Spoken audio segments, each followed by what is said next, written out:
Hello and welcome to the Hawks Nest live stream show. My name is Brandon Kane and I do appreciate you for tuning in on this beautiful, we have a 70-degree day out here in Eastern Washington. It's a magnificent day. Hope it's nice where you're at as well. I hope you're having a great Sunday here on St. Patty's Day. Today I'll be doing the show all through with just Irish. Sorry, you have to deal with it. Seriously though, happy Ireland Day.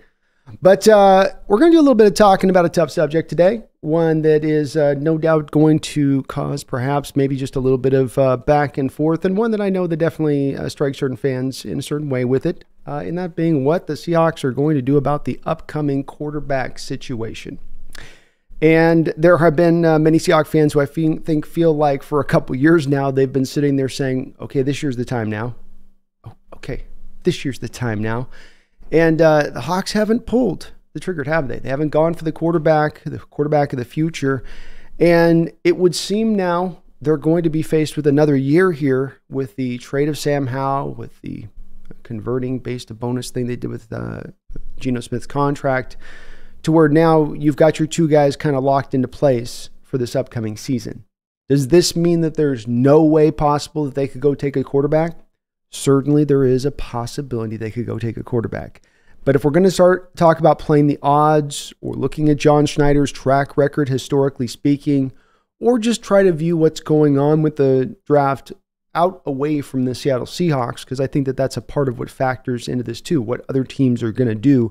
Seeing as how you're at 16 and there's quite a few teams up ahead of you and quite a few teams up ahead of you that need a quarterback. So this is a decision that I don't think that John Schneider merely looked at all these QBs in this draft and said, no. I think that this was a situation where he had to go through a long bit of the path to arrive at the spot of understanding that this year is just not an advantageous year for going and getting a quarterback. I think there is probably a couple guys that he's liked, but because there's going to be this weird kind of seemingly run that's starting to get easier and easier to anticipate, quite frankly, I think that it's just pushing him away. So let's quickly take a look at that lay of the land for me to kind of build my case to you as to why I believe this is going to happen. When you look at the upcoming draft, you've got some really good quarterbacks. I mean, fine young talent, no doubt about that. There's a stack of them. I'd say Caleb Williams, Drake May, Jaden Daniels. You've got J.J. McCarthy's included, whether I agree with that or not, but let's put him in because that's definitely there. Michael Penix and Bo Nix. So you've got seemingly on the surface of it, well, there's plenty there. Go get one. But this is where we come down to where it's easier said than done. With the Hawks bringing Howell in-house here, and with the Steelers sort of going 2 for 1, grabbing both Russell Wilson and Justin Fields to bring them into that organization, that's remove them off the board, but remove them off the board behind Seattle in the draft, not up ahead of Seattle in the draft. And seeing that didn't take two teams out of the situation or the possibility of drafting a quarterback up ahead of the Seahawks, those teams still basically readily remain. When we go and take a look here at the Tankathon, which is the current order of the draft, let's look at this really quickly. We know that the Chicago Bears now with 100% certainty are going to take Caleb Williams.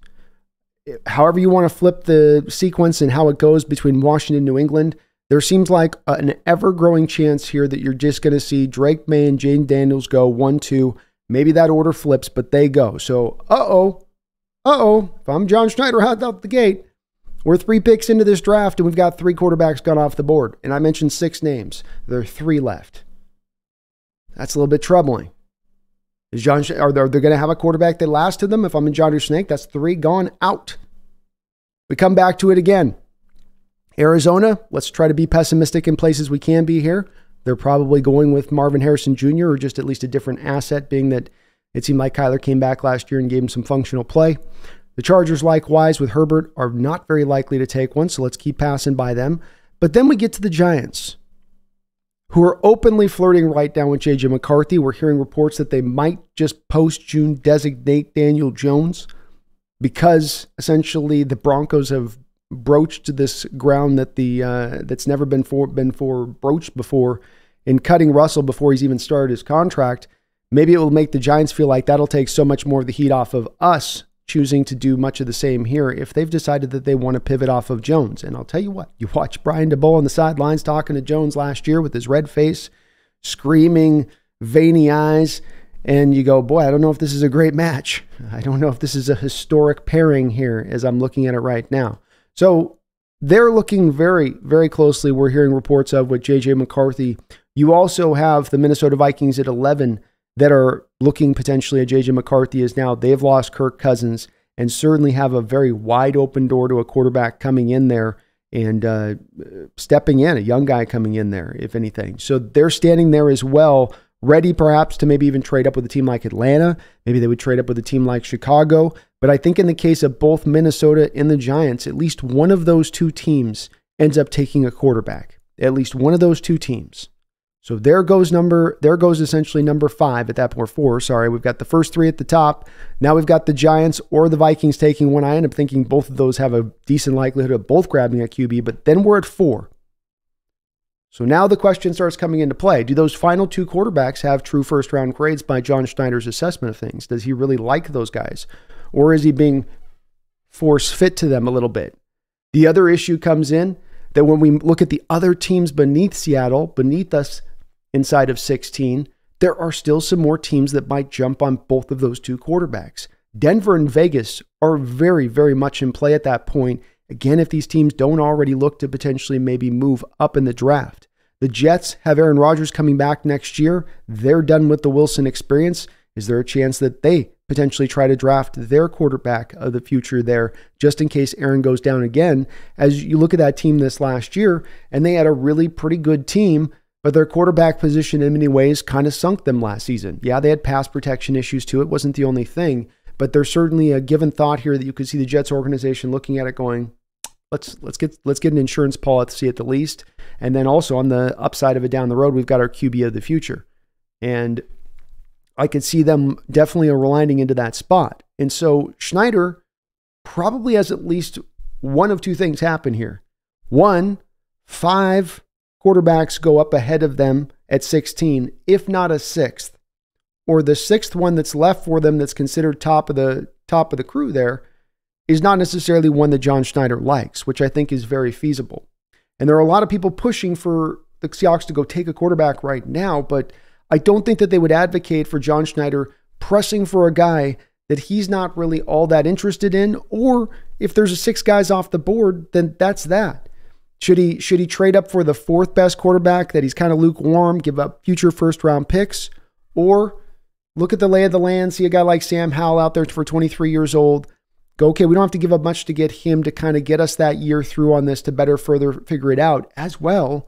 A big part of what I think they're trying to do here is set that stage up for the next quarterback. I know that this is something that I've harped on quite a bit, but there is a jump from fans. This isn't just Seahawks fans, but fans in general in NFL circles all across the board. There's this pull to go get the QB and not actually set the stage for the QB. You throw them out onto center stage and you're like, we'll build up all the set designs behind you as you're acting it out. You just start off and go and be brilliant. And that's quite a lot to put on a young guy. It doesn't seem like a pathway for success. There's a lot of failure stories beyond that and going down that road. And I think that John, especially considering he did this a little bit with Russell Wilson prior to Russ coming in, and is that you had set the stage. You had the most expensive offensive line in the NFL when Russell Wilson walked in the door.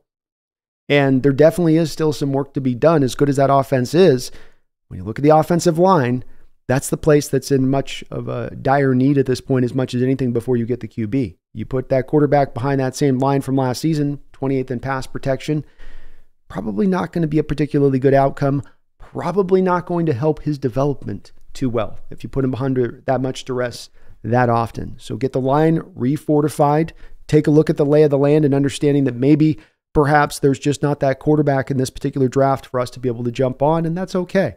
You don't want to press for it. I understand the want to get the QB of the future, and I agree. It is a need. I'm not arguing against that. I'm not arguing against the fact that when the Seattle Seahawks find themselves in a position to go make the move for that quarterback, they should be aggressive. Very aggressive, especially if they're going to wait a little bit late in the hour to go get it done. But was there a trade for Caleb Williams to be had? Is there a trade there for Drake May to truly be had? Is there a trade for Jaden Daniels there to truly be had? Or are all those teams pretty resolute and wanting to sit where they are and take the quarterback that they have in front of them. And if that's the case, they're not really in play or never were in play to begin with, were they? We just found ourselves in a season in a weird particular year where there was a lot of very talented quarterbacks coming out, worthy of a first-round grade, but then those first-round grades got pressed even a little bit higher. Those players got pushed a little bit more up into the draft. And there certainly is a chance that maybe one of these QB slips that I talked about, it's a chance, and maybe John jumps on him. We'll come to find he's been just sort of waiting in the wings here, waiting to pounce on his guy. Could be. I think these are more indications, though, that rather than running with 3 quarterbacks next year or eating a tremendous amount of dead money on the back of Geno after you release him because you draft your quarterback, I think instead they're probably waiting a year to come back and readdress this. And when you look at the next year, it's not looking as bad as some people would like to say. What I would also say is that this is a tough thing to start to predict out ahead of it and say, oh, we know it'll be a bad quarterback class next year. Oh, it'll be a middling quarterback class next year.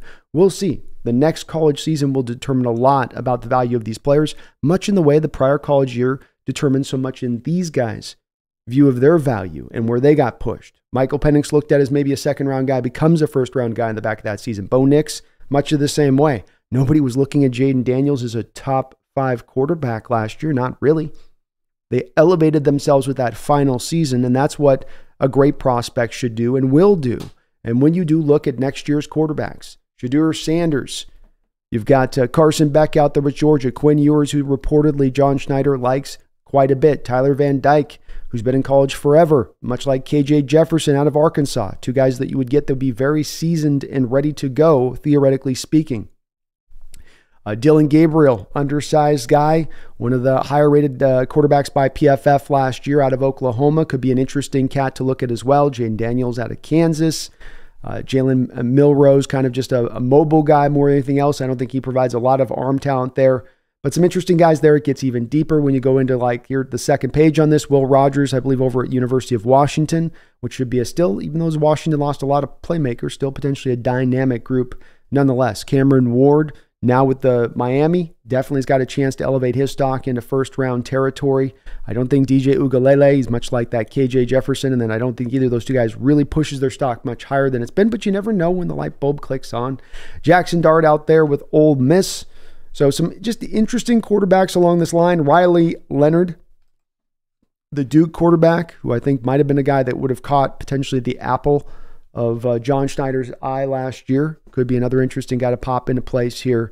So give it that season is sort of what I'm speaking about here, is that let's see what the next year holds. It doesn't necessarily mean that there's not going to be a QB that rises up next year.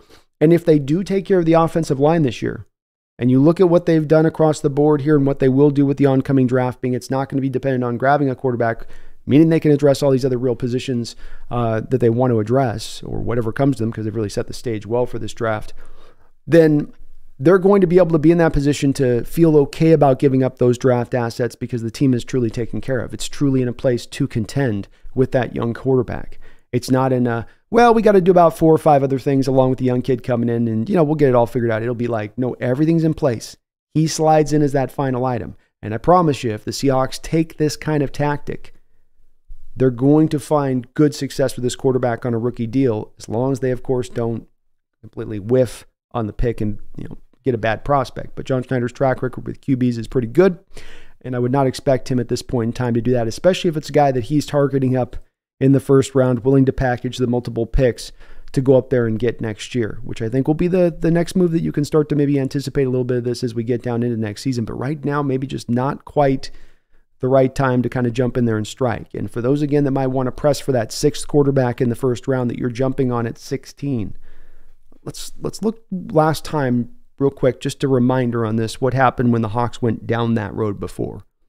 Because the Hawks have gone down that road, not at the quarterback position recently, but they have gone down that road in other drafts, in other first rounds. So let me take you down memory road if I can, memory lane if I can. And this is the 2019 first round draft. The one that Kyler Murray goes in first round. This is one to get Nick Bosa, and number 2, an edge, defensive end, Cleveland Farrell. Josh Allen, another edge going off the board. Rashawn Gary, another edge going off the board. Brian Burns, another edge going off the board. You hearing a pattern here? Any pattern here coming up in this? This is the first round. I'm not going talking about three rounds here. I'm just first round. edge, Montez Sweat. Before the Seattle Seahawks were going to come up and pick here at 29, there had been 7 edges taken off the board in the first round and 5 defensive tackles. Jeff Tillery's kind of an edge, and he sort of could be a 3-4 edge, depending on how you looked at him at the time, to kind of a 3-tech-ish type. But that meant 12 defensive linemen taken in the first round before the Seattle Seahawks should select. The position was so important. Got to take it. All these guys been taken ahead of us. The value's not there. Got to take it. Well, we're reaching on a guy. We're not getting value for the pick. Got to take it.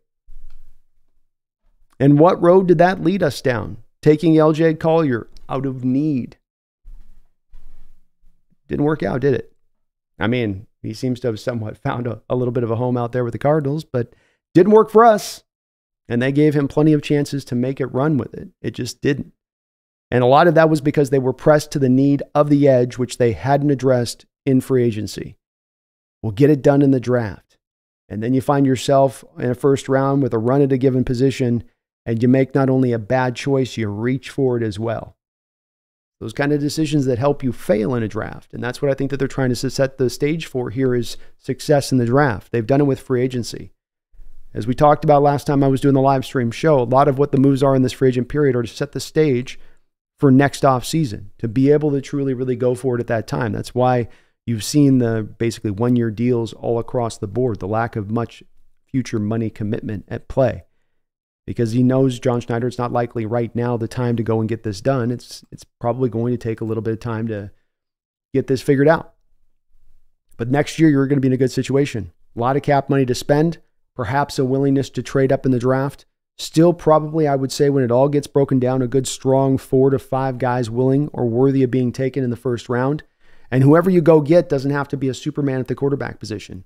They can come on to a stacked team with playmakers on the edge, badass running backs. Tight end position will be probably pretty good in stock by that point. Good pillars on the edge at the tackle position, and young developing interior offensive linemen. That's the kind of setup a young guy can go forward with and fly with. That's the kind of setup that a young guy can go take a team to the Super Bowl, like we had our own young guy do 10 years ago, twice over on that rookie contract. People will say, just go get the quarterback. Just go get Superman. He'll go and make it all happen. I say, yeah, there are the circumstances of those Superman quarterbacks, Patrick Mahomes being a shining example, of course. But there's also examples in recent history, littered throughout the landscape of recent history, of guys that weren't those first-round guys, or guys that you didn't have to just put it on his back and make it go, but you took the young guy, put him in the right situation, and he took off, and the team took off. And that's why I've been so supportive of these moves throughout this offseason. What John Schneider has done with this is because you can see he's laying down a groundwork of a smart, non-reactionary plan, but one that's looking with foresight as to what they want to do and accomplish. And I think he's executing it pretty much just to the way that he wanted to do so. So I know that there's going to be people on this one that are going to definitely be not happy about the fact that they're probably going to have to wait this year, but you're going to have to probably wait this year nonetheless. When you get past those 6 quarterbacks in the first round, you have Spencer Rattler, Jordan Travis, Joe Milton. These guys, Rattler should be a third. Will probably go in the second because of this same scarcity issue I'm talking about at the top, which isn't going to draw on John Schneider any quicker to go in and getting him unless he was really in love with him. And Jordan Travis is coming off, I think, multiple fractures in his leg. Joe Milton can't really process on the field and has got some accuracy issues and probably going to dip between the 4th, 5th round somewhere, and he is a huge question mark, and there's not a whole hell of a lot less.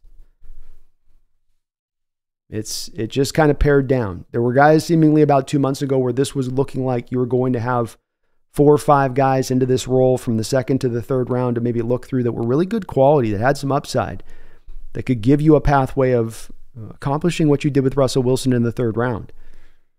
But they went back due to the NIL money, so that drained it away. And then some of these guys that we had allotted in those rounds have watched their value rise up into the top of this draft to the point that it's like, okay, this is sort of funny money mode, You're in a bidding war and some guy comes in and he's like, you're like 100, 102, 103, 103, 103, 105, 105, $1,500. Okay. She's yours. And that's To sum it all up, that's really what's going down here at the end of the day. These other teams are coming in. They're saying, hey, it's just, we need to get this done. We want to get this done. We don't care. The price is no option for us. So let us go. Let us jump. Let's get it done. Let me know what you think, though. You think the Seahawks still have a quarterback in play here as far as within the draft goes? Is there a guy that maybe they are just kind of laying in the weeds for, ready to jump out and go pluck? They just don't want to show their hand, so to speak, or do you agree with me? Is it probably one we're going to have to wait a year on and kind of let this thing kind of play out and see which way it's going to go and see how it does happen? The Hawks, of course, dropped a video this morning on the Hawks' recent signing of Jerome Baker. So if you're looking for it, got a variety of different videos just dropped on the uploads as far as some of the signings, the trading for Sam Howell. But a good signing here with Jerome Baker. Like I said, that 1-year deal thing stands out where the Seahawks are really making sure that they don't put any real money out onto that 2025 cap as much as humanly possible, which is interesting to see. But he's a good player, can do it all, much like we saw with Dotson. You're getting a guy that multifaceted skill set. They can run, they can cover, they can blitz. They can disguise what they're going to do and their intentions. They just pretty smart players overall in what they're doing and going about their business. And I think that'll be a pretty good little tandem in here and what they're going to supply from the middle.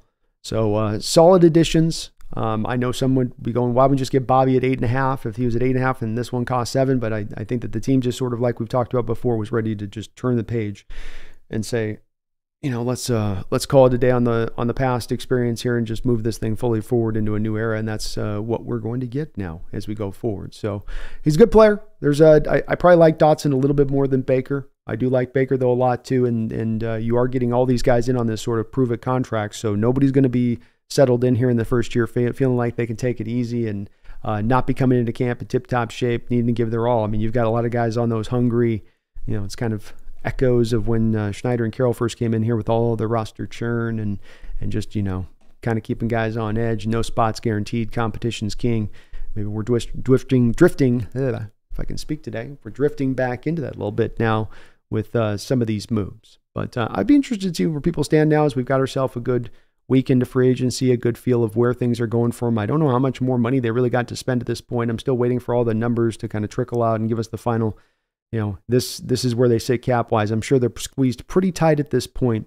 But the nice thing is, when you do look at this as a final point, before we get over to you guys in the chat, is that the Seattle Seahawks have set the stage as far as this NFL draft goes, as far as having to reach for no needs.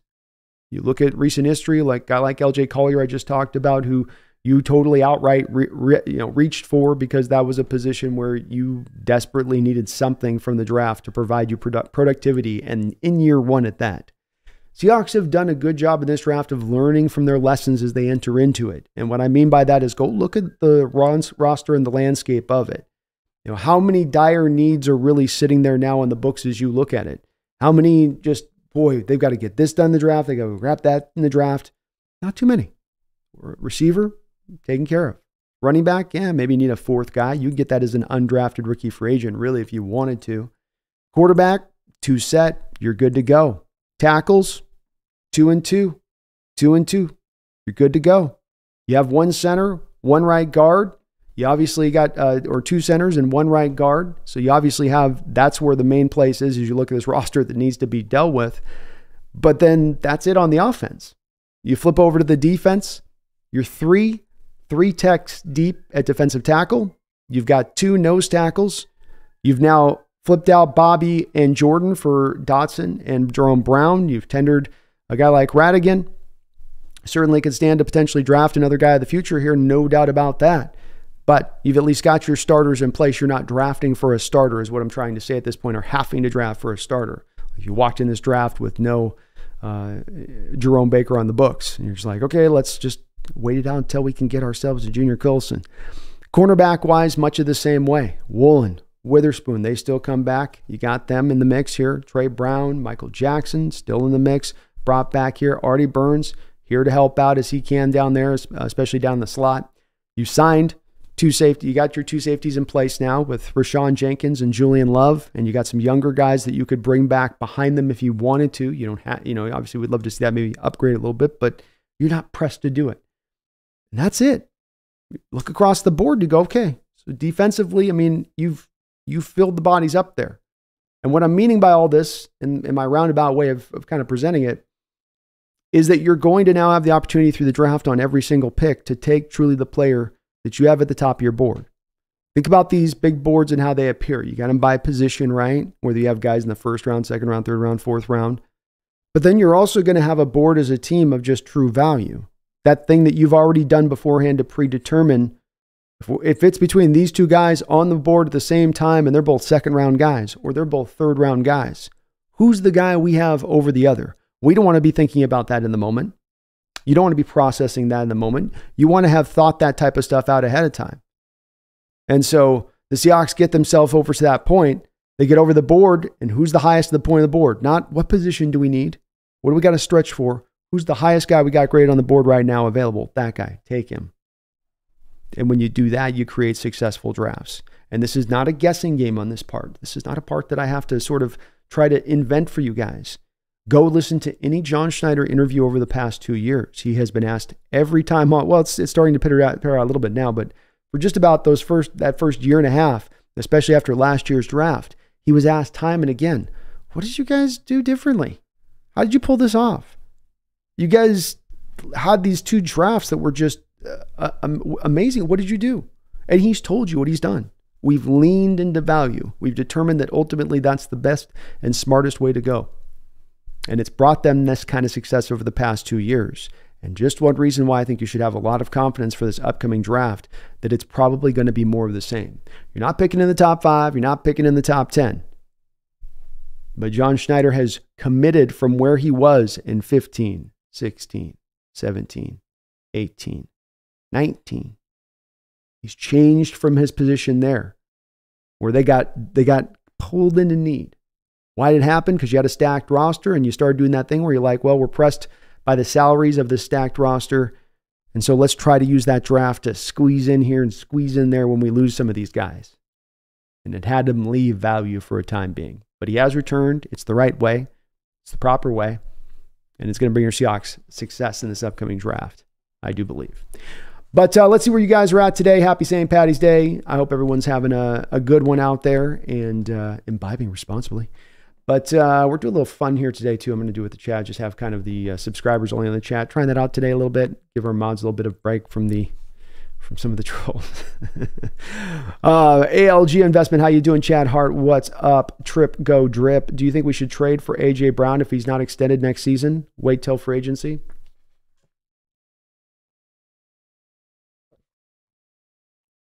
Good question. I think I hadn't considered the fact that there's really a potential that they would look at doing that. And I would wonder if they would not try to franchise him, though that's got to be a tough sell if you're going to try to do that. If you can put DK Metcalf and AJ Brown together, and put reteam them back up for their old Miss days, I would do it. If we're talking about trading for him, I don't think I'd trade for him. And I'd also have a couple of question marks on doing that kind of deal. First off being, why are the Eagles trying to move off from him? There have been rumors about AJ maybe having a bit of a dodgy knee. And if he's got one of those dodgy knees, I don't know if I like that either. You are looking at, if you probably trade for him, having to sign him to I don't think you, as I think the more about this, I don't think I'd do it, Trip. Because I just don't think you can really afford to be paying DK what his next contract's going to cost, which is around $30 million a year. And then AJ Brown at the same time, seeking probably everybody a bit as much as that, if not a little bit more.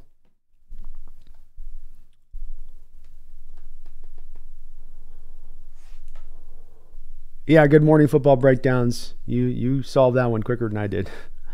Like, wait, no, we couldn't do that. I just like the idea of putting them together, but that's crazy town.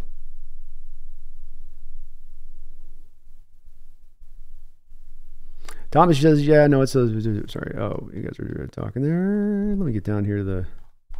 It's going to kind of skip the bottom here. If I miss your question, just repost it back up. I'm trying to start from a little bit of the bottom point here, see if we can do a little bit more of that.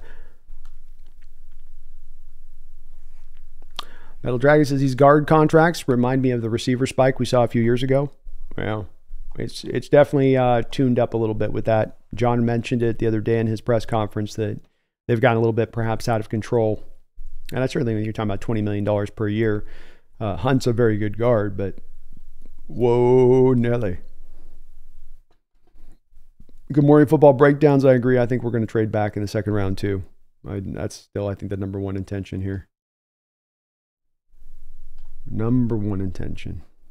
Pumpkin's sleeping in the bedroom. She'll be in here soon enough. She's kind of lazy today. Rockman Drum says, methinks all the moves have been smart. And the luck of the Irish. Boy, how annoying it'd be if I just did the Irish accent the whole show. Seahawks are going to go down to the draft. They'll find value. 16's ready to back. 3 back. Come back forward. Kelly says, what's going on? That one Dotson hit on Dak Prescott sent me. So awesome. Happy for Jerome Baker. He's quite a personality, looking for his mom and all. He's mic'd up. He does seem like a little bit of personality out there in the field too. He's got a manner about him, but they're both fun players. They are the modern iteration of what you're looking for in linebacker. You know, maybe a little bit undersized, not in a bad way, but more in a purposeful way, because it's a way where you're trying to make sure you got guys that can run with everybody and stay out there. And coverage becomes a little bit more of a mattering than getting those big old dogs up front who used to be hammers in the run game.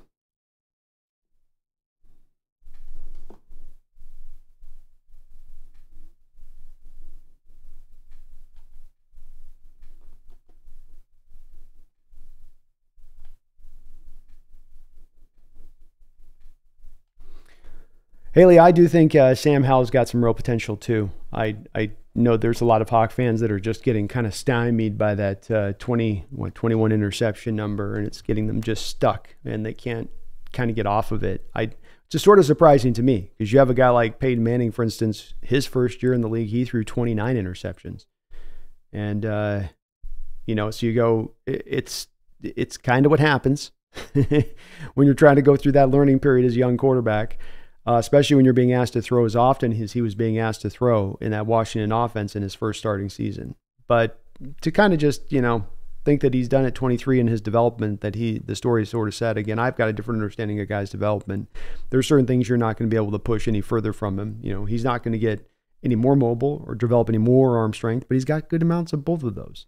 He's a gamer out there. You go him out, ask him to go out there and start. If Geno goes down for a couple games this year and you're putting Sam Howell out there for a couple games, I think he can win you, 2 out of 3, 3 out of 4. I certainly think he can do so, especially with his ability to not only scramble, but be willing to scramble, and go for it. He'll throw that body around out there.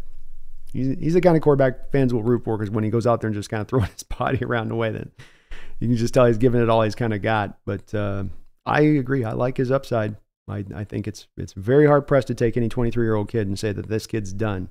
He's a finished product. He will grow no more. And in that same first season, still 21 touchdowns and 4,000 yards.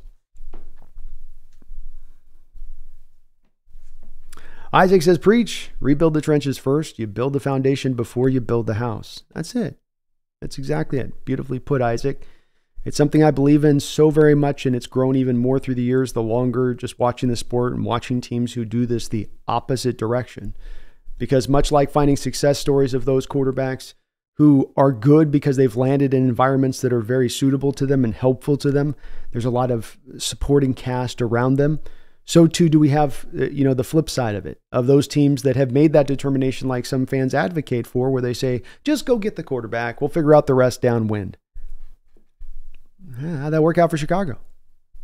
You've got a section of Chicago fans banging the drum right up until the end, to the 25th hour when Fields was finally offloaded, saying, no, he should be our quarterback. We finally got him the stuff. He should stay now. But he got moved because Chicago got itchy and jumpy and decided, let's go just get the quarterback. I just got to get the quarterback. You got some of that. Quarterback? Like, no, you got to get the rest set. Get the foundation set. Get the guys up in front set. With our situation was at from a pass blocking perspective, say nothing of, I don't even think we were really particularly all that good in run blocking last year. You've got to get improved up there. And once you do that, it's good on so many levels. So it's what John's doing at this point, whether you want it or not. I'll say too, it is definitely, he's showing you pretty clearly at this point with the approach in free agency, that this is where he stands with it. Haley says, I think Mike Macdonald wants 2 linebackers. My theory is that one is Peyton Wilson, but we wanted the free agents for insurance in case he gets hurt. The other, I think, is Colson. I certainly do believe that there's a very keen possibility that they double dip in this draft, Haley, potentially at 2 positions, both guard and inside linebacker. So it wouldn't shock me in the least if they go down that road here. And Peyton would make sense. Very much the hyper-athletic, do-it-all linebacker that Mike Macdonald would love to have in his scheme. You say there are some worries there with his health situation, but we already know that they've got a fascination with Junior Colson. Look at the switch that you can draft a quarterback and still build offensive line. You still have Geno to start for another year. You don't have to start a rookie quarterback. You don't, but there is also the restriction of the picks we're dealing with here too, Flick, where there's not really you don't have a bandy of a ton of picks here to make that happen. As I was saying with these quarterbacks here, you may be left with no quarterbacks to take number 1, which ultimately eliminates any of the possibility there.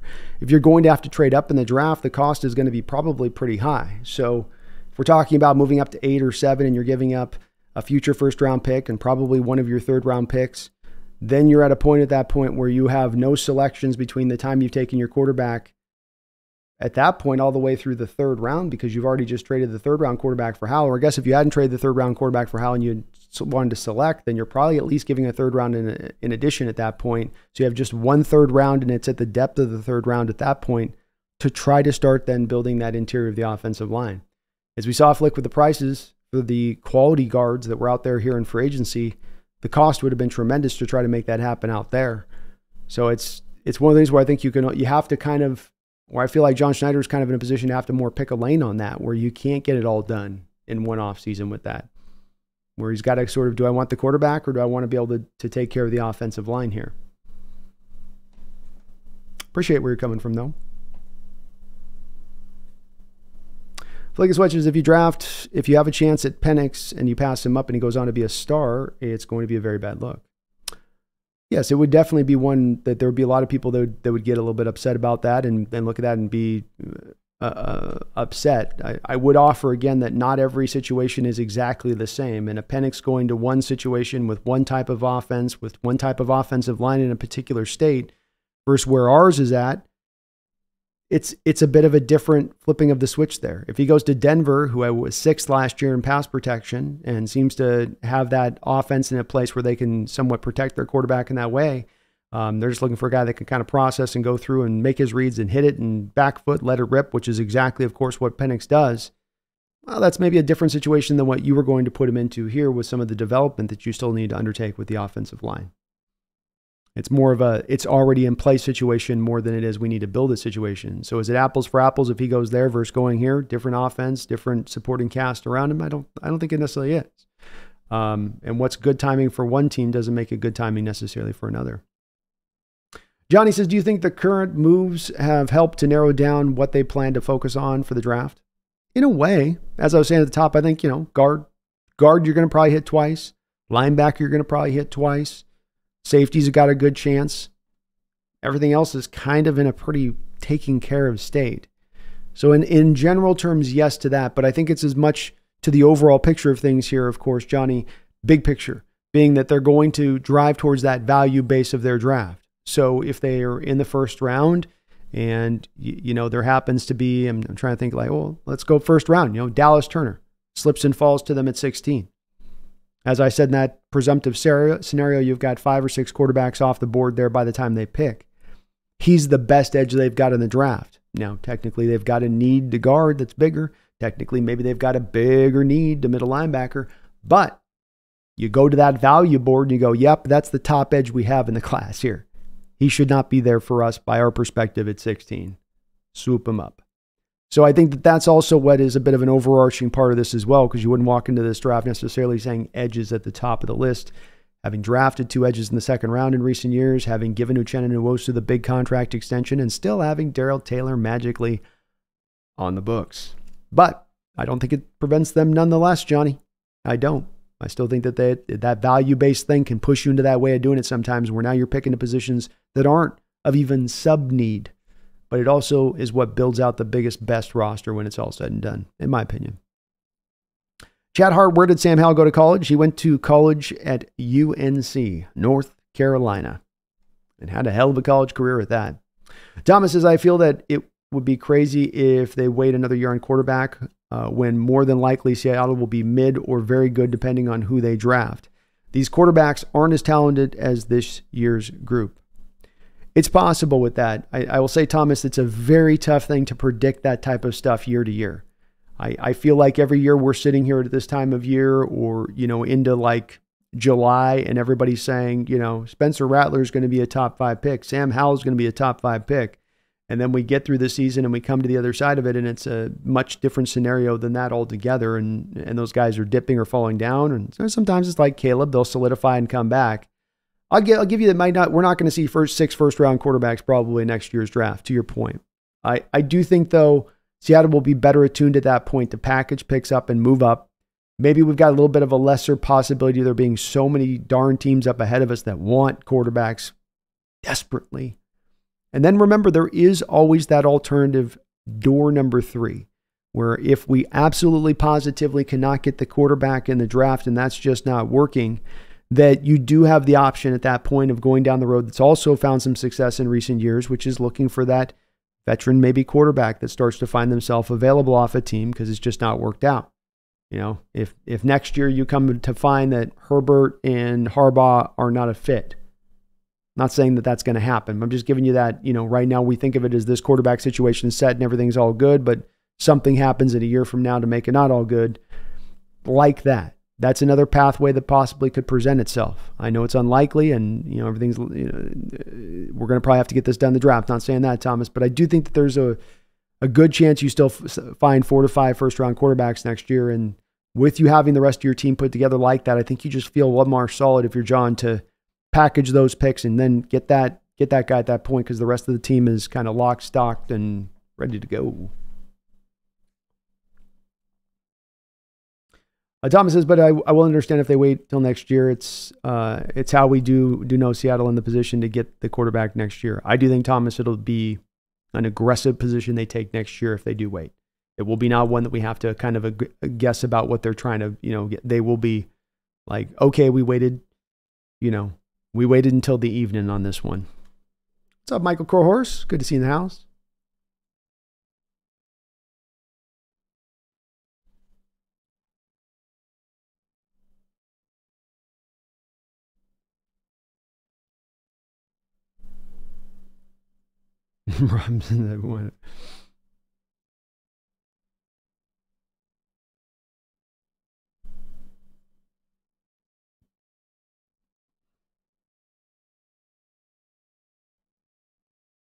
Hey, Mark, thank you for reminding me. Please hit that like button, folks, if you like what you're listening to.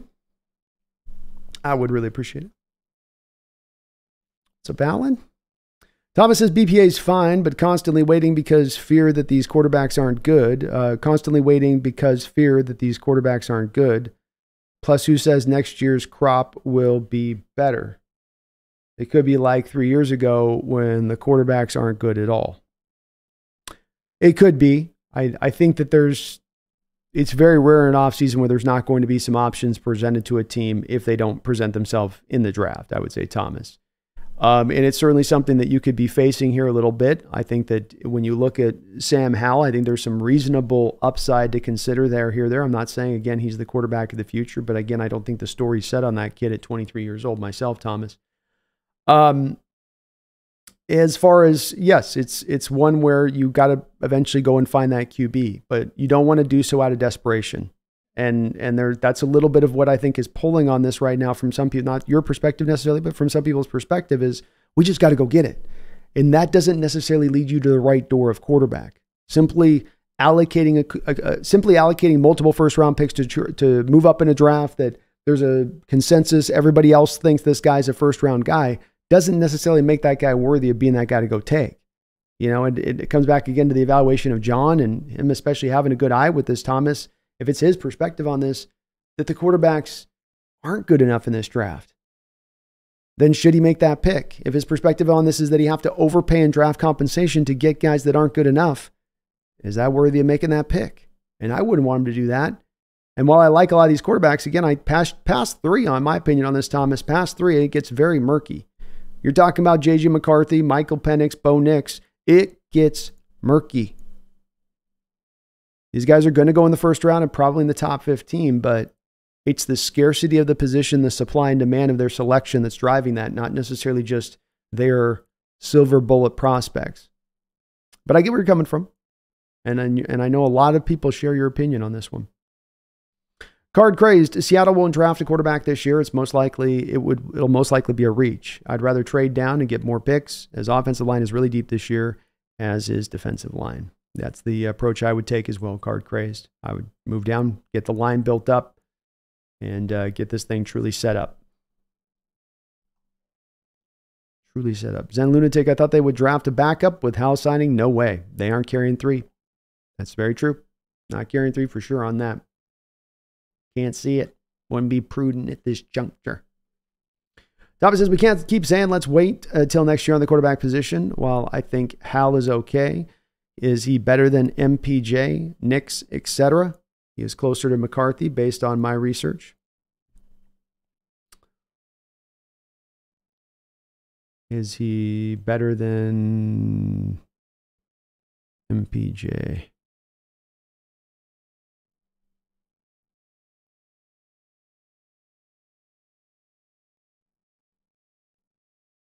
Yes, I don't think you're wrong necessarily with maybe the McCarthy comps. I do think he has a stronger arm than McCarthy, but I think you can draw some comps between those two, Thomas. I do, which is part of the reason why you go the Howell route here, I'd argue, Thomas, because if that was the case, that there was an equivalency between the two, go for the guy that you're giving up an equivalent of a mid-4th round pick for rather than the guy you're overdrafting up in the first round.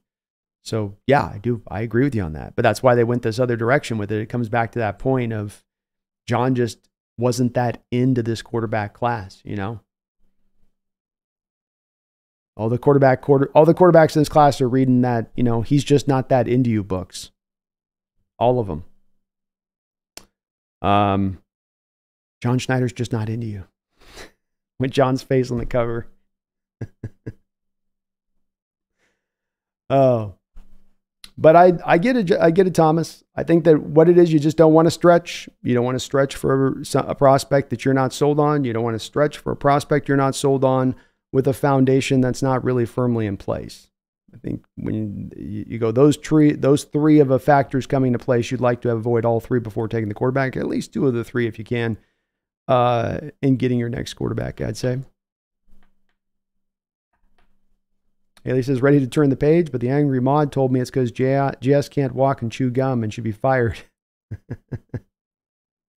They do get angry sometimes, that mob. Metal Dragon, I'm still taking the 2 reverse if they're available at 16. Certainly the value is not bad to do so, Metal. That's whatever. I'm more into that, whatever their value is at the top. I mentioned Verse just because, or Dallas Turner because the teams met with him. But if they wanted to go with one of those other edges, I totally get it too. They're all very similarly rated on my board. Very close together.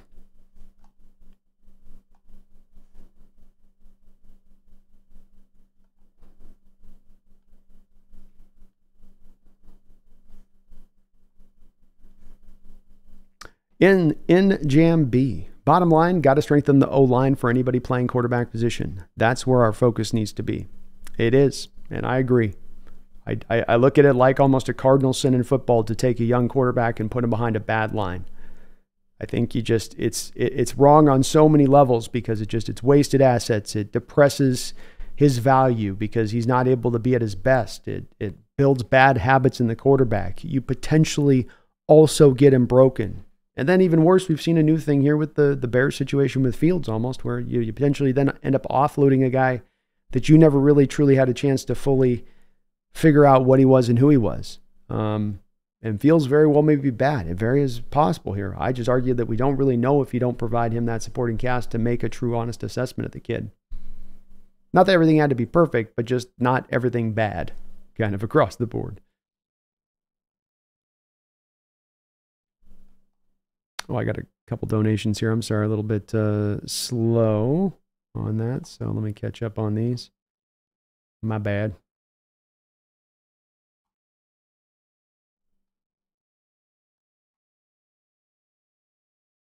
Danny J, Isaac Limpnick, Frank KD.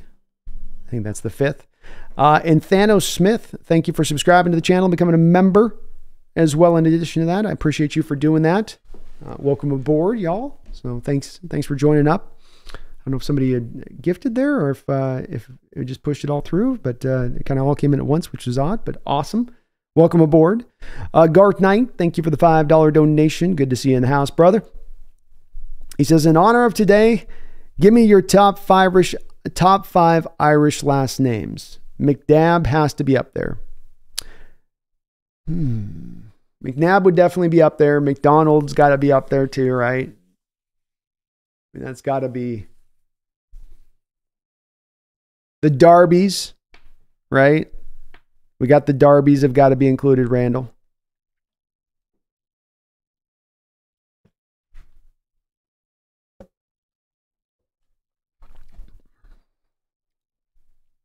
I got to think of the other ones. Darby was pretty good, but I can't. There's got to be a couple others.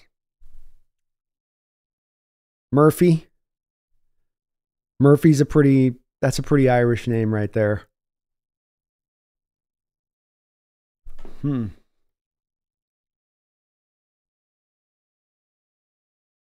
either ends in a Y, Garth, or it starts in a Mac. And if you got a McCarthy, Garth, there we go. That's the end all right there. Maybe McCarthy maybe that's the best one there on the other side, Garth. I think we just nailed it. I think those are my 5. Happy St. Patty's Day, brother. McNabb's pretty good, but I think Darby's got to beat. Randall McDaniel, good to see you in the house too, my man. Thank you for the $5 donation. If Howell were a first-round pick and had last year's numbers, the narrative would be completely different. Kind of like the story on Geno. Can't escape your past. Pedigree. Draft pedigree is what Randall McDaniel is talking about, and he's right on point with his point on that. You see so much that there is that scarlet letter that is just waited to be branded on every young quarterback as they come out of college. So many that seem to be just chomping at the bit, ready to be the first to brand the kid a failure, a bust. And while I do believe there are times that you can take a young quarterback and potentially make that kind of assessment, I also think that it gets hard when there's a lot set up for that particular prospect to fail within. And when you look at the Washington scenario and you look at the recent run of that organization and Dan Schneider's dark pall that he has casted over that organization for decades, how it's been hard for anybody to get in there and win, including Mike Shanahan giving it a run through there and really not able to get much success in there even himself. So it's not been a place of success. That's not necessarily something to lean on fully and only, but certainly should be taken into account when looking at a kid who, like you say, in his first year starting, goes out, puts up 4,000 yards, 21 touchdowns, uses his legs, and then has to oftentimes be out there throwing so very often because his defense is giving up so many very points on the other side of it. If I've got to go up there as a young quarterback and score every time I'm given the football, guess what? You're probably going to get a lot of interceptions. That's what happens to those young quarterbacks. They haven't mentally mastered the game. I've talked about this as being sort of the doctorate level a quarterback goes through. They come in as a rookie and they're completely in over their head. I'm like, my God, what is going on? Everything's moving so fast. It's all just a blur. And you get into year 2, and it's like, hey, I'm a little bit ahead of the curve. I've got the terminology down. Things are starting to slow down a little bit. I got this. Year 3. Okay, things are legitimately now year 3 starting to slow down. I'm getting out a little bit ahead of things. I'm even occasionally finding my share of checks I can call because I can catch things out ahead of time occasionally, right? And you keep going along that path and you get about 7 or 8 or 9 years into the sport, and then you truly start to get to that place of doctorate level mastery of it from the neck up, what you're doing as far as your ability to really understand what the defense is doing and how to attack that defense on a weekly basis, no matter the defense, no matter what's been thrown at you, because you've seen it all before. But it takes some time to get to that point. And year 2, you're not at that point. I don't think Sam Howell is some amazing player out there or should have been a top 5 pick, but his drop through the draft was one of the stranger ones in that particular draft for what he had done from a productivity standpoint in college. And, especially understanding that here he comes into that last year, has this last season after he's put up 3 straight years of great production at North Carolina, and he gets a new offensive system put into place. And he loses 4 skill position players to the draft. And then he's in this spot where it's like, okay, it's all on your shoulders. You got a bunch of young guys trying to kind of figure it out around you, and you just got to kind of carry the load here. And he still carried the load. He didn't throw for 3,600 yards, but he threw for 3,000.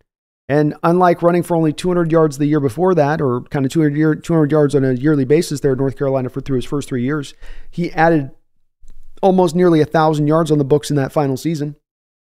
So it wasn't like he had that Will Levis awful drop in his Will Levis fell off a cliff in his final year, still taken in the second round.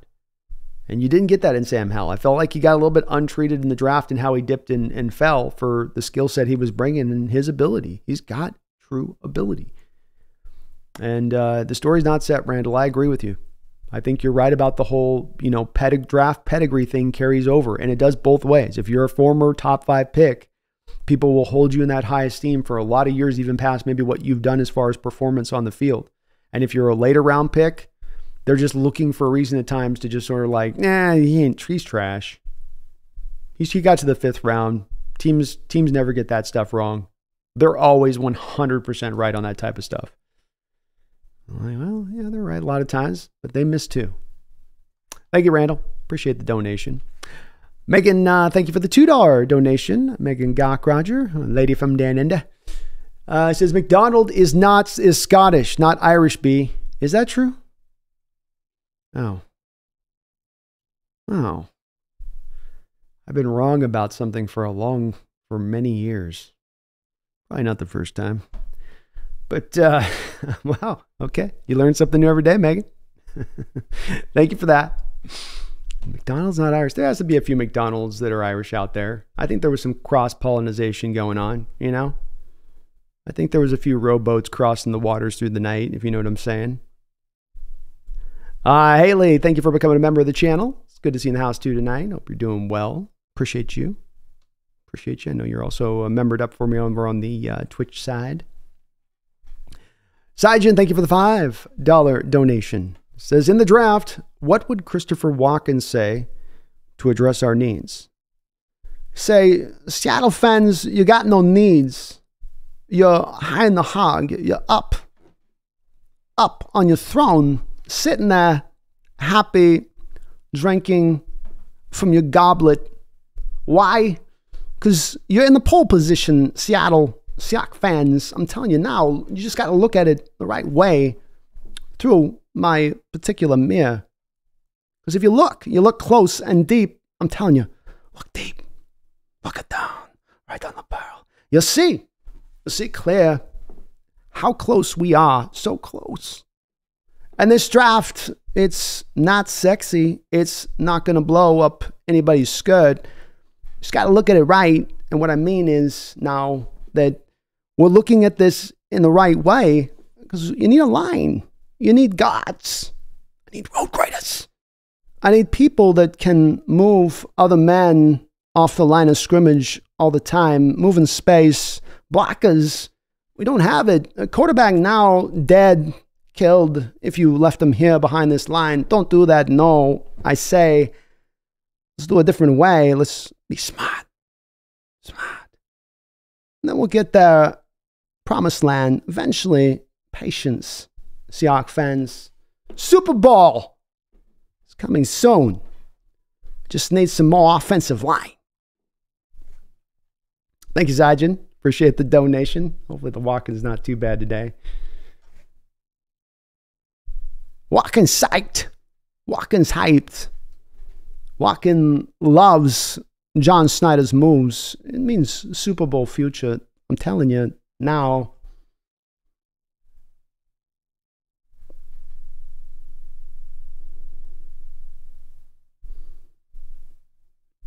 Haley says, B, not sure if you saw this, but say 5 quarterbacks go in the first round this year. How many teams can realistically target a quarterback first round next season? Well, that's, I think, the $1 million question we get to, and that's the part where I just feel like there's a little bit of a, if it pulls hard one direction in one way this year, if it's been really pulling hard in recent years by teams really going down this path, is there a year where it might lessen up a little bit on that if you get into next year? History would tell us no on this, that there'll be still 5, 6, 7 teams that'll look Haley at needing a quarterback next year. I think that you still have a lot that could present themselves. But with that said, when I did look at the teams that were behind us past 16 in this draft, most of those teams I looked at, I was like, okay, they're going to be good at their quarterback going in the future. Kansas City, San Francisco, Baltimore, Detroit, Buffalo, Houston, Tampa Bay, Green Bay, Dallas, probably Cleveland, Philadelphia, maybe Miami if they stay with Tua at this point. All of those teams are good with their quarterback fit position. Pittsburgh probably rolls with Fields at least next year. Maybe they draft a guy, and who knows? Maybe Wilson still stays there. So that's, I think you got the Rams, the Bengals stay with their quarterback, Jaguars stay with their quarterback. You have then the Saints, the Raiders, depending on what they do this year, the Jets, depending on what they do this year, and one of Minnesota and the Giants, because I think one of those two teams, if not both those teams, will be looking at addressing the quarterback. So I guess to your point of your question on that, you've only got about right now on the surface of it looking into the future, 5 to 6 teams that will be in a position to really need to somehow or another potentially address their quarterback position. Green Earth says, Brandon, do you think Fatano at 16 is a value pick? Yeah, I do. I have raised him up over Fashanu myself, Green Earth. So I've got Joe Alt, Troy Fatano, and Olu Fashanu at number 3 as my first round rated left tackles. Alt is the only one that I've got as a blue chip grade, but Fatano is very close. Very close. Not quite blue chip, but the fact that he's such a scheme fit with the mobility stuff kind of almost elevates him into that plane. I do believe at this point, Green Earth, that he's going to have a good chance of being the second left tackle taken off the board in this draft, and so probably not available to us when we're picking at 16. But to your point, to your question, yes, I do think that would be the value.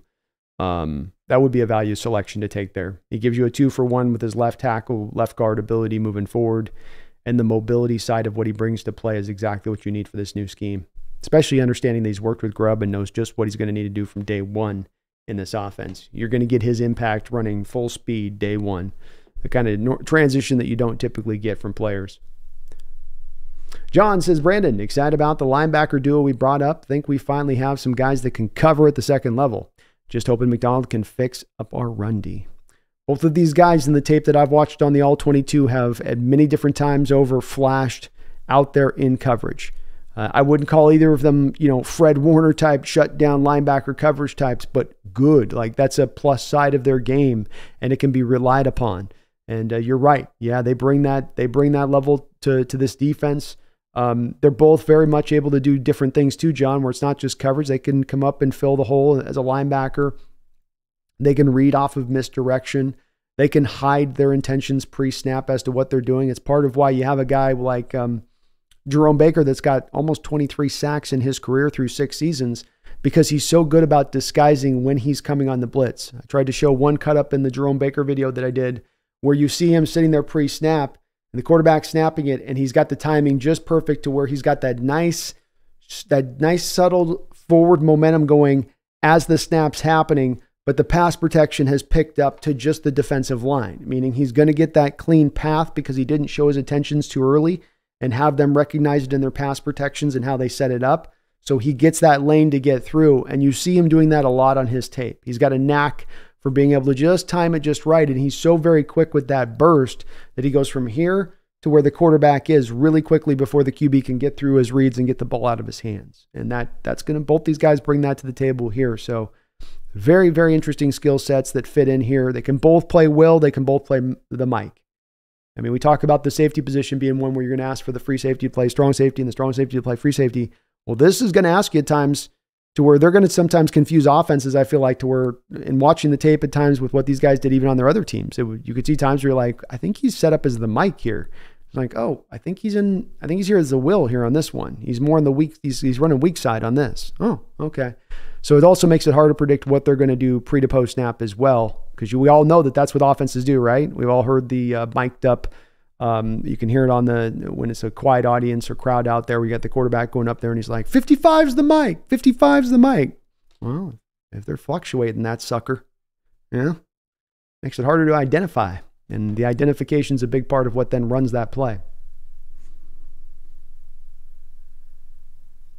Gardo, Marcy Mims is a freak. What if he falls to the Seahawks? Play Lucas at right guard?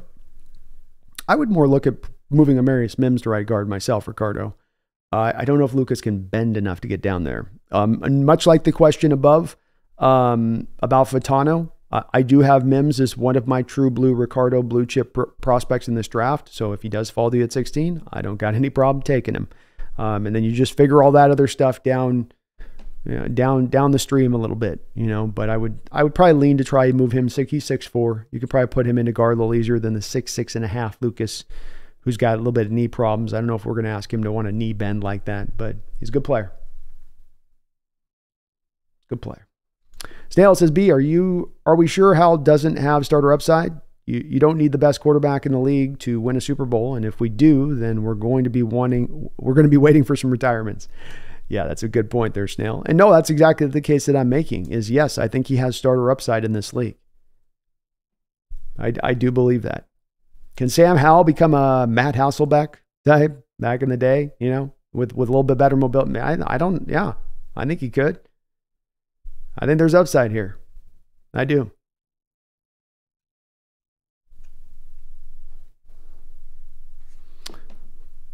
And yeah, Green Earth, there might not be as many quarterbacks. I'll say it's there won't be as many good quarterbacks prediction thing. Be careful on saying that. Be careful on saying that. Because it's something that's said on a yearly basis, and every year I watch this change to the difference of how the people say it. The year that everybody thought would be a great draft with Spencer Rattler and Desmond, you had Spencer Rattler and you had Sam Howell and Malik Willis emerged and Desmond Ridder emerged, and everybody was like, man, this is a fantastic quarterbacks draft. And then you got Cody Pickett burst on the scene in that final year. It didn't turn into much, right? So it's hard to predict that. It might be bad, it might be good. But I think it's early to know which way it'll go. There are some legitimate guys there. There's some guys that have gone back to the NIL. What that means is you're going to have much more quarterbacks than who have played a lot more time in college to refine their skill set, thus will look that much better in this final season. A guy like Riley Leonard, for instance, will look really good going through this final year after 2 really good years of production. Not considered a top-of-the-line guy, upper echelon guy, but might very well perform good, to a pro level, a pro prospect level. It's hard to tell.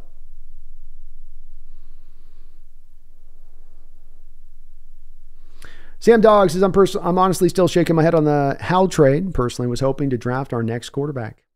There are many that are in your camp on that, Sam. So it's you're not alone out at the island on that. There's definitely plenty of Hawk fans that felt that way, and I get that. I get that pull. That's a pull that I think that they're going to have to address here soon in the future.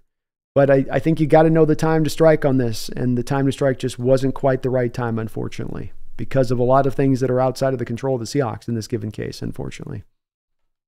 Some in their control, like the offensive line not already being set up properly, but some outside their control, like the run of quarterbacks on the position this particular draft. Jeff Sheckles says, I like Howell more than many of the quarterbacks in this draft. You could sign me up to that. I mean, you could win me over with that argument, Jeff, on a lot of these guys. Because there's definitely some guys on this one that I'm not as hyped up on, or I got some concerns with, that are going to go very high in this draft.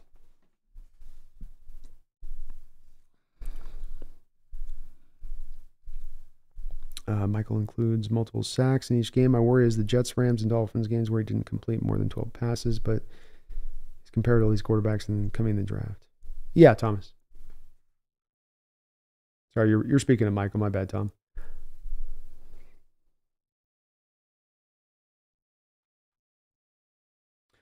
Tucker says, am I crazy? This draft is a must trade down. The second round is as good as the middle first. Plus, the 3rd through 6th round have value everywhere except for defensive line and edge. Perfect draft to have 10 to 12 picks through rounds 2 through 7. Tucker, I'm with you. I've quite a while been in this place. I have sort of a 1-2 punch on this one. So my one punch is draft to value if some crazy prospects landing there. And by crazy prospect, I mean one of my 10 blue chip prospects in this draft. You got that value at that point, yeah, you probably got to jump. Not when that happens, then you try to trade back and pick up that extra second round pick. Even Ducker, try to trade back a couple times, 16, 23, 23, 30. What do you get? Hell of a lot of picks, soaking wet. But I'm with you. I love where you're at with it. I think that's definitely where John's leaning into. Camille, Hawks Nest. In this scenario, what do you do? Fatano, Bowers, or Turner at 16? Keep the pick or trade down to someone who gives us value in picks? And if you keep, which player do you choose? So I'd have to know what I'm getting back as far as value of picks, Camille. If I'm moving back from 16 to 23, am I getting a second round pick? Is this just a back end third that I'm picking up? It does need to be specific as to what I'm getting back to know what I would take. And if I'm going 16 to 23 and somebody wants to throw me a second round pick, it's going to get hard to turn that down. The one guy that might cause me to do it would be Bowers, because again, this is the reason I itemize who my blue chip prospects are, because it then informs me about what to do if there is even really good value players that fall there. Bowers or Fatano, Turner, great value at 16. Can't shake a stick at that. If you pick that at 16, no issues with it whatsoever if the Hawks just take those guys there at 16. But I don't quite have them as blue chip prospects, and therefore if somebody's willing to throw me a swing of a big monster trade, which to drop back 7 spots in this draft and pick up a second rounder would be a pretty fine little trade for our Seahawks to pull off, I think. That's going to be pulling at me most. So it's got to be a blue chipper really to override that, in my opinion. Or there to be a lack of trade value you're getting back. It's that back end third rounder you're getting back from moving back some picks where it's like, it's just not worth it.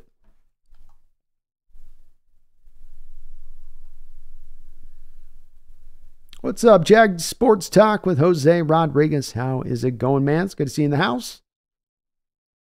Isaac says facts plus context equals truth. It was true of Geno and it's true with Howell. And even Russ under Hackett. IMHO. 100%, Isaac. 100%.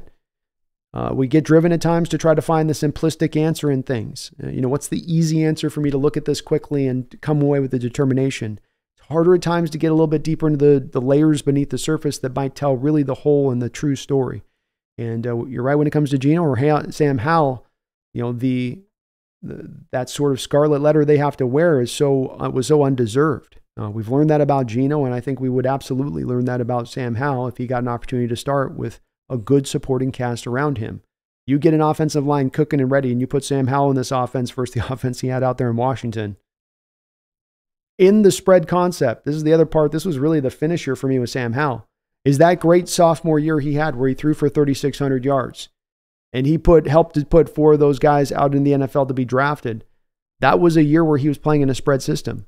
And now he's going back for the first time since that sophomore year, back to the spread system where he was most effective as a football player. Absolutely, there's some upside here with him. Sam Dog says it all starts up front in the trenches in football, and we still need to rebuild more up front on both sides. Amen. It's my thinking on it too, Sam Dog. Get that stuff just a little, not a long way, much more to go on it, but you got just a little bit more to go.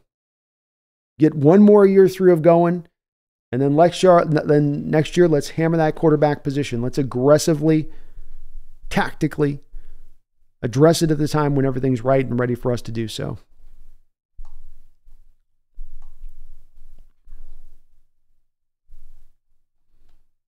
I'm a little behind on the dono, my bad. Megan, thank you for the $2 donation. She asks, how many games does Sam Howell play and why?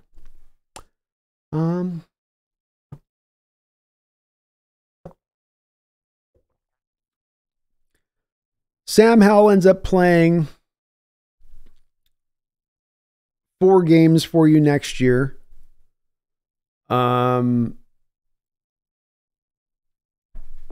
Because the offensive line is still trying to come together and you're installing a new offensive system and Geno gets injured, being an older quarterback, week 12, 13, he's beat up a little bit. Seattle decides to give him a couple weeks off. Maybe only like two or three games.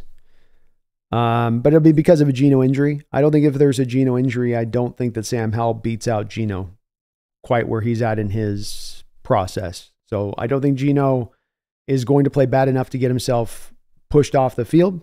As we saw with a lot of the numbers of Seattle's offense last year, they were effective and efficient. They just didn't give as much time on the football field as other offenses because their defense was living on the football field through the course of the game. But I think it's only an injury that brings him out there, Megan, and probably only a couple games. But Geno is getting into his mid-30s now, you know. He's getting a little bit old. Megan, thank you for another $2 donation. Says, my hometown was founded by Scots. The McDonald's. The McDonald's. That sounds more right now that I say it out loud like that, Megan. Okay. Yeah, that's definitely Scottish. I don't know. I always thought. But what about the McDonald's, Megan? What about the MACs? The MACs and the IRS. Oh, goodness. The Scots.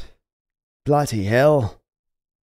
Thank you, Megan, for your donos. Ran in the Cut has been a member of the Hawks Nest for 8 long months. Thank you for that, Ran. He says, I love the Howell trade. He's still young with starter experience. It sets up not a reach for a quarterback in the draft. Go Hawks. It's my feeling on this as well, Ran, is that you're being put into a position where I know the fans are hot to trot on this a little bit, but you're going to have to reach for a quarterback, or you're going to have to give up more capital than you wanted to give up for a quarterback you weren't quite sold on. And I don't need John Schneider to agree with my quarterback assessment of who I want in a given draft, but I do need him to be sold on the next guy he takes. I do need him to feel like this is that guy I trust in. This is the guy I want to lead through. Not that he's been talked into it, not that he's been, browbeat into it a bit, but that he has truly attacked it from I waited here and just to the right time, and now is the time to strike. And boy, I really feel like that's what he's trying to do right now, Ran. But Hal's good. I like him too. It's a good way of saying it. Young, starter experience, 23 years old. Younger than Michael Penix. Younger than Joe Milton. Two guys that are just entering this draft. M'Baku, thank you for the $5 donation, M'Baku.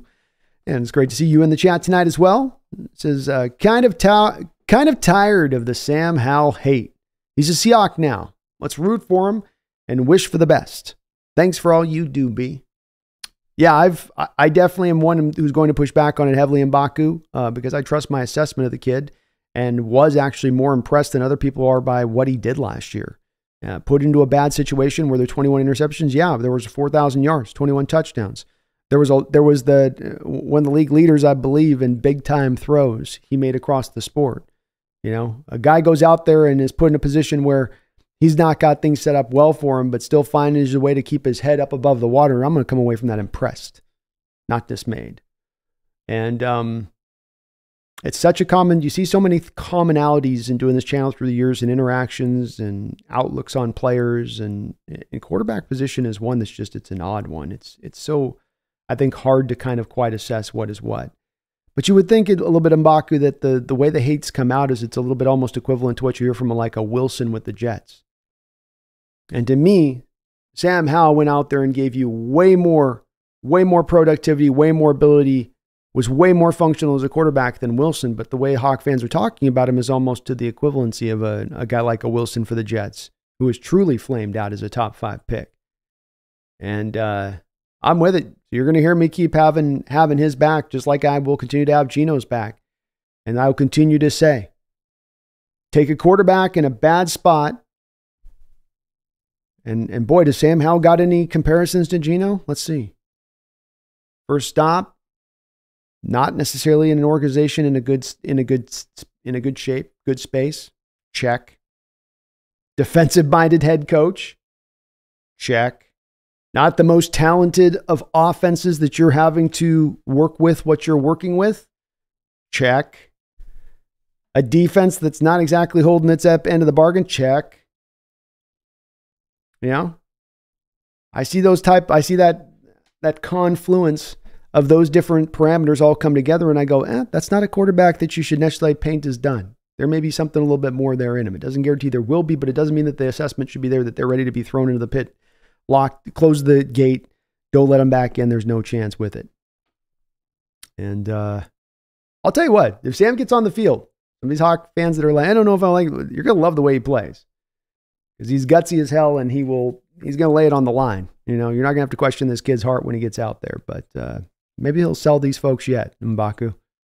T, thank you for subscribing to the channel. I appreciate you for doing that, T. Welcome aboard. Pandemonium Bad, thank you for the $2 donation. Says, stay at 16 or trade down and accumulate more picks.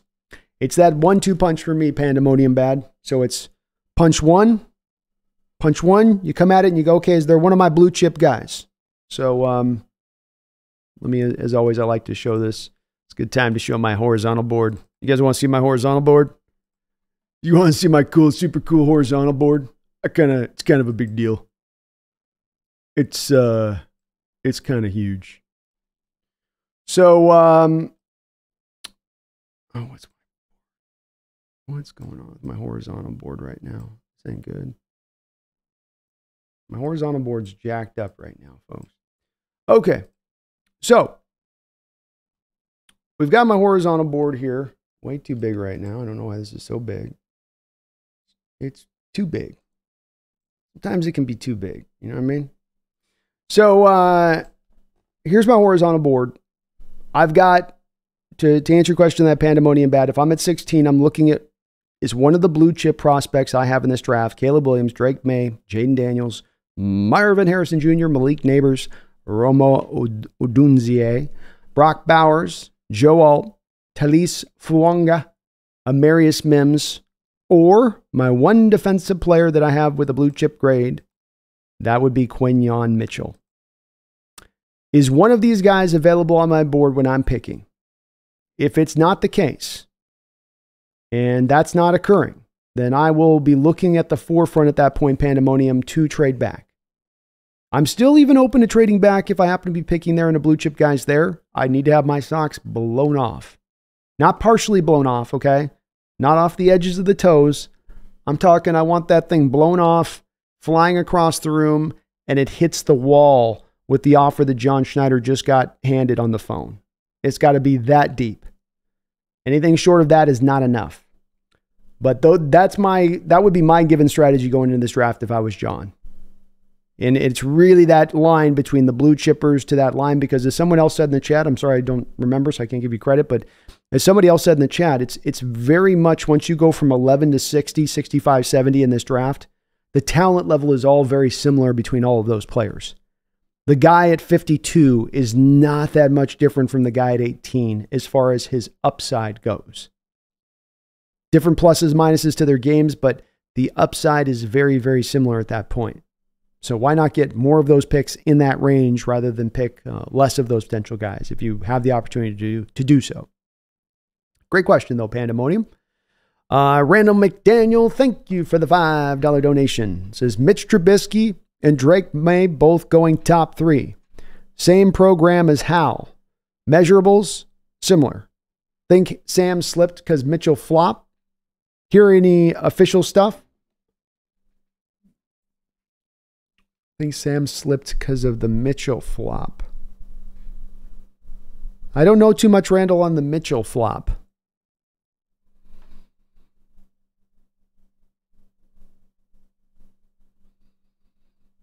Trubisky was, to me, in going through this, to me, Trubisky was a one-year wonder at UNC who, on the back of that 1 year of really good production, got drafted as high as he did.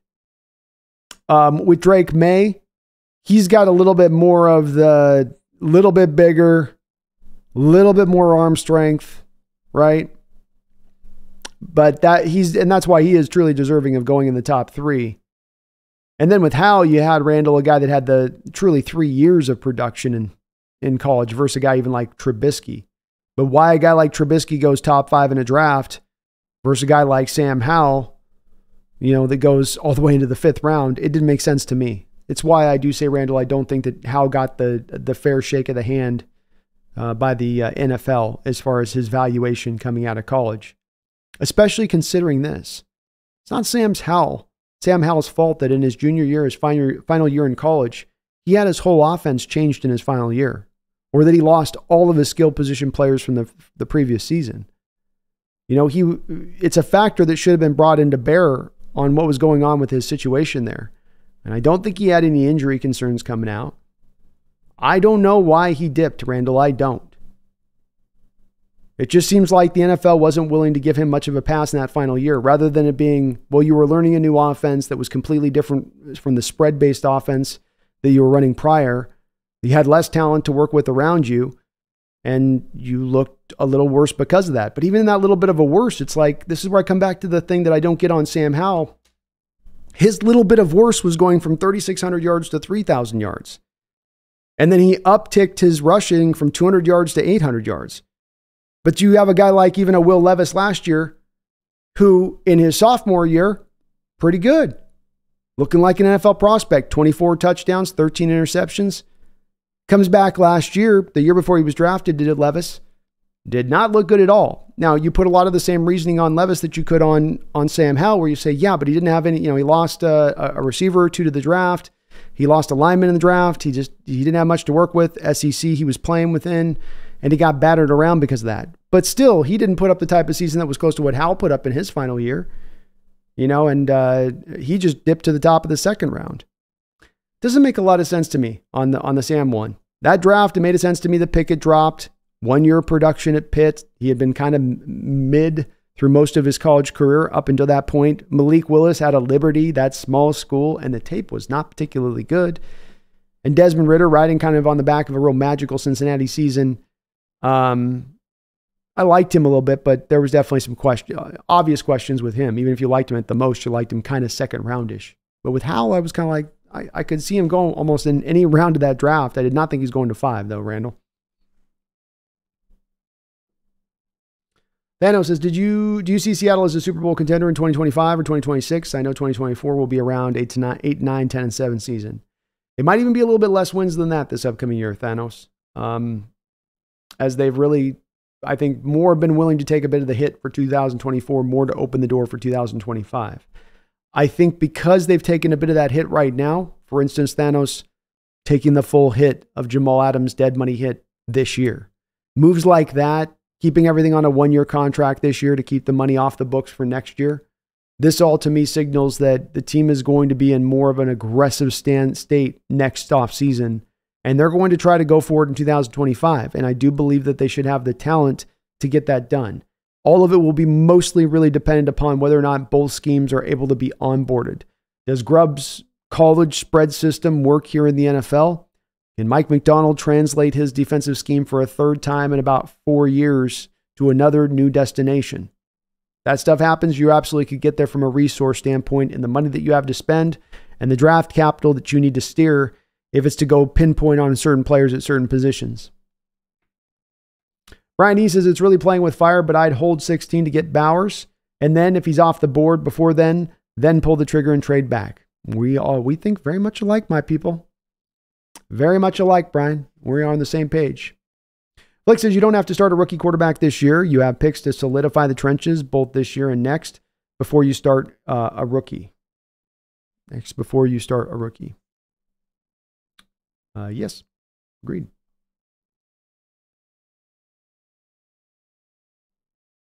And Chris, I'm worried with Peyton's injury history too.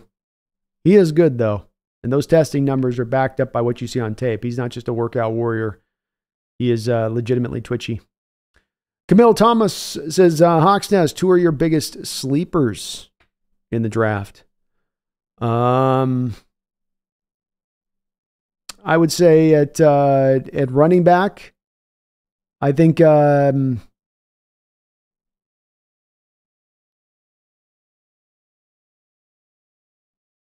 running back, Isaac Guerrero later on in the draft. Jalen Wright, if you're looking for more of a guy up in the upper reaches.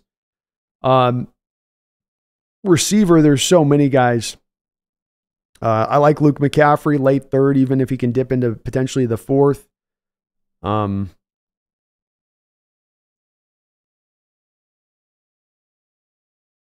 Ricky Parasol is interesting out of Florida, really young guy. His tape didn't light me up, but a lot of people are kind of hot to trot on him as a guy that could be an interesting cat.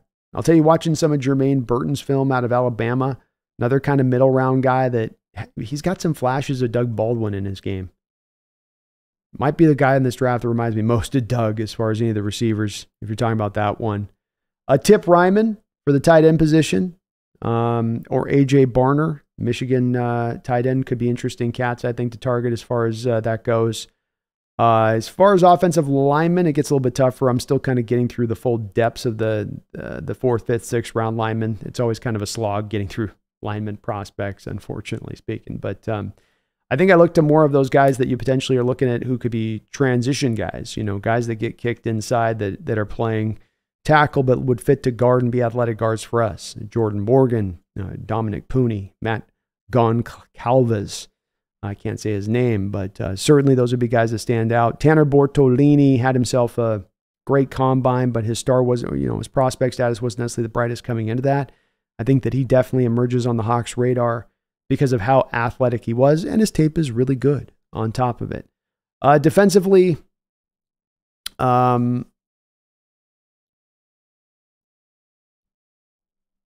it does get a little bit tougher because most of the prospects are known.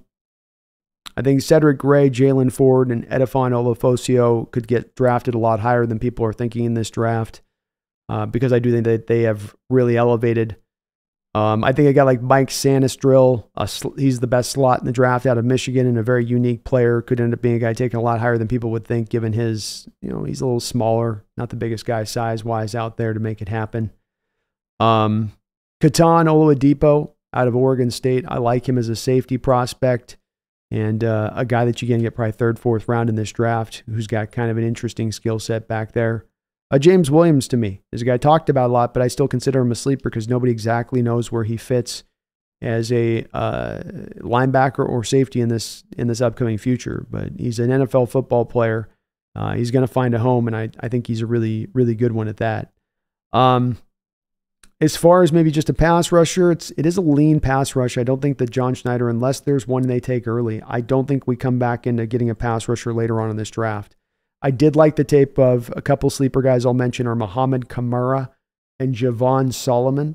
Solomon didn't test particularly well at the combine, but his tape was really nice. Small school guy.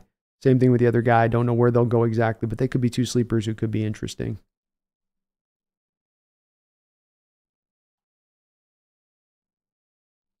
Randall, thank you for another $5 donation. Says Mitchell flop means, did Sam slip in the draft because he was looked at as Trubisky 2.0? Oh, my bad. Okay, Randall.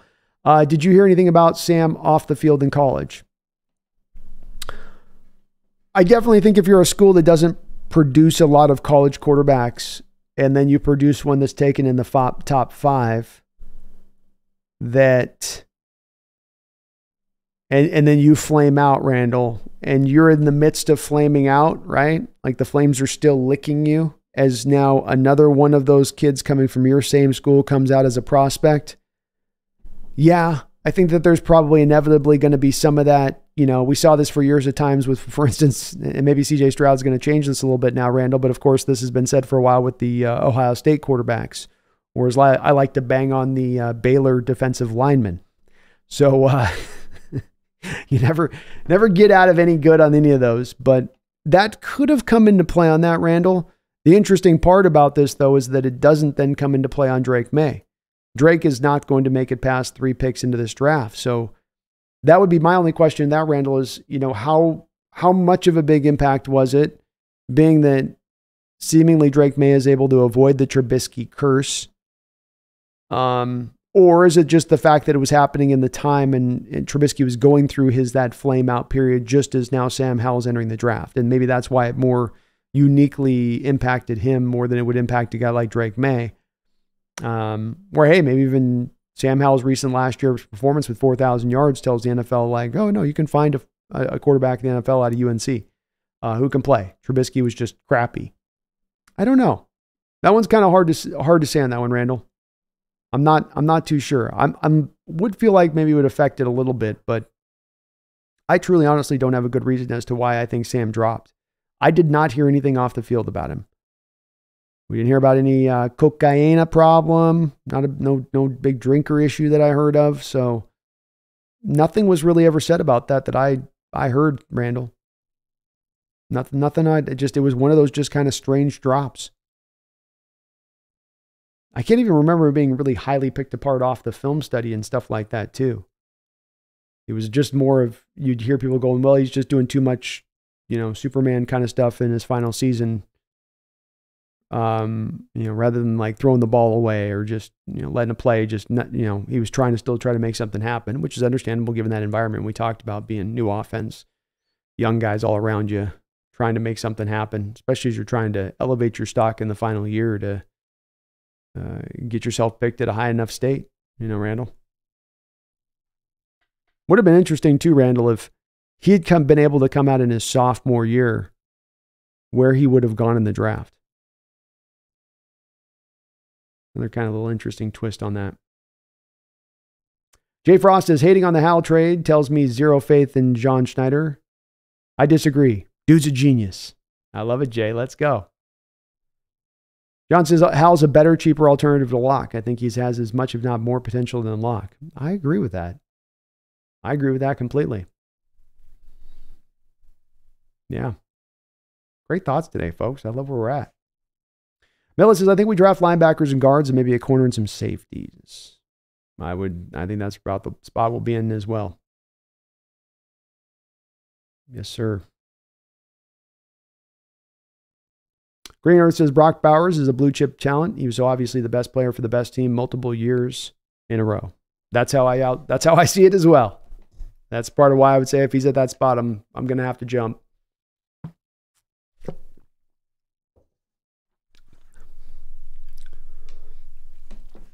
Zen Lunatic says Steeler fans will learn the hard way. Let's rust. Boy, Russell's in a tough position right now with that Justin Fields trade, because first time he misses a read over the middle, those fans are going to be all over him about, get Fields out there. At least he can still move around. That was not an ideal from Russell's sake, I think, Justin walking in the house there.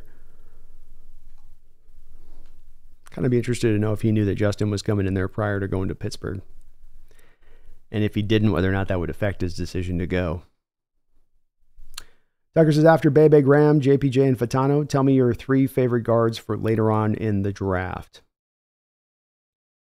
I'm going through those guys kind of heavily now. I kind of, admittedly, somewhat backburnered some of my process on that a little bit, but I still got some names to give you on that.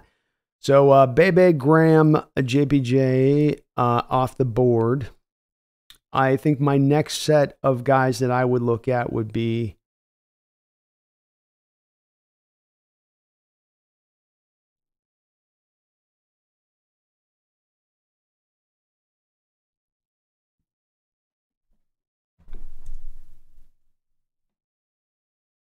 okay, so I would go probably Cedric Van Pran, Zach Zinter, Christian Hayes, Zach Frazier, and Christian Mahogany would be kind of my next set beneath them.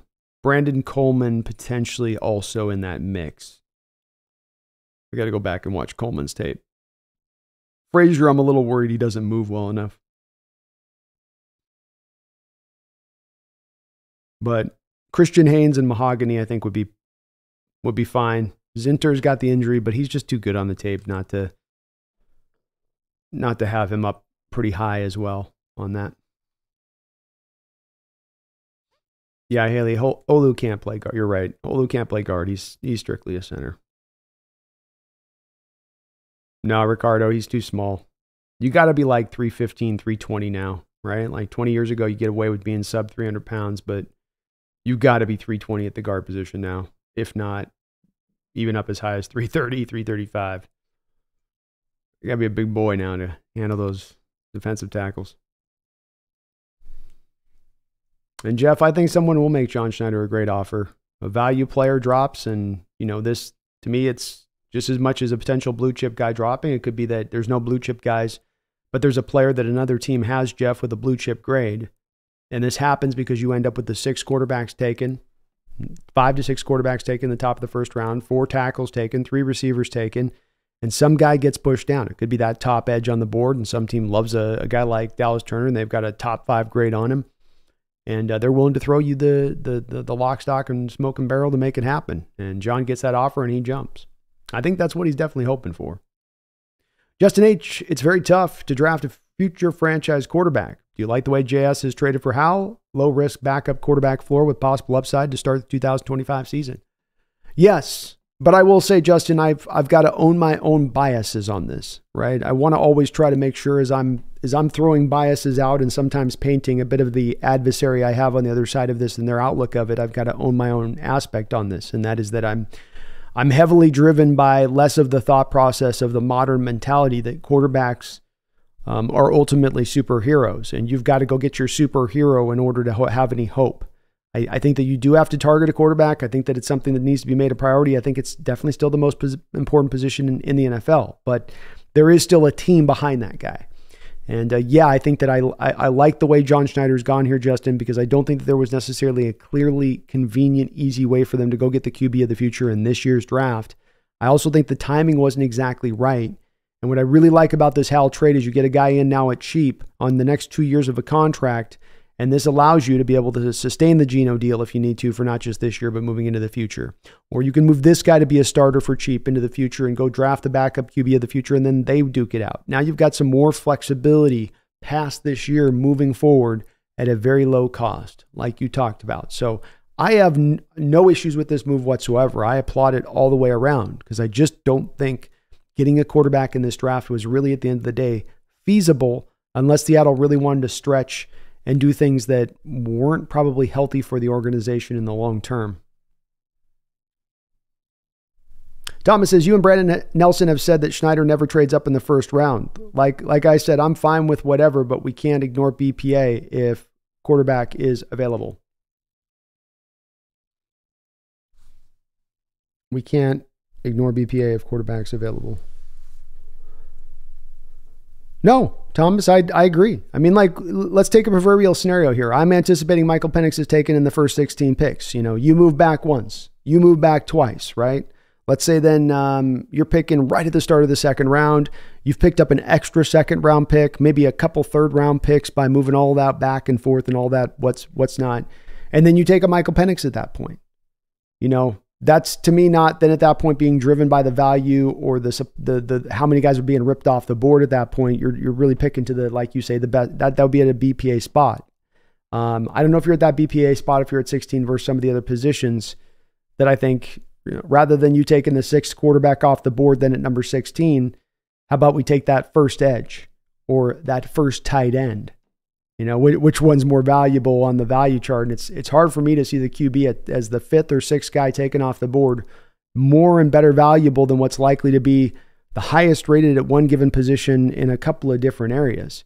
Could be corner, could be linebacker. I mean, just a variety of different spots. It's possible. I'm not saying it's impossible, but it just seems unlikely. Green Earth says actual general managers aren't going to let Bowers fall to the 20s. I don't think he gets to the 20s, no. I think he could get to 16, though. The weird thing that throws the Brock Bowers potential in a way that people wouldn't necessarily consider is cost. The tight end position has been so devalued. In drafting a guy like Bowers, part of the draw is to get a guy that you're able to draft on a cheap rookie deal. But with the tight end position, it's one that's been pretty devalued across the board to where you're kind of making him one of the highest paid tight ends in the league, even at 8, even at 9th overall in the draft. And that might cause him to dip on down in the draft a little bit to a more pliable area.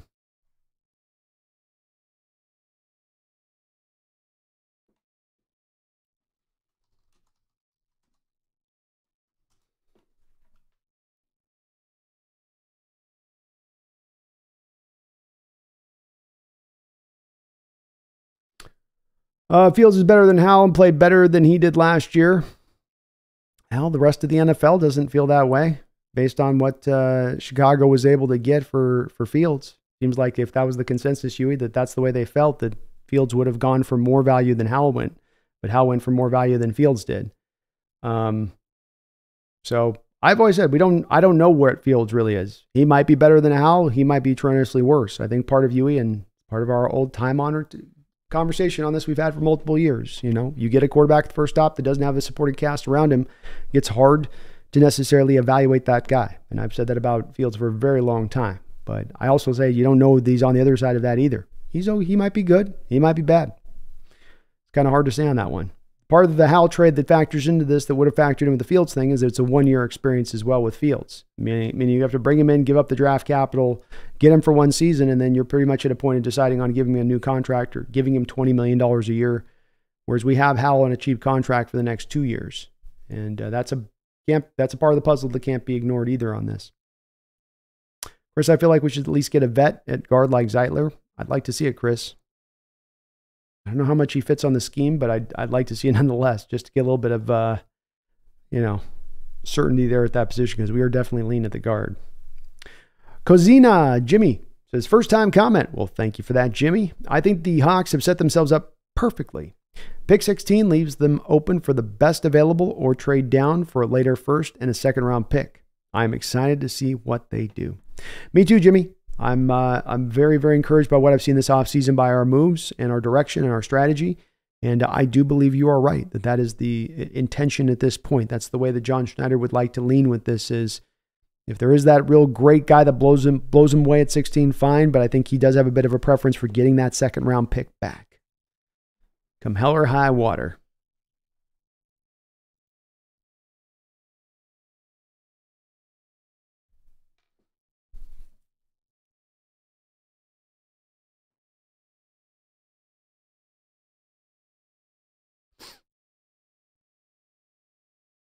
Tucker says, I think the way the fans are always in a rush. I think Pete was that way. John seems more patient. I think John will be much better as a GM without the constant pressure from Pete. Very well could see that. I do think that there was a bit of a chomping at the bit by Pete, thinking he was always this close away. I mean, you think about the Jamal Adams trades or the Leonard Williams trades. Did that come from Pete? Did that come from John? Was that both of them on that driving so hard for each? I mean, we'll never know, or maybe won't know till someday, but I think that's definitely something we've seen so far here, Tucker, from John out the gate without Pete here, is that he has shown a level of patience, whether it comes to finding a coach, to how they build this staff, to how he approached free agency. And he's not going to be rushed, and he's going to do things from a smart tactical standpoint of things. He says Seahawks are slow playing it and being frugal. It makes sense with the new coaching staff. John Schneider, miserly waves are actually an asset for once. Hey, we got you to say something positive about John Schneider. I'll take that win.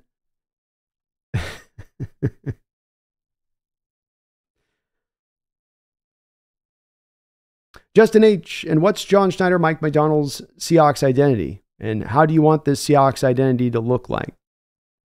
I think it's one driven by a team. Number one, rather than being driven by star power. I think it's a team that from an identity standpoint, it's got kind of like the amoeba ability on both offense and defense to be a bit of everything. I mean, defensively, it can drop into zone and just confuse you with fronts and stay with a four-man front. It can blitz you all to hell. It can play man. Offensively speaking, we can run with spread concepts where we dink and dunk you, but we also have power-based concepts to attack you in the run game. And then there still is some built-in shot plays that's very unique to the spread-based system that Grubb in particular likes to run and run at a very high rate. So we can attack you in a variety of different areas and ways now in a manner which we weren't before, where we're more narrowed in our path to beating you, I think. So it's an identity that is, as Mike McDonald has said, Justin, it's not as much about my scheme as much as maximizing out the players and being able to do whatever is called upon to beat your given opponent in any given week. You know, being able to attack their weaknesses, being able to maximize your strengths. And that has you then leaving a little bit of the dogma of your scheme and more moving to what players do best. So it'll be unique in that way, I think, Justin.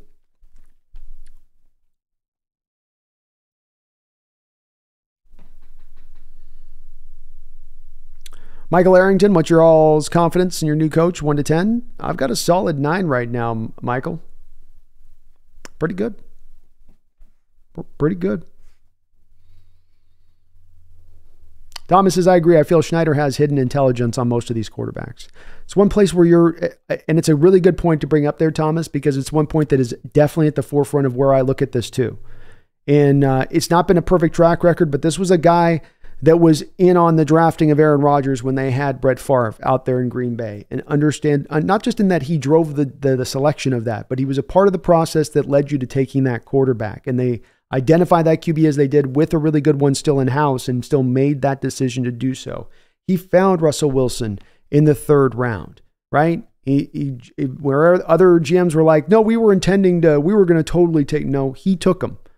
He took him when others were like, too small, can't do it with that. He was at the pro days of Josh Allen, at the pro day of Patrick Mahomes, while Russell Wilson was still on the roster, showing that he had probably, and I'm sure you're reading into it, a little bit of maybe an infatuation on both of those two players, and he just wanted to see it in person to kind of confirm what he was thinking. And so I'm not going to say all positions Schneider's some whisperer to, but it does feel like when it comes to the QB position, it at least seems to be somewhat of a strength for him. And so I will lean back and trust on his discernment about whether or not now is the right time to strike on one in particular to that point, Thomas,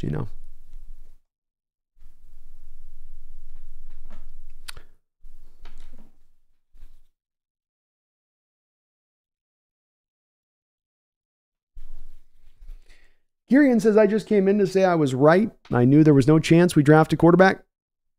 John Schneider doesn't believe in drafting a quarterback, let alone we never were going to get a chance at a top-tier draft pick. I was right. Thanks. Get it.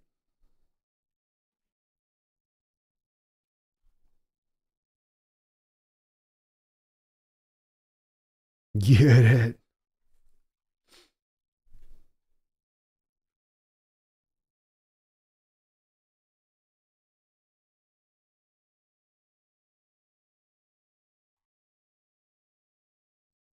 Benelli, I want Zach Zinter. He's a road grader, exactly what K9 needs. Yeah, he's good. He's really good. Just a complete right guard. I mean, and as long as he get back from that injury, he'd fit in, I think, day one at that point, in my opinion. Colton Strickland, thank you for the $5 donation. I really do appreciate you for that, Colton. Says, just as a fun activity, look at the stat comparison of Howell and Allen in the first 18 starts. Go Seahawks. Well, does Howell have 18 starts?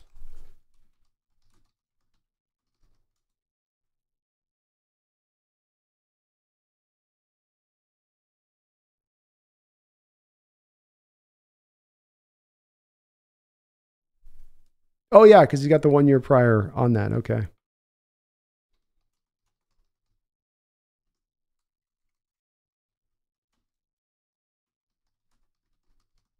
See if I can find a quick thing here. Okay. I think I can pull this off. It's a good suggestion, by the way. Let's see if I can make this happen now. Well, we'll just do full screen. So,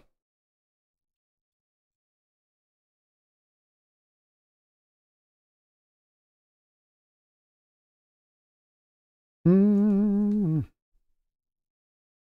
let me see the thing I wanted to see with Hal. I thought I found it.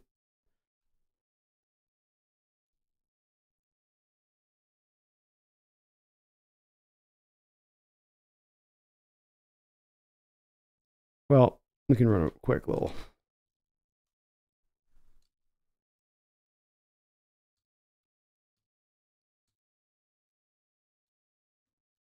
One 206 204 217 224 254 253 243 plus 183 plus 219. Oh wow.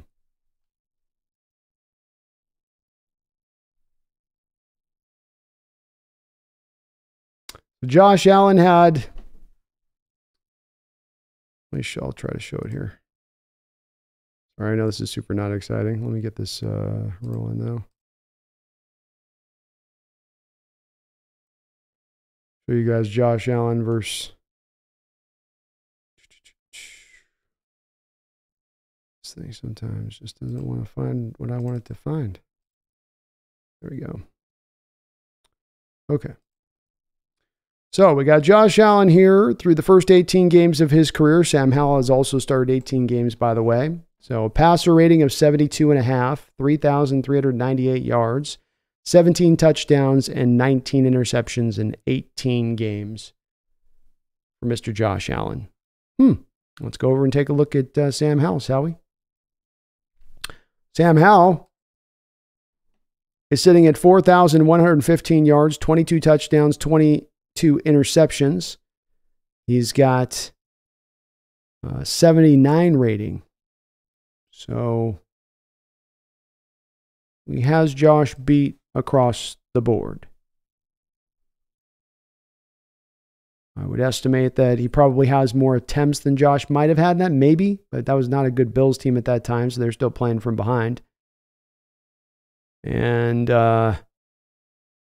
certainly with Josh Allen, you get a little bit more as far as probably the scrambling, though you got 263 yards out of Sam Howell last year. But a fun comp, man. Yeah. Certainly, if people had been willing to throw Josh Allen out the window after those first 18 games, you would never have gotten to the player that he is now. That's a good point. Love it, man. Thank you for the suggestion. Great suggestion, Colton. Randall, thank you for the $2 donation. Will be less head-scratching moves with Pete gone.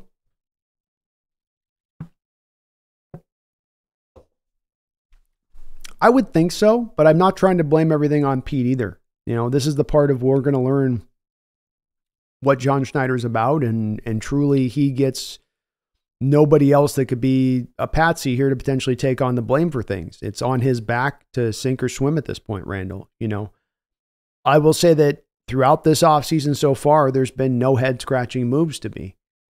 You cut away dead money as you think you would do for a new coaching staff. You hired a bright young candidate.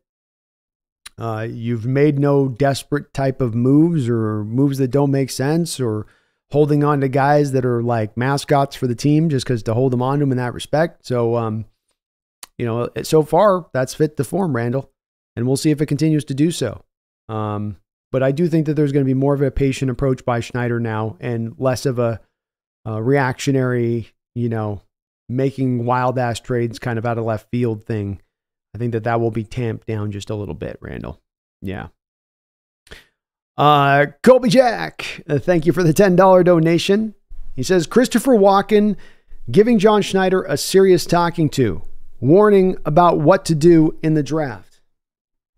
I got you, Colby. I got you, man. So this is Christopher Walken giving John Schneider a serious talking to, warning him about what to do in the draft. John Schneider, listen to me now, please. No, get over here. Sit. Now, listen. Get out your pencil, boy, and listen to me. Things to say to you. I'm going to tell you about this draft and what you're going to do. John, hard work done, over with. You've got it handled. How'd you do it? I don't know. You did. It's done. Now, don't crap the bed at the end. Get it right, John. Now, get it right. You go on the draft. Here's what you're going to do, Schneider. First, you're looking for blue chip prospect. Not yellow, not green. I want blue chip prospect. John, it's my cowbell. It's all I got. Please. No blue chip prospect. Fine, John. I'll order number 2 on the menu.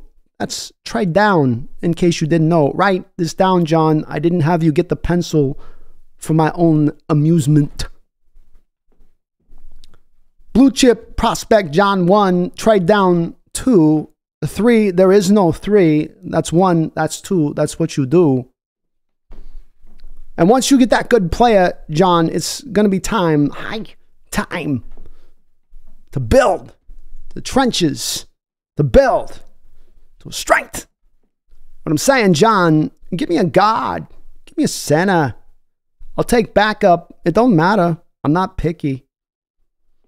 But he better be good. John, don't you mess that part up. You've done so well throughout the offseason. Now to muck it up, it'd be an embarrassment. So no pressure, Schneider. But give me my goddamn offensive lineman, please. And don't make me ask twice. Thank you, Colby Jack. Appreciate the $10 dono. Watkins a little struggle right now. I don't know why. It's usually better. but John's going to get this one. You better believe. Pigeon Boys, thank you for subscribing to the channel, Pigeon Boys. Welcome aboard the Hawks Nest. And Colby Jack, thank you for that big fat $10 dono. Randall McDaniel, thank you for another $5 donation. Appreciate you too. He says, I think we can be a 9 to 10 win team if we can protect the quarterback. Believe D will be better. We can assume offense will be on par with 23. I do think that I want to operate from two places on this one, Randall. And the first place that I would operate from is to say that I think that there is a very wide variance of what this team potentially could do next year. I think when we've gone through recent seasons, we've found that our floor is really high. I think our floor actually has a real low end to it this next year because it could take a little bit of time to try to onboard both of these two different schemes on both sides of the ball. So part of what I'm going to be doing in my outlook for projecting the team, Randall, is to try to keep people's expectations in somewhat of a realistic area for this being the first year of the Mike Macdonald experience. So there's a potential here to me that we could be at 5 or 6 wins this upcoming season. But the variance also states that you could get up to 11 or 12 wins. If things onboard faster than maybe they've taken before, you know, if you get the benefits from moving from the ultra simplistic to the ultra conservative, and that bounces you forward quickly, the returns on that may become fast. So I truly believe that there's a 6-win to 12-win variance, kind of unusual in the NFL. I don't think that many teams you'd look at that through that same spectrum, but with this Seahawks team, that's how I view it, Randall, where I think it could be either way. It's all really on how fast. It's not really the talent to me, Randall. It's all more about how fast you onboard both of these two schemes. How do you onboard going from the spread-based concepts? How do you get to this complex defense that's got a lot of moving parts to it, going from that other defense that was so very much what you see is what you get? We're not going to do a lot of exotic things. My tendency logically would be to think, Randall, that going from one of those things to the other on both sides of the ball will take a little bit of time. But I could see it coming together fast. And definitely Mike Macdonald, this isn't his first time having to come in and teach a scheme from day one straight, do it again. He's done it 3 times over in like 4 seasons. So certainly he could maybe pull this off faster than even before. Maybe he's kind of got it down. You know what I mean, Randall? But yeah, I think the offense could be on par with 23. Absolutely.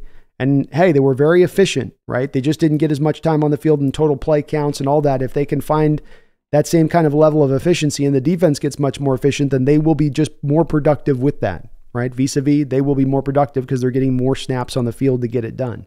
So I could certainly see it go that way, Randall. I don't want to seem like if I say that they're at 6, 7, 8, 9, 8 wins or something, that's definitely where they're going to land. It's a wide variance, and it makes it very hard at that point to predict where they're going to really end up landing. It could be all over the place. 6, 7, 9 wins. I don't know. Hard to say, Randall. Could be anything, really.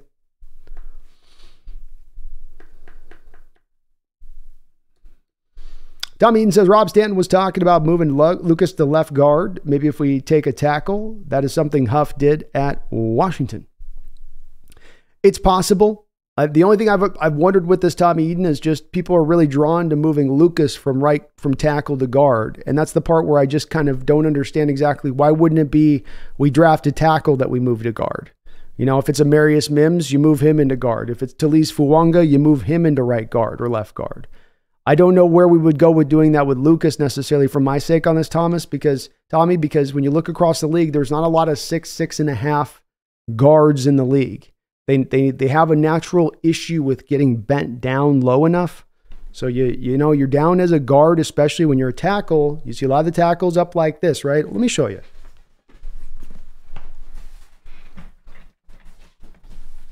Okay, Tommy. So I'm a 6'6" guy, right? And I'm out of tackle. So you see him a lot of times in this kind of stance like this, right? Where the bend ain't going down all the way down. I ain't getting down to here, right? I'm kind of locked into this point. And if you've ever had knee problems, you know the lower you have to get with a knee problem, the harder it gets on that knee to get down there, the lower you have to go. So you get a guy at 6'6.5", used to standing up like this, right? It's got knee problems, that's got a chronic knee injury, and now you're going to have him face up the guard head on. You're going to have him face up a nose tackle at that or go over to left guard. And now you're going to have to get him way down here like this. and get him down here, right? So now all that stress and pressure goes up on that knee. But then you also have a guy at 6'6.5" who has a hard time getting this low. So he has a defensive tackle from him at a pad level like this. You have your 6'6.5" guy at guard with his pad level up here like this. When you get into center, guard, defensive tackle, the low man wins. So what you're going to end up with Lucas is a situation where he's constantly losing the leverage war because he's taller than the guy going opposite him. And there's nothing he can really do about it because the only way to get down is to bend lower than the guy opposite from him. But if he's dealing with a guy that's 6'3" and 345, he's not getting lower than that guy at 6'6.5" with knee bend issues probably. So that's the issue I've had with this thinking of him over there. I'm open to it.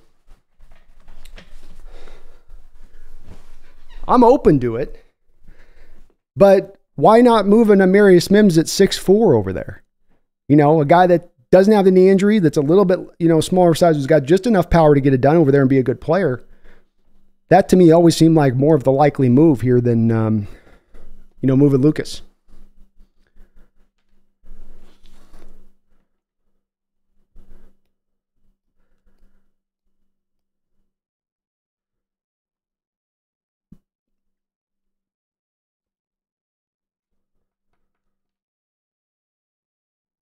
And maybe Tommy, he can work over there. There's not a lot of 6'6.5" guards in the NFL.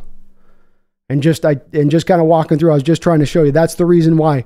If it was a matter of like a guy could be just infinitely tall and it doesn't matter, why not 6'9" guys that can move? It's because leverage matters, and it matters really extra specially inside. It's really, when you get to the guards inside that place where you're that low, it really is low man wins. When you're on the outside, you can get around of the leverage losses sometimes.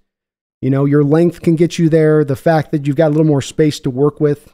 But once you're inside, you gotta get down.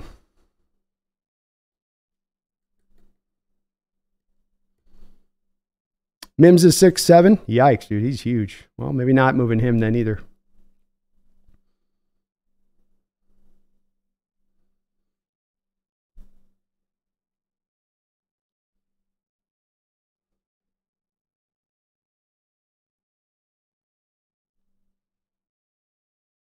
Where's Pumpkin? Pumpkin's sleeping, man. She's dipping on me this show, I guess. She'll make her way in probably at the end. 3-hour Patano would be the perfect pick. Can probably play the whole line. Maybe not center, but he's a great player. He would be great. Yeah. Good chance.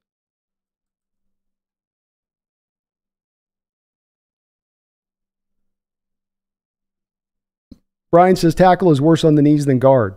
The movement to block edge rushers is much more strained than dealing with interior defensive linemen and run blocking. I don't know about that when it comes to especially a guy that's a taller guy that's got to bend down. I might disagree on that one.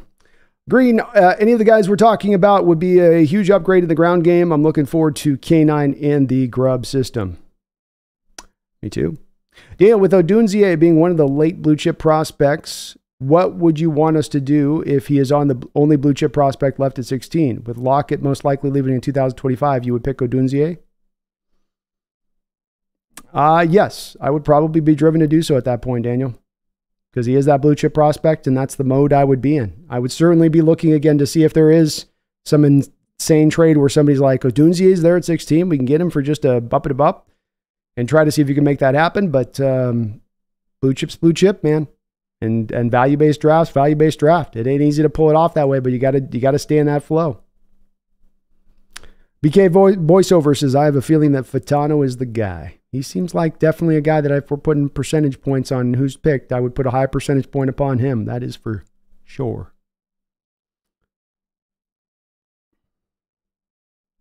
Sanchez has been a member of the Hawks Nest for 17 months. He says, B, showing us how to properly drop a deuce. Just gotta pinch that sucker off, man. Gotta pinch it off.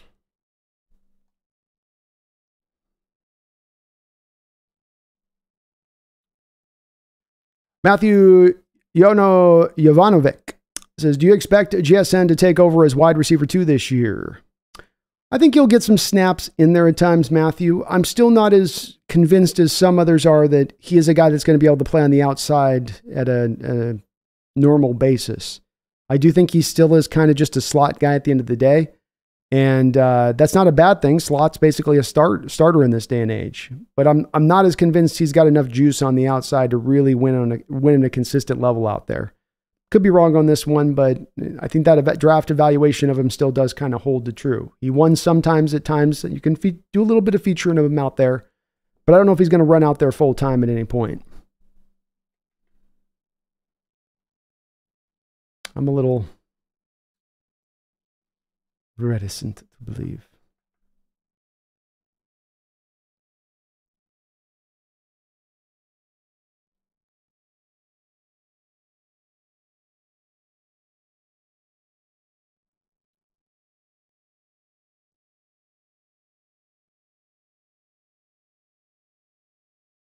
Brian Carroll chose Wilson over Flynn. John wanted the guy they were paying the money to start. Brian, I mean, I've heard a lot of discussion between Pete and John over the selection of Wilson. That's not the way that I've ever heard it talked about. Carroll's always given the nod to John as the guy that wanted to make Wilson the pick. If you have a reference for that, and I'm wrong on this, I'm open to checking out the reference and seeing whether you may have heard this to be true, Brian, but I understand it pretty succinctly to be that was John's pick. John says, we may not have Abe at tackle no more per Schneider. If they move him inside, then who exactly? Where are we getting the we may not have Abe at tackle anymore? I haven't seen that, John.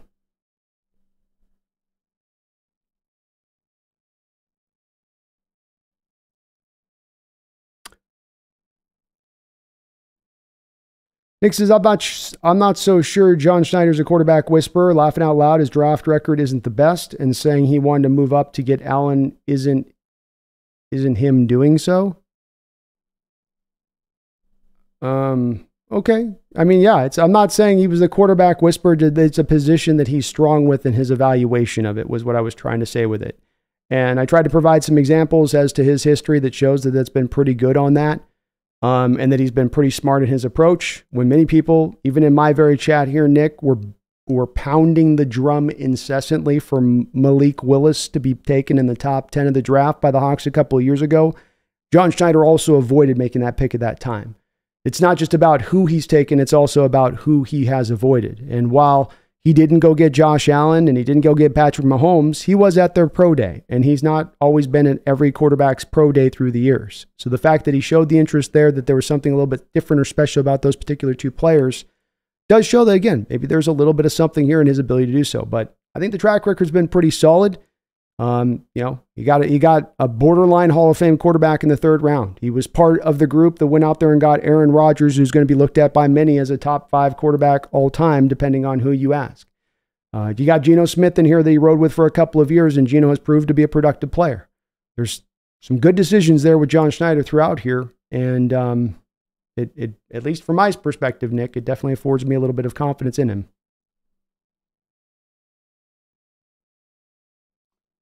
Pumpkin's starting to... No, Pumpkin! She's toast, man. She must be tired. Tucker says they put up a stat on Josh Allen in his first 18 starts that was completely wrong. They listed him having 29 touchdowns, and it isn't even close to that.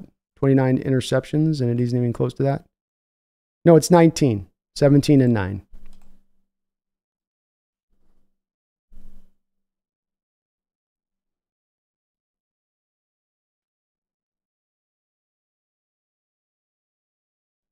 Yeah, Nick, I had said on that I acknowledged on that Howell had more attempts. But Howell had more attempts, not because other than the fact that his defense was worse than probably what Allen was working with. But he did have more attempts. Kings Al, Brandon, can you believe we have Sam Howell, my number 1 quarterback in the 2022 draft? Well, I'm trying to sell these folks on him, King. I don't know. I'm not making too far headway on it, though, I don't think. But I loved it. I'm happy with it. John says, there you go. Retirement is even worse because then you need another bona fide tackle and a guard.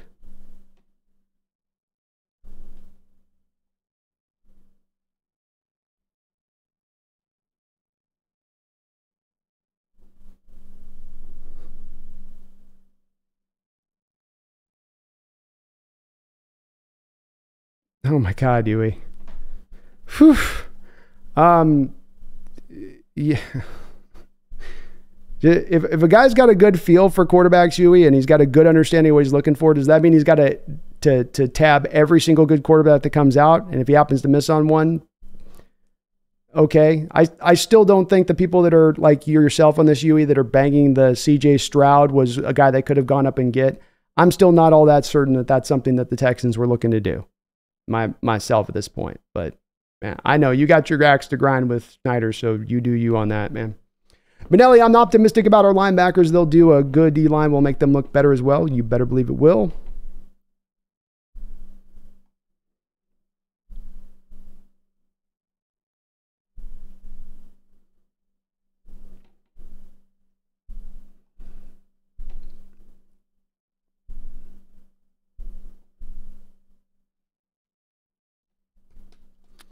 At Close Range is a great movie, Tucker. Definitely one of Walken's better ones. He's super scary in that. Super scary. Kings Owl, I actually feel bad for Fields, the player. He definitely has more value than a 6th round pick from 2025, but teams knew Fields was cut or staying. Yeah, I think he's been given a hard, bad shake as well. The Bears did not set that situation up right. There's a lesson to be learned from the Fields situation in Chicago.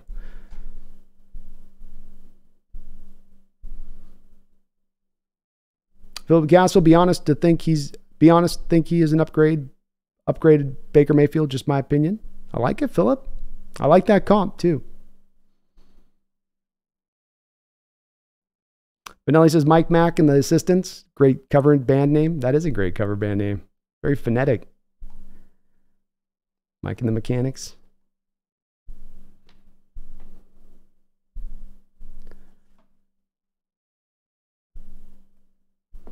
Yeah, Brian, trying to predict the record is pretty rough. It's going to be, this year's going to be a tough one to figure out who's what, where, and why. But now he says Lucas will be fine. He came back early from the injury last season, played hurt all year. He recovers into a Pro Bowler this year. I'd love to see it. Love to see it. Philip says Mims would be a good guard. Fuanga, if he drops the guard. Fuanga could definitely do it. I didn't realize Mims was 6'7". Whew. Hold on here. Yeah, let me make sure of that. I think I've been given some falsified info. No, he is 6'7". Wow. He carries it well. Big Hawk, thought you were going to whip out the shake weights, Brandon. That's for my OnlyFans page, Big Hawk. You got to pay for that action. Benelli, you want your guards about 6'3", 330. You want your tackles 6'5", 300. Exactly. Yeah. Leverage is the winning game in that inside point. You got to have the leverage, and it's hard to win leverage when you're giving up 3 inches to a guy across from you. Split Face says, if I had 200, I'd send it for that impression. And thank you, Split Face. I appreciate it. You do, Split Face. Walken's thankful. Brian says, Brandon, some people are using Huff's use of Jackson Kirkland, 6'6" at guard at UW as a guide for moving Abe Lucas inside.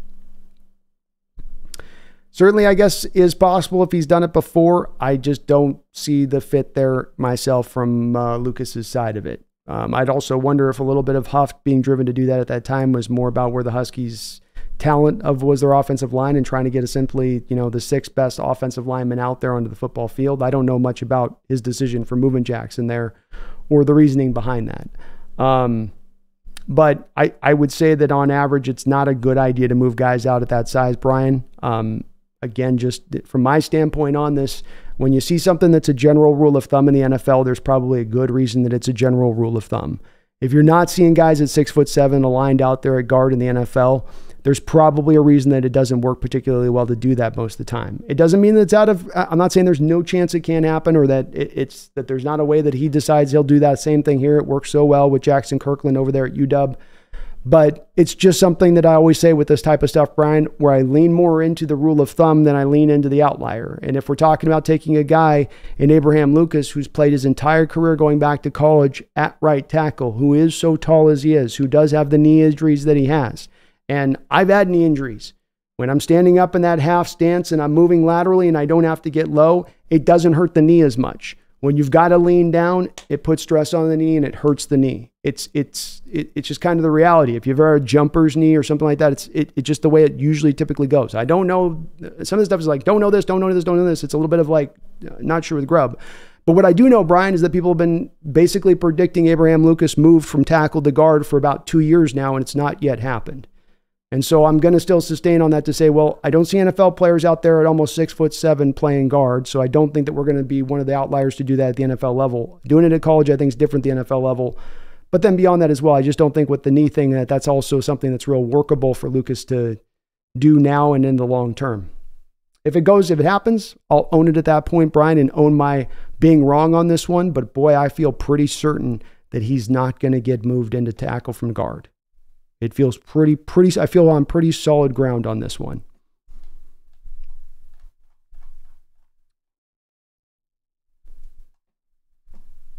Sanchez, thank you for the $10 donation. Appreciate you, Sanchez, for that. Very kind of you.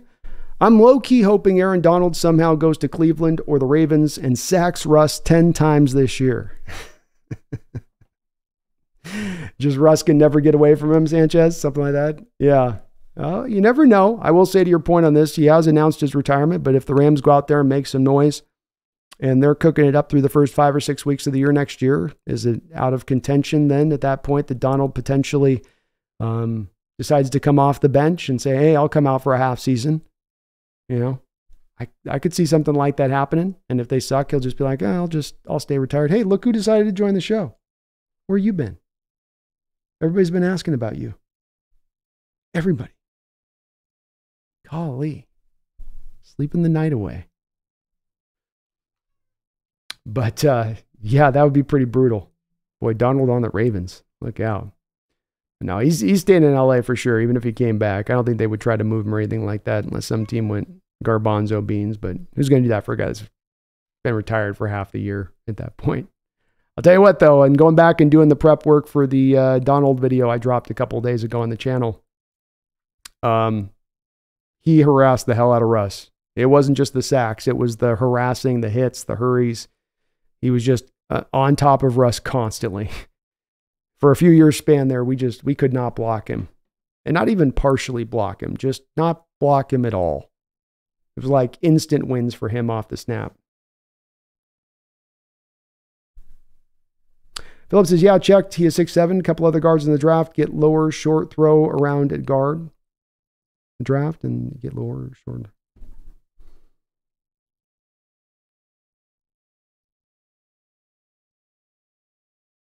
Benelli says Aaron Donald still had 3 to 5 years of top tier football in the tank. Thank God he retired.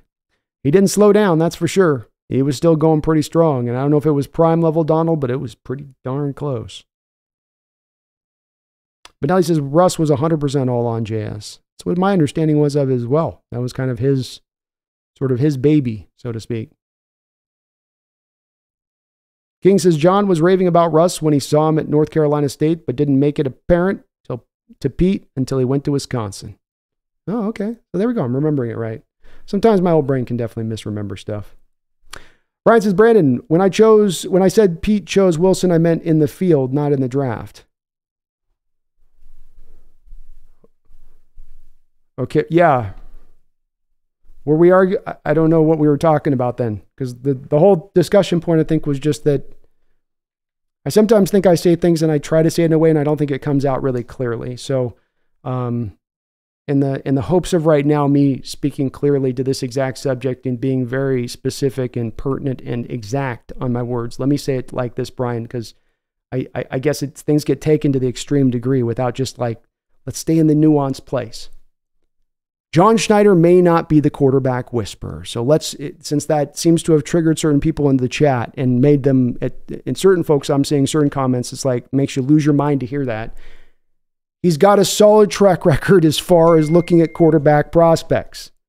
That's the point. Solid track record when looking at quarterback prospects and who he has targeted when, and the decisions that he's made around the quarterback position. Is it perfect? No. It's not perfect. Is there a general manager that exists in football history that's been perfect in their outlook of the quarterback position? Bill Walsh thought Jim Druckenmiller was going to be awesome. Bill Walsh personally signed off on the Seahawks for them to select Rick Meyer. There is not a perfect general manager out there when it comes to any position. Do certain general managers have strengths and pluses and minuses to their game than others? Yeah. The only argument I was trying to make, and it seems like it completely got lost, is that from Aaron Rodgers to Russell Wilson to the choice to back Geno Smith to the not selecting those quarterbacks a couple of years ago when they avoided the quarterback landmine of Malik Willis, Desmond Ridder, and Pickett, and they didn't end up making a high pick on those guys when so many people were banging the drum for them to do so. We forget about this in retrospect, but everyone was pushing for John to take a quarterback in that draft just for the sake of taking one. So he's got a solid track record in his ability to target quarterbacks and his decisions at the quarterback position. Is there a Matt Flynn on the books? Sure. But is there way more spots in there where he's got a solid track record in what he's done in looking at the quarterback? Yes, there is. Should that build a little bit of confidence going forward in how he addresses the position? I would think so, but maybe not reading some of your guys' comments in here. And to that, I don't understand. To that, you're deciding on something that doesn't have a lot of the track record adding up to that, in my opinion, at that point. Jeff N says, I heard a number of times that John Schneider is very high on Quinn Ewers. I've heard the same. Garth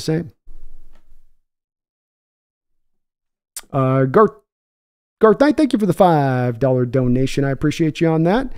He says, shouldn't this stream be an Aaron Donald retirement celebration? Hell of a player. I don't miss facing as a Hawk fan.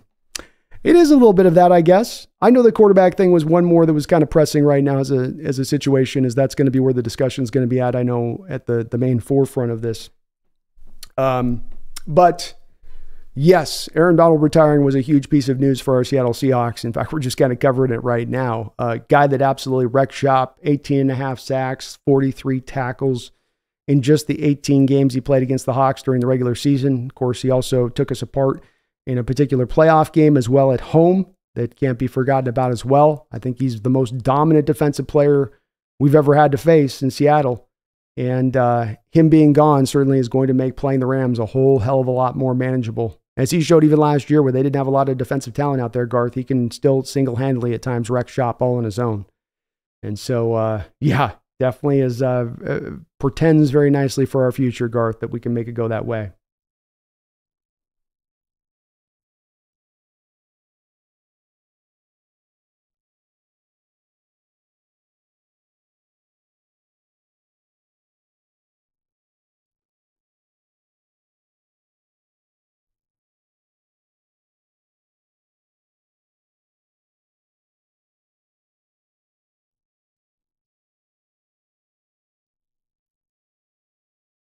Millet says, I think the Sam Howell trade was really smart and on the radar. He has a high ceiling and starter potential. I like it from that same kind of perspective myself, Millet. I don't think that his story's set. 23 years old as a player, one season starting in this league. He can move. He can make all the throws in the book. He's had his ultimate success in a spread-based system, which is just the kind of system that we're going to. I think there's a lot here that kind of aligns up to us getting not only the best version of Sam Howell potentially going forward if he steps in, but also a guy that really does fit into this offensive scheme to be at his best, that this is the best fitting scheme for him. Catalyst, Washington was very pass heavy, so Howell was bound to get sacked a lot and throw more picks. Agreed, Catalyst. And they were pass heavy because that was just the nature of their offense? No, it was pass heavy because, of course, their defense was in such poor shape. When your defense is, if I'm not mistaken, one of the teams that was up in the league leaders as far as giving up the most amount of points in the NFL, you have a defense that midway through the year dumps two of its more valuable defensive players in Montez Sweat and Chase Young. You end up in a place where your offense is left having to kind of foot a lot of that bill at that point. And just to kind of show you guys what I'm talking about here.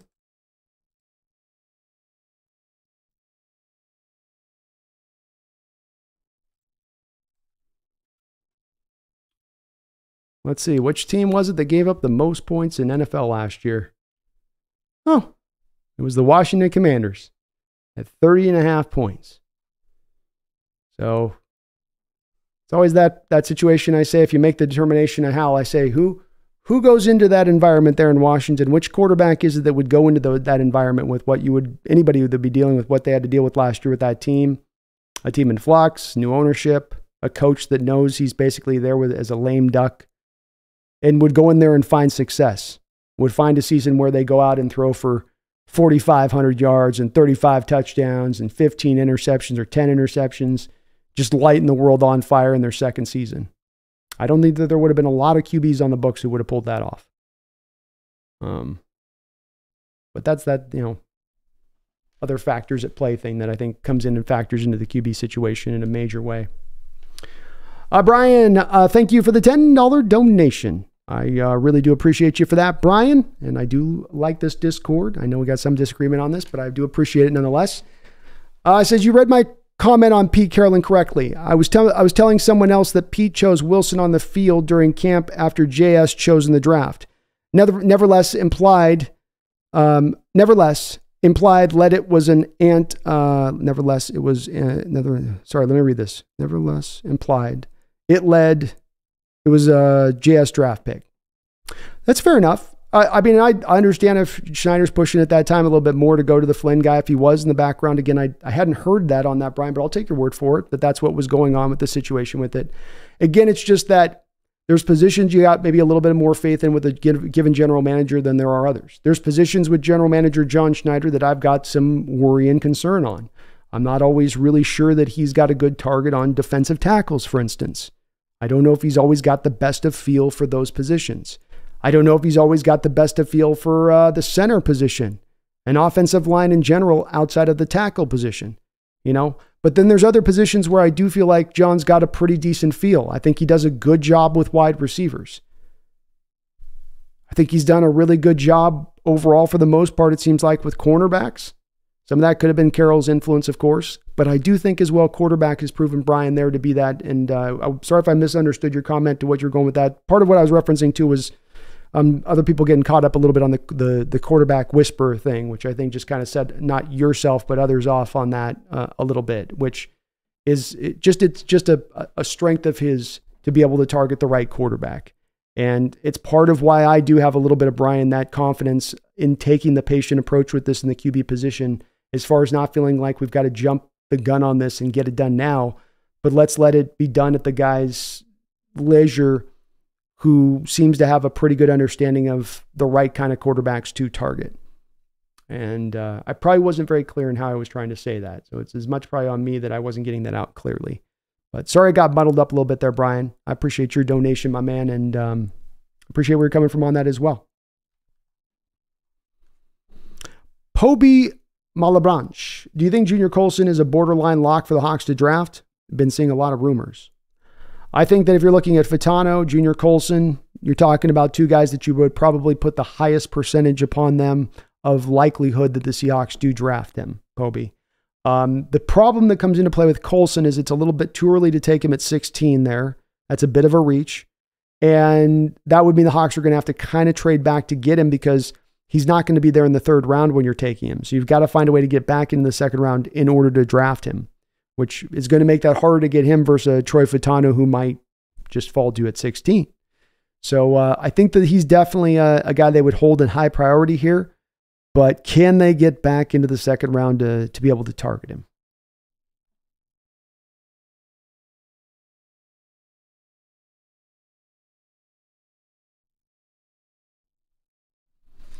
John Ray says Arch Manning will be hitting the draft in a couple years if Howell didn't work out. Yep, maybe they're aligning it for that, man. Maybe that's what the plays is here.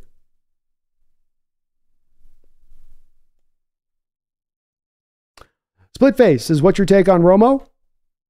Where's he going to fit? If I look at Tankathon right now,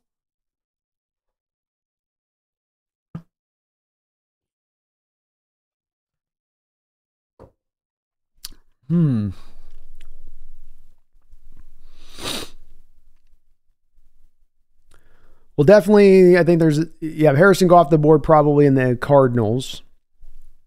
Between the Giants, I would think if the Giants don't go for quarterback, then there is a really good chance they take Malik Neighbors there. You know, I think if Denver doesn't go with quarterback split face, I think that Sean Payton would love Romo. His contested catch skill and all that. I mean, there's so many of those kind of throws that Drew Brees would throw through the years, be it to guys like Marcus Colston or Devery Henderson. I mean, a litany of guys, really. I think he would really like that part of Romo's game. And if they don't go QB, there's definitely an opening with them trading Jerry Jeudy, and we'll see where they're at with the Cortland thing. But in fact, I figured, didn't something happen with him? I can't remember. Something might have happened with Cortland already, but Denver becomes a team to me, split face, that stands out at that point as the team that would maybe potentially jump on him there. Certainly Vegas could pair up Devontae Adams with them. That makes sense. New Orleans, you want to put Chris Olave and Romo together? Makes a lot of sense. Indianapolis, you got Pittman to one side, Romo to the other side. I mean, he definitely is likely, in my opinion, to find his way in the top 16.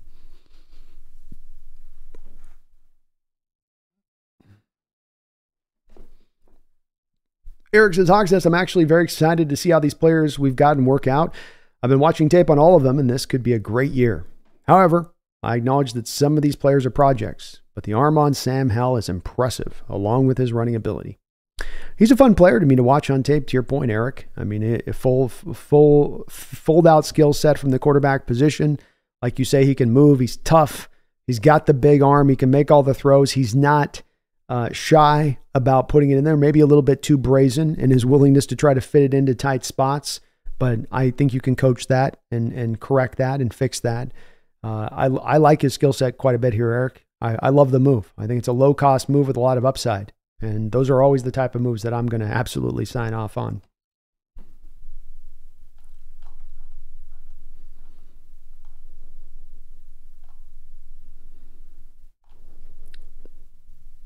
Tommy says, man, Mims moving the way he does at 6'7" is impressive. Yeah, he kind of slowly, Tommy, elevated into that blue chip prospect status for me. It didn't start out that way. The more tape I watched with him and the more I was just like, guy's going to play 10 years in this league. He's going to be a great pro. And he just carries that weight so easily in how he moves. You just don't see that very often. And he's a good player. The tape's good too. Brian says, I wouldn't want to move. I wouldn't want Lucas inside. Just some have said to do it. Oh, they have. No, you're right, Brian. You're 100% right in that it's something that's being presented quite a bit, you know, and maybe it's right. I could be wrong on my outlook of this one, but I just struggle on that one. When I put the formula together in my mind with Lucas there, I just don't quite see it necessarily in how their outlook would be that's going to be good for his knee or that, but it's definitely being presented a lot. You're right. And I think a lot of what's driving it too is the fact that you may very well have that right tackle that points out and becomes available to you when you're selecting at 16. You know, maybe Amarius Mims is there. Maybe J.C. Latham is there. Maybe Talise Fuanga is there, or one of those three. There could be that drive at that point if any of those guys are there to say, okay, maybe he's the guy to do it. If I was a betting man, though, I would say, Tommy, as a betting man is that if you do draft one of these three right tackles, they're most likely to be the guy that gets kicked inside versus Lucas, I would think. Garth, Garth, thank you for the $5 donation and all your donos tonight. Says, gotta be honest, watching Howell's highlights, he runs with reckless abandon and takes shots that would make John Rambo shiver. Learn to slide, kid. You're absolutely right about that, Garth. There's no doubt about it. And if you guys want a funny, Garth, you want to watch a funny video, I think you can either find it on Twitter or you can find it on YouTube. But type in crash test dummy Jaden Daniels or type in Jaden Daniels jackass, because somebody found all these cut-ups of Jaden Daniels this past year. And if you guys don't know, Jaden Daniels, wonderful prospect, but he runs with the most pure reckless abandon that you've ever seen in your life from the quarterback position, especially considering the guy looks like he weighs about 160 pounds on the field. And he goes out there and he will not slide, and he just gets wrecked. And now the kid gets up. Daniels absolutely gets up, Garth, but it's hilarious because somebody's taken if you guys remember the Jackass soundtrack, ding, ding, ding, ding, ding, right? They're putting that over the top of him out there running, just getting crunched, and it makes it 10 times funnier. But yeah, that is the problem. This is the issue. Like, for instance, why you have some of the, taking the sacks and that sort of thing. It's that there's a bit of an reckless abandonment that goes on there a little bit with Howell. Even take the game that he played against us last year, Garth, at home in Seattle, right? One of the key points in that game is that Howell decides to go run with the ball. I think he's got the first down, but he tries to stay up on his feet. And if I'm not mistaken, wasn't it like Witherspoon came in there and was able to rip out the fumble on Howell on that play? A play where you go, okay, kid, get down. But you stay up a little bit too long and the defenders take advantage. So he does need to learn to slide. This even goes back to the UNC stuff, Garth, in his final year there at the junior year, where he just turned into kind of Tim Tebow. He just decided, okay, I'm going to become a fullback when I run with the ball. Because he's not a real twitchy guy, but he'll run hard for the quarterback position. But you get to the pro level, like you say, Garth, you just got to learn to slide. You got to learn to slide. You love the spirit, but it's not good for the long-term health. Thank you, though, Garth. Metal Dragon, Fatano, Sweat, Layden Robinson, and Tyler Newman. I landed that in the mock draft. Sign me up, Metal Dragon. Sign me up. 7 days a week and twice on Sundays. Brandon guesses star in the show's arrived. She has. She's like, okay, I'll come out. I guess I'll come out. Well, yeah, Grenade B, I need Charbazard to put some people in the Shadow Realm this year for my own satisfaction. I'm going to eventually do that Charbazard hit where I'm going to do the Shadow Realm hit on that. I got to figure out how to make it happen in After Effects, but I'm going to figure that move out. And King's out, yeah, we barely ever doubled Aaron Donald. Barely.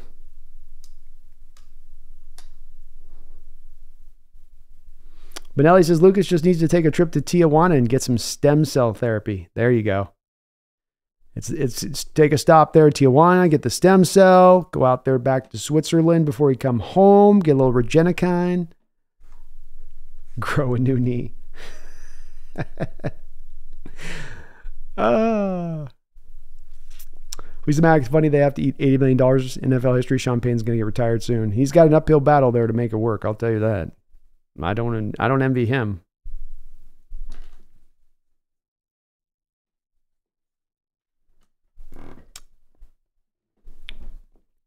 King Day says, I remember they pushed Malik Willis. I remember.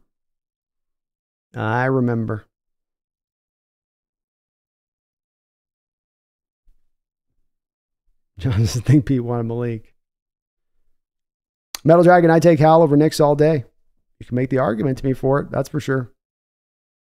Isn't he younger? Tucker says, John loved Josh, Mahomes, and Russell. None of them were considered the best quarterback of the draft. That's pretty good to me. I'll trust John over everyone else in here. That's where I've landed myself on it as far as just, hey, I'm going to even be on my own opinion on these quarterbacks in these drafts. I truly say it. This is one position with where John, I will put a little bit more trust on him on this one than I might in other spots. I think he's got a good read for this stuff. I do. Just go back to the Green Bay track record of drafting quarterbacks, especially with Jordan Love's recent development. Their process that they apply to evaluating quarterbacks seems to be a pretty solid one. And maybe there's no carryover to what John's doing here now from what Green Bay's done in their process to make the last 3 quarterback selections they've made to be successful. But I think there is. Misfit says, Sam, the Howitzer Hal will have a chance to develop into a starter, but it may be more likely he's a career backup. Looking forward to finding out. Hell yeah, Misfit. Quarterbacks have a short leash these days. Josh Rosen ruined it. He ruined it for everybody. Damn it, Rosen.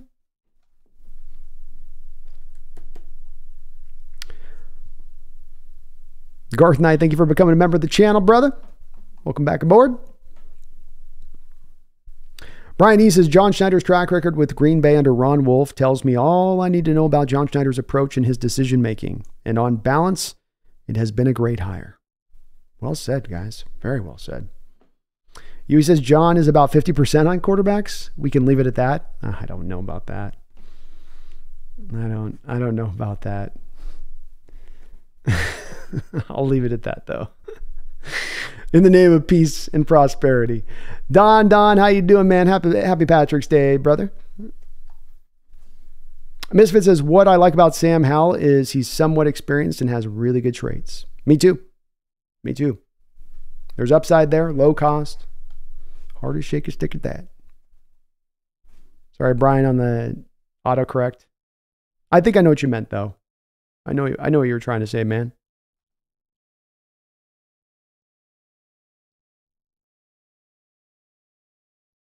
I know what you're trying to say. That it was still a pick that was led to John Schneider's pick. I still got, yeah. I got what you're saying. I speak through autocorrect. I can still find my way through it. There's one skill I've developed through these years of doing these live stream shows. Tucker, if a quarterback falls to John that he loves and takes him, it's not like he can't trade Hal if he doesn't want 3 quarterbacks on the roster. It's very true, Tucker.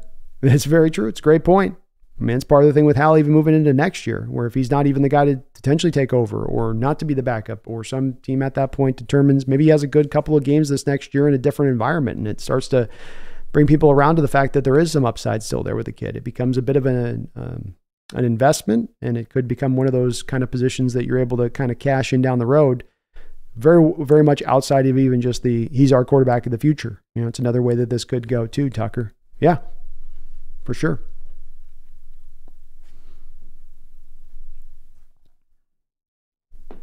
King Tay says defensive tackles, edges, interior offensive lines. Yeah. Those are kind of the weak spots for Schneider. Those are where with him I'm always a little bit like, come on, John. Come on. Benelli John doesn't value the trenches like he should. Definitely not made it the big onus, has he?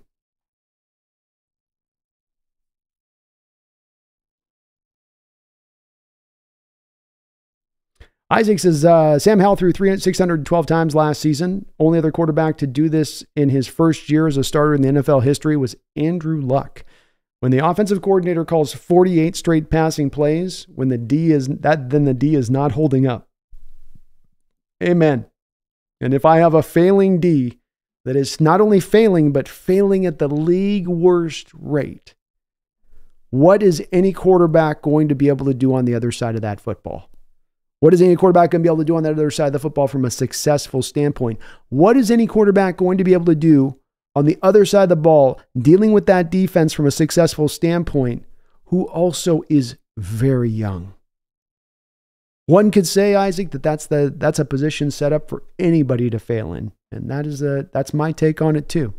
Doesn't mean Hal's successful going forward, but it means to make the determination off what just happened to him there with Washington to say that that's nothing but a black mark on his record. Very much not the case, in my opinion.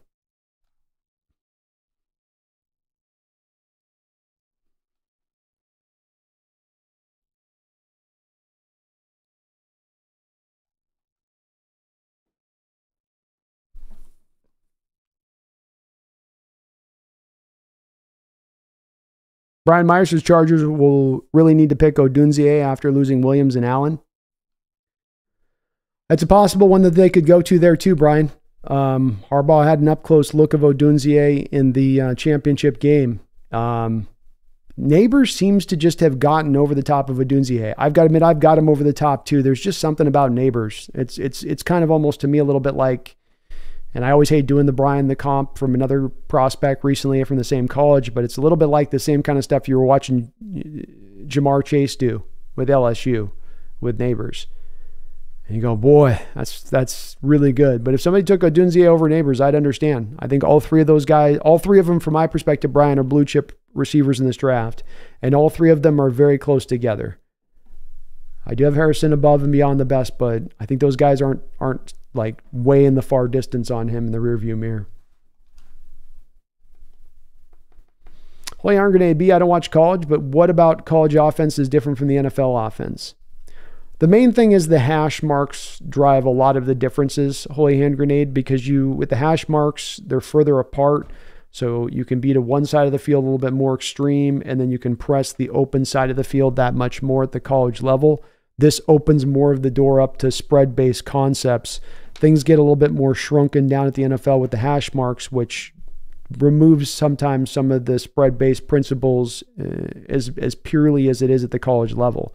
Because the college level, you just feel like you got so much space to work with at the field level to run the plays. So that's really the big difference between the two. I think at the college level, it's obviously much more simplified. It's much more one read and run, or one or two reads and go. It's a lot of pre-scripted stuff with the bubble screen and just get the ball out of your hand as fast as we humanly possibly can get it out of your hand as a quarterback. Sort of that Tennessee offense. That's what they run a lot of, is just, pew, pew, pew. Right after the snap, it's gone. So it's a lot more manufactured at the college level too. Holy hand grenade. There's much more of a reliance on a pro offense to ask its quarterback to think and process and, pre-snap identify what he needs to know for post-snap success. Misfit says, I can understand drafting one of these great offensive tackles at 16 too. Mims, Latham, Fashanu, Guyton, etc. would be a worth look there. You had me with Mims, Latham, and Fashanu. You lost me with Guyton. Guyton cannot go in the first round. To me, he's barely a second rounder, and I've almost just been I feel forced to put him in the second round, but you got me with the rest of the guys. I'm on board with you on those other ones, but we can't do it with Guyton. We can't do it.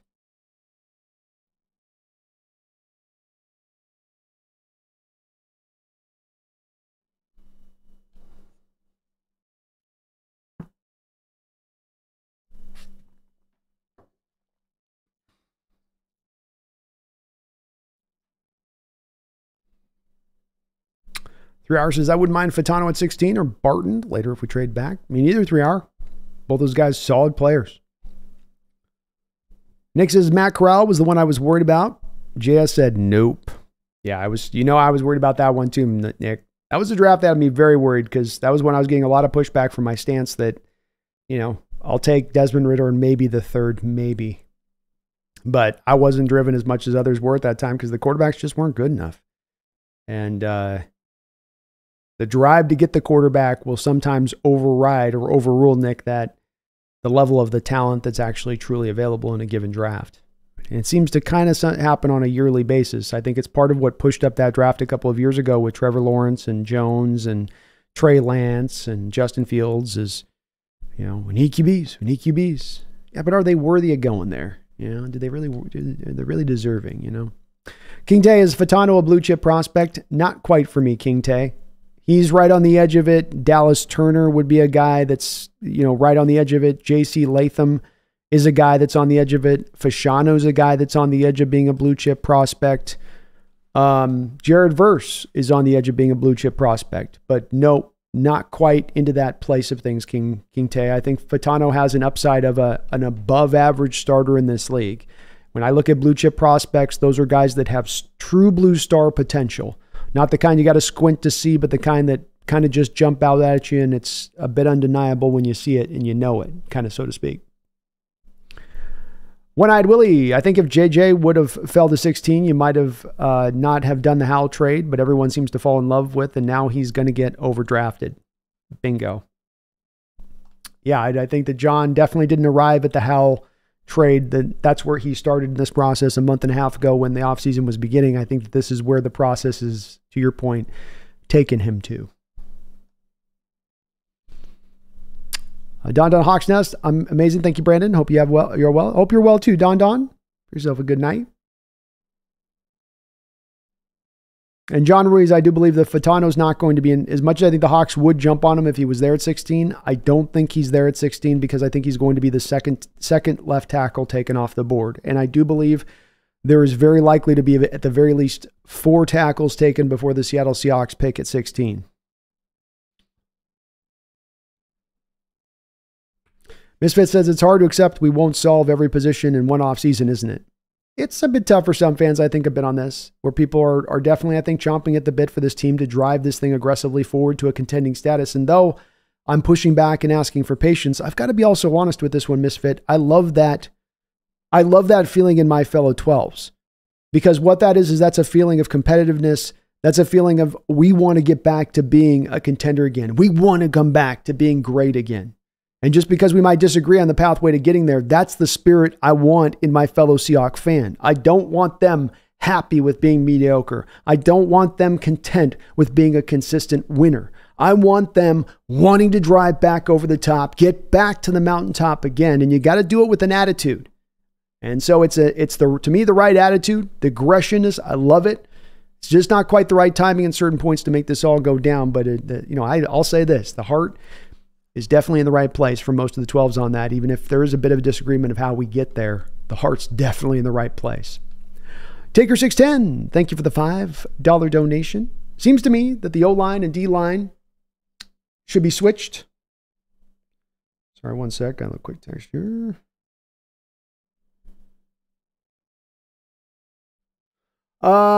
Seems to me that the offensive line and defensive line should be switched. The defensive line players are the ones who go on the attack, while the offensive line goes on the defensive.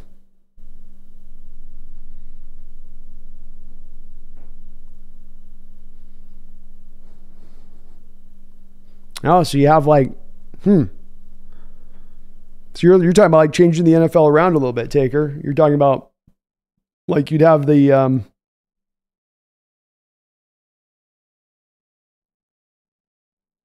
you'd have the offensive line kind of sitting in place a little bit and the defensive line getting up at them. There's times it goes like that, Taker. You know, if you're setting up like a delayed draw out of shotgun, you're going to have those offensive linemen kind of take that versus they're trying to go forward, and they do out in pass protection. That's how they set up for sure, is more of kind of in a defensive role in pass pro. I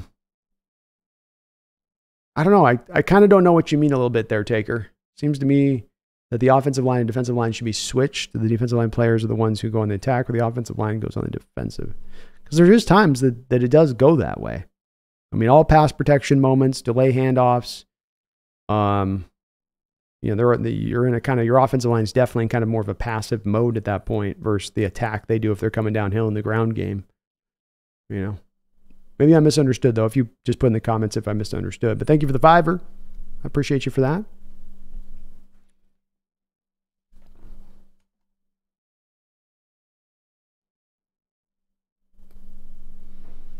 Drafting one of one last year and still not getting the quarterback right. Yeah, Carolina's they're trying to fix that one.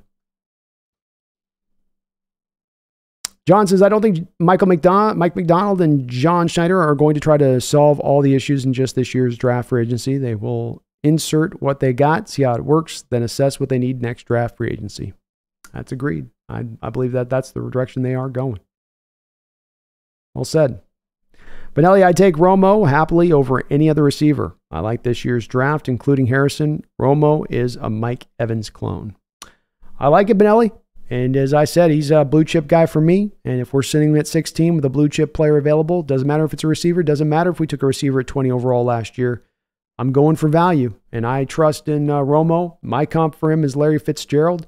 And I feel very strongly that he can get to that place. 3 Hour says, people think Guyton will go to the Niners at 31. He's definitely raising up 3 Hour. He's one of the strange prospects to me that seems a bit overrated versus the tape I saw of him. And he's getting further and further pressed up where I go, boy, I didn't see it there on the tape. There's a lot of technical stuff that he needs to get on point. Hand strike, legs get wide, off balance very often. Hands tend, it's a lot of sloppiness to Guyton's tape. He's very athletic, great size. He's built the way you want a tackle to be built. But boy, for the holes in his game to be, and I agree, he seems to be starting to elevate up into that first roundish maybe discussion. I can't quite get there with him.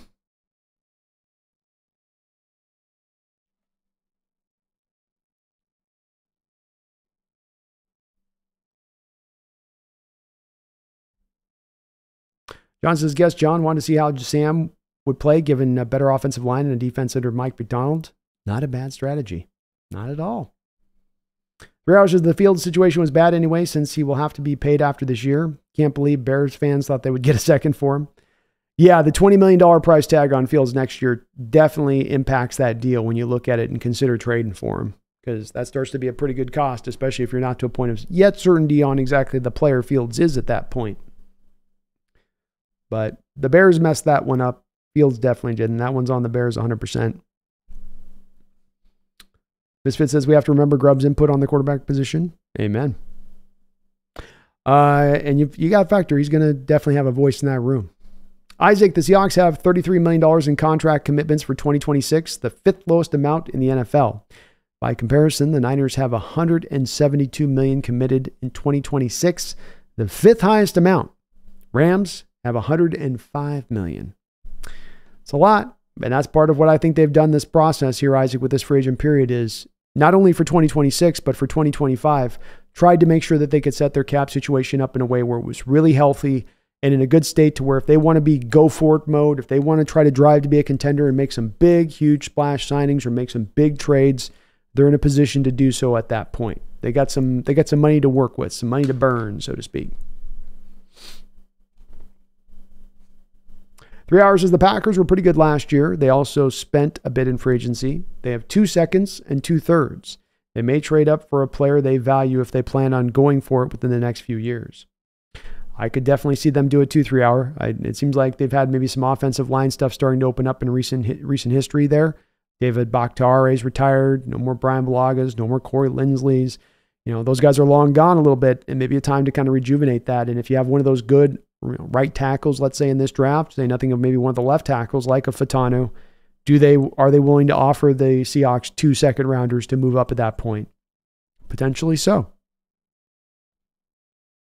Isaac says, according to OCT's projections, we are currently on track to get 4 comp picks in 2025, a 4th, a 5th, a 6th, and a 6th for Parkinson, Brooks, Lewis, and Wagner. The future is bright, my fellows. Well, it is. John Schneider has played the compensatory game very well on this, Isaac. As you look through the multitude of these signings, why we get those picks is that the guys that you have signed are guys that have been released by their prior team, so they don't count in the compensatory system in the game, meaning that you basically lost all just purely out the door. You get the returns back on that, and it should be 4 picks next year. Just another reason, all that cap space, all those extra comp picks into next year's draft, you're in that position to really push and go for it. Dig to Hawks. Brandon, Hawks fans chomping at the bit. Pumpkin is chomping on salmon snacks. Yes, she is. She wants a salmon snack right now. Misfit, I agree. Fatano's OT1 or OT2. Yeah. Alt's my guy just because he's so young, Misfit, and I think his upside's just so much, it's so tremendous. But Fatano is awesome. He's definitely number 2 at this point for me.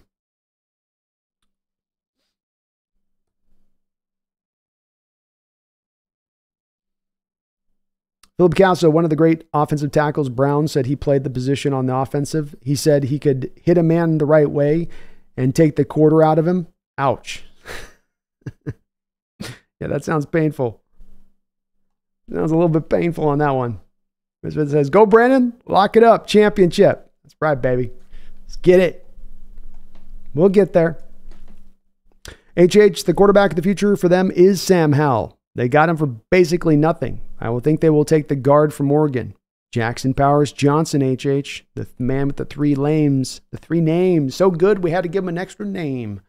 And Jackson Powers is nice. He can play some guard. Maybe your center of the future. He is a big boy as well. Boy, is he big. AJ says, I think that Geno will take off in the new offense like Michael Penix did at Washington. We have one of our brightest minds in football as our offensive coordinator. I think it'd be a great fit for him too, HH. Can't deny that it's a fit for his skill set, that's for sure. And, a lot of spread systems a little bit like when you're running sort of the 2-minute drills. And as we've seen with Geno at times, when you get him in that 2-minute drill and he's just kind of in that flow state, he could be pretty effective. Misfit, Alt could be Andrew Whitworth, long-term answer for some happy teams. Seems to have everything. Andrew Whitworth is my direct comp, definitely for Alt. And that's where I see his upside. Bill Henningsen, any thoughts on Cam Rising? If he comes back well from his ACL this year, I would like to see us take a flyer on him in next year's draft to come in and compete. I've heard a little bit about him, Billy. I've got a sight on some of the quarterbacks in next year's draft already. I've Rattler, Riley Leonard, Tyler Van Dyke, certainly Shedeur Sanders, Quinn Ewers. I've taken a look at a lot of them. I haven't had quite a chance to look at Cam Rising yet. So hopefully, because we're likely to be taking a quarterback in next year's draft, I'll be hammering those pretty hard throughout this year and looking at them very closely. But I know of Cam Rising. He's definitely on my list of one of the guys that I'll be tracing to see how he goes. And I do believe, Billy, that that's one of those guys that could rise, with his stock this upcoming season. That final year of college for a quarterback, Anything is kind of possible for you. Anything is possible. Ran the cut. For all we know, Howell could turn into our future quarterback. Who knows what he'll learn from a year behind Geno. Geno's learned a lot that way. I'm certainly not putting Howell out of the potential of that guy in the future for us. I'm not counting or saying that I know we're taken care of now. It's all good, but I certainly think there is that potential or possibility he could be that guy. You know? Huey says Packers have also stayed committed to maintaining a great offensive line, something the Seahawks have not. Indeed, they have. Though, as I was just saying a second ago, there's been a little bit of a bleed for them lately at the position, just a little bit.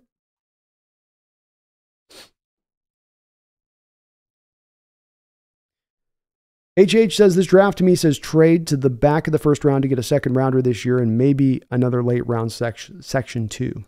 That's where I think that if there's not a blue chip prospect that lands on you, HH, I think the ideal is to move back. And boy, if you could find a way to even move back twice, 16 to 23, 23 to 30, what could you get collectively if you move back that far? I think Schneider's definitely leaning in that direction. King Bomber, still no Devin Bush or Tyler Dodson contract. I have not seen the details yet on Tyler Dodson, King Bomber, which is weird because we got the Jerome Baker details very quickly after that signing. God's Gang, thank you for the $5 donation. God's Gang says, good day, my friend. Late to the party, my bad. No, man, as long as you come, that's what we care about, man. Anyway, what's your top 3 quarterbacks in this draft for Seattle? I'm not sure if they take a quarterback myself. Well, I got to give your question the proper, of course, answer to, what's available to us.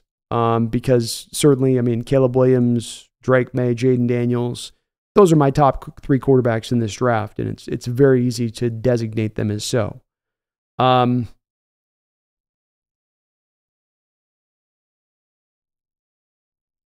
think that there's still a chance Michael Penix is in play at 16 because you never know if Grubb just is in there making the greatest sales pitch known to man to John Schneider and Mike McDonald, and maybe he drops to them at that point. So I would probably still include him on that spot. I think that there are 2 other possibilities at quarterback. Rattler, depending on where he draws to. With the way he tested the combine, he still might fall into the 3rd round, which maybe makes him a possibility at that point, God's Gang. And then the third guy would be for me, Jordan Travis, the Florida State quarterback, who's got some similarities. He doesn't have quite the big arm that Russell Wilson had, but he's got some similarities to Russell Wilson in how he plays the position that could appeal to John for similar reasons. But like you say at the end, in your donation there, God's Gang, the Howell trade probably removes you from making a deal for a quarterback at this point. You have converted the base to bonus on Geno's deal, so getting out from under his contract now, if you went and got a quarterback, would be very hard. You would eat a lot of dead money. And so you're not going to carry 3 quarterbacks. You're not going to cut Geno. You've made the trade with Sam Howell. It would seem in anticipation of the fact that you're going to be coming up to this draft without a lot of real solid possibilities there for you to be able to jump on at the quarterback position. So I'm giving you 3 that I'd give you as true ones that I think have a likelihood to the Hawks for varying reasons, but all of those likelihoods would still be very, very low, God's King, because of the fact that I just don't think Seattle's intention at this point is to take a guy there. I think that you're going to see a run of quarterbacks in the first round ahead of us through the first 15 picks. And that's going to kind of leave Seattle a little bit going, okay, the quarterback basket's empty, but we have all these other positions that are all filled up. Which do you reach for? Which do you twist for? Do you go for the baskets that are full, or do you try to reach deep into that one basket to pick over the leftovers? And it sucks that it's that way a little bit because it is a place I know a lot of people, God's Gang, want to see the QB of the future, but it's where it is at nonetheless, so to speak. Thank you, though. D Cuts, thank you, D Cuts, for the $5 donation. I appreciate you for that. Hope you're having a great night. Says, appreciate the content. Thank you. Appreciate you watching. Says, your long form keeps me company during yard work and stuff. Too early to 2024 record guess. Keep grinding. Go Hawks. Well, I always love that. I love the thought of, you working, doing yard work, people at their job, just kind of listening in the background. It's the way that in my past, I've definitely consumed this kind of content myself. And so it means I'm doing it right if you're doing that. That's sort of the ideal. And we're going to be doing some more short form content this upcoming year. You guys are going to hope you're ready. I've got some big plans here in the next couple months where you're going to start to see a heavy uptick on kind of some of the shorter, quicker content to come out to take advantage of that too on that side of it. It does get very D-cuts, very, very hard right now to predict the 2024 record, taking into a couple of different things into account. Number one and number two, you're going from, on the offense and the defensive side of the ball, two of the most simplistic schemes in all of football, to now going to two of the more complicated schemes in all of football on both the offense and the defense. And I think when you're making that kind of transition and changeover, I think that there's definitely an argument to be made that you have to give that a little bit of time for that to happen, and that all of the kinks are not going to be worked out from day one. And there's going to be a bit of a time of learning and having to take those bumps to try to learn the proper lessons. That would tend to lead me to believe, D-cuts, that this is going to be a season of not quite as good as we've been recently, maybe 6-7 wins even. But with that said, part of the reason to your question on maybe it's too early to guess the record is there's also something to be said to say, yeah, but you're also going from the most simplified offense and defense, that these guys, where their talent level has been at the past couple of years, has been hindered in some way by the team's willingness to be complicated, to disguise what they do pre-snap to post-snap. And that once you get a coach who on both sides of the ball starts to take advantage of that, even moderately, you're going to see the production on both sides of the ball go up tremendously from that. So that's where I say, D-cuts on this, there's a very big variance to me on where the record could be this upcoming season. It might be 5 or 6 wins, but it might also push up to 12 wins if these returns are so juicy, in that way. And I think that second part of that argument I just made could very well be a reality of that, because I do believe that the simplified nature of your offense, throwing to the middle of the field at the 32nd rate in all of football, the lack of using the ground game to the edges, the lack of blitzing, the lack of disguising pre-snap to post-snap at a 32nd level in football defensively. These are major hindrances to the defense and the offense, and you remove them, and it's like clicking off the e-brake. I'm not sure if it'll go that way. I'm not predicting it's going to go that way, but I could see the reality of that being the way that this plays out a little bit, because it's such a big change from one to the other, D-cuts. It's going to be part of the fascinating part of watching this upcoming season and how that plays out. Thank you, though, for the donation. I hope the yard work is going well. John Ruiz, normally I might think trade down, but at 16, there are a couple of blue chip offensive linemen available. We need 1 or 2 for sure. I think Talise Fawanga, Troy Fatanu, Amarius Mims. Those are your 3 potential blue chip offensive linemen that could be available there with the Seahawks select. I would not put Fashanu into blue chip prospect status. I wouldn't quite put J.C. Latham into blue chip prospect status, but I would put those other 3 guys, John. So if one of those guys is available, yeah, I think that you can make a sound argument that you just take the guy there and you don't trade back. Brando says, if Sam Howell was in this draft, what round do you think he'd go in? Who would you have him ranked ahead of college film? Always thought he was going to be a day 2 pick. I did it as well. I did as well. I believe that I had a 2nd, 3rd round grade somewhere in that neighborhood for Sam coming out of the draft. So I definitely liked him quite a bit. I would have him ahead of McCarthy in this draft. I think he's every bit as mobile as McCarthy, and I think he's got a better arm. I think he also processes better in the pocket than McCarthy did coming out. I would put a higher grade on probably the other 4, being even probably Michael Penix, though it might be a little closer on that one with it. But I would put him above Bo Nix as well. So I'd have him ahead of Nix. I'd have him ahead of J.J. McCarthy. I'd probably put the rest ahead of him at that point. But those 2 guys, I would have him beating them out. Which is part of why I love this, because there was a vague potential a month ago that maybe we take McCarthy at 16. Ran the Cut, thank you for the $2 donation. I appreciate you for that, Ran. Says, I have a feeling Geno will ball in the new offense.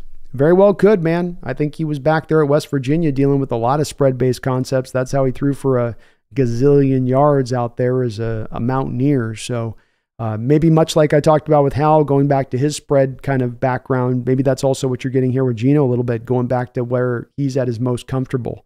And it fits his skill set. He's got a really quick delivery, a live arm, throws an accurate ball, as evidenced by the fact he had a 70% completion percentage a couple of years ago and still a very high completion percentage last year. So he can absolutely roll this offense in exactly the way you want it rolled. And of course, he can make every throw in the book pretty much, can Geno. So he won't be held back. He won't be restricted in this offense. And I could absolutely see him going out there and putting up a 4,500 yard year, 33, 34 touchdowns passing. It's going to take the offensive line getting improved in a major way. But I could see it. Ran the Cut. Like you say, I can see it.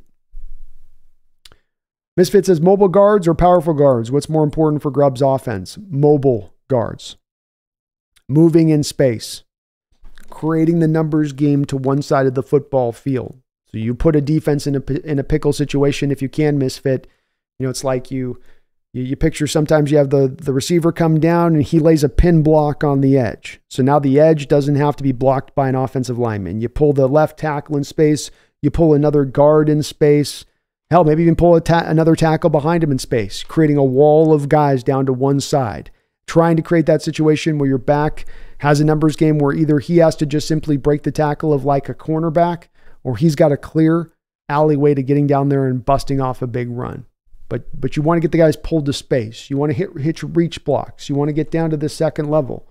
And you do have to make a choice, I think, on this one sometimes between the two, Misfit, of taking one or the other, the mauler or taking the mobile guy.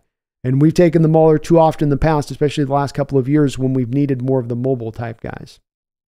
Luckily with Lucas, of course, and Cross, another good shot here too is that both of those guys as well come from the spread-based system with their background in college too. So they are pure fits out there at the tackle position in that way.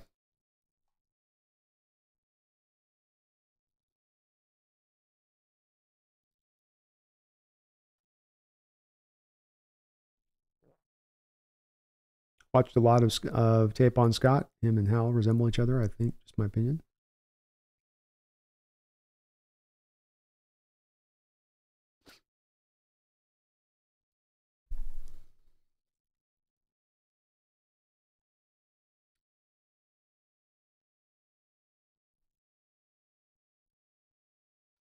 Garth Knight, thank you for the $5 donation. Appreciate you, Garth, for all your donos today.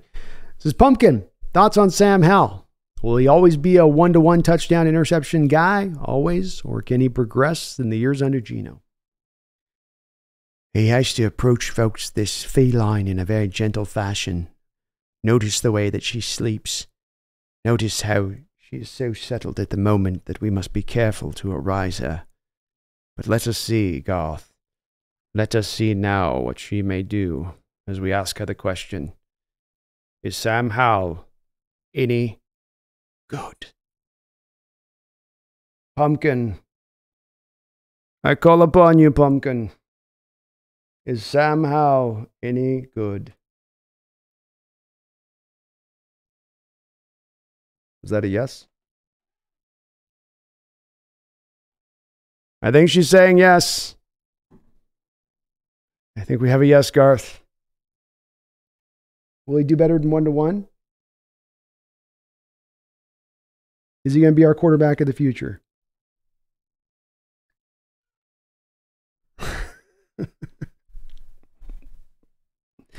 She's not too sure right now, Garth. She's tired, man. She's so sleepy. She's had a long day of napping, and it's like her fourth nap of the day, and it's just, she's exhausted at this point. She's usually 5 naps deep at this point. So her whole equilibrium's thrown off. Yeah, thrown off. Thank you, Garth.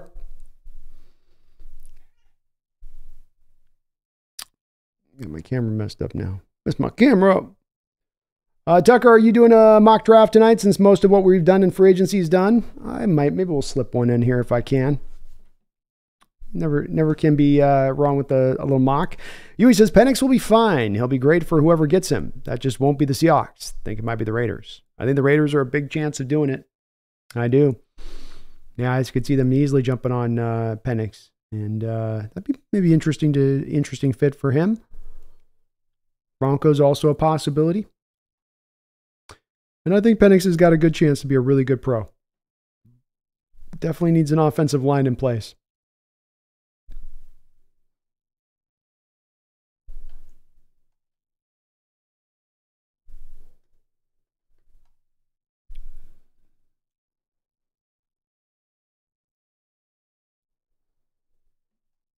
Brandon McDaniel, thank you for all your donations tonight as well. I do appreciate you for that, my man.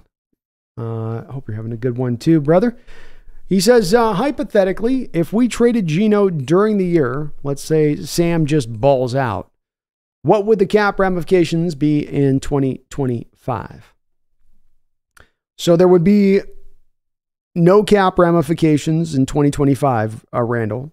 Because you would be taking the hit, and you couldn't post June 1st Geno at that point. You'd be trading him. So all of Geno's dead money goes on the books at that point.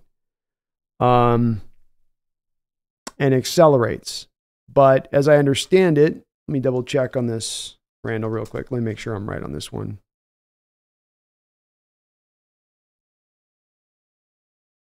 So right now, Randall, you've got a $26 million cap hit for Geno, and you've got a $39.7 million cap hit to move him. So the only way that you're going to be able to move him is it's going to get a little tricky to do that midseason, Randall. And really, there's not a pathway to do it because the dead money hit there is just too much. He's got a $12 million base salary and $39.7 million dead money at this point. Like, he's on the books. You don't have really a pathway to trade him. The only way to do it would be that you would have to create cap space, Randall, to sustain the extra dead money. Let me show you what I mean too by this. So I think it's probably clearer if I just show it on the thing.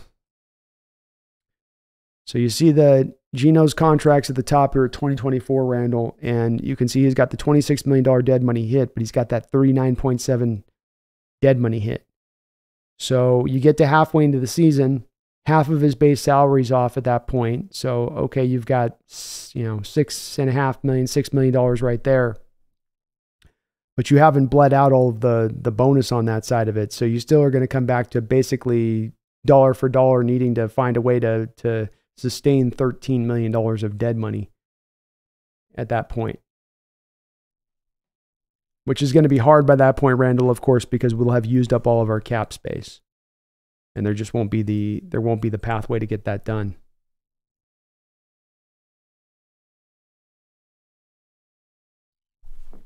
Going to have to just wait. The good news, though, is that because of the way they've set this up, you're 2 years into the deal next year. And Geno goes from $38 million with his cap hit, but his dead money goes from 39. As you can see here, it goes down to 13.5. So now you're in a position where if you want to move Geno, now if it's a place he's got a bit of value to some team out there that's like, oh, we'll get Geno on a base contract of $15 million. And Seattle can then save at that point, as you can see here, a gargantuan amount of money by moving on at that point from Geno if that's what they want to do. So it's really, you got to wait. We got to wait, Randall. But then next year will be good. Taker says, the Hawks Nest. My comment was basically the names of the two lines often seem to switch depending on the situation, like you said. Yeah. Oh, yeah. That's true. 100%. They're not always in that kind of same mode, to your point. Tucker says, if Grubb likes guards that can move, this is the perfect draft for him. They are everywhere in this draft. Amen, they are. A lot of good schemes fits out there. And probably why Tucker, when we look at free agency and the places they've attacked versus what they've ignored, why they had been willing at that point or more willing at that point to attack the linebackers, these other positions, and they've really kind of ignored guard. I think because they're planning on hammering it pretty hard in this draft. Leon Grenade B, Bobby's gone and probably done after this year. That's it, huh? The end of the Pete era is over. I'm not counting the last 2 years draft. That's more on John. Indeed. Holy hand grenade. The closed has occurred, and it's shut hard and slammed shut and ain't opening back up. So it's tough, but all errors come to an end. Snail, B, Howell was a better prospect than Penix. Penix just had way better talent around him. Howell had 0 top 50 receivers. Penix had 2. You could make an argument too, Snail, that even partially might have even had 3 for some of the year with McMillan. Wasn't always at 100%, but he gave him a pretty good player with that as well. Along with having 2 draftable, to your point, offensive linemen on top of that. I don't know if Howell had any of his linemen drafted. Play hand grenade. B, is the other kitty there? She's here. She's down on the floor in front of me here. She's chilling. She sure is getting old, I'll tell you what. She's moving very slow these days.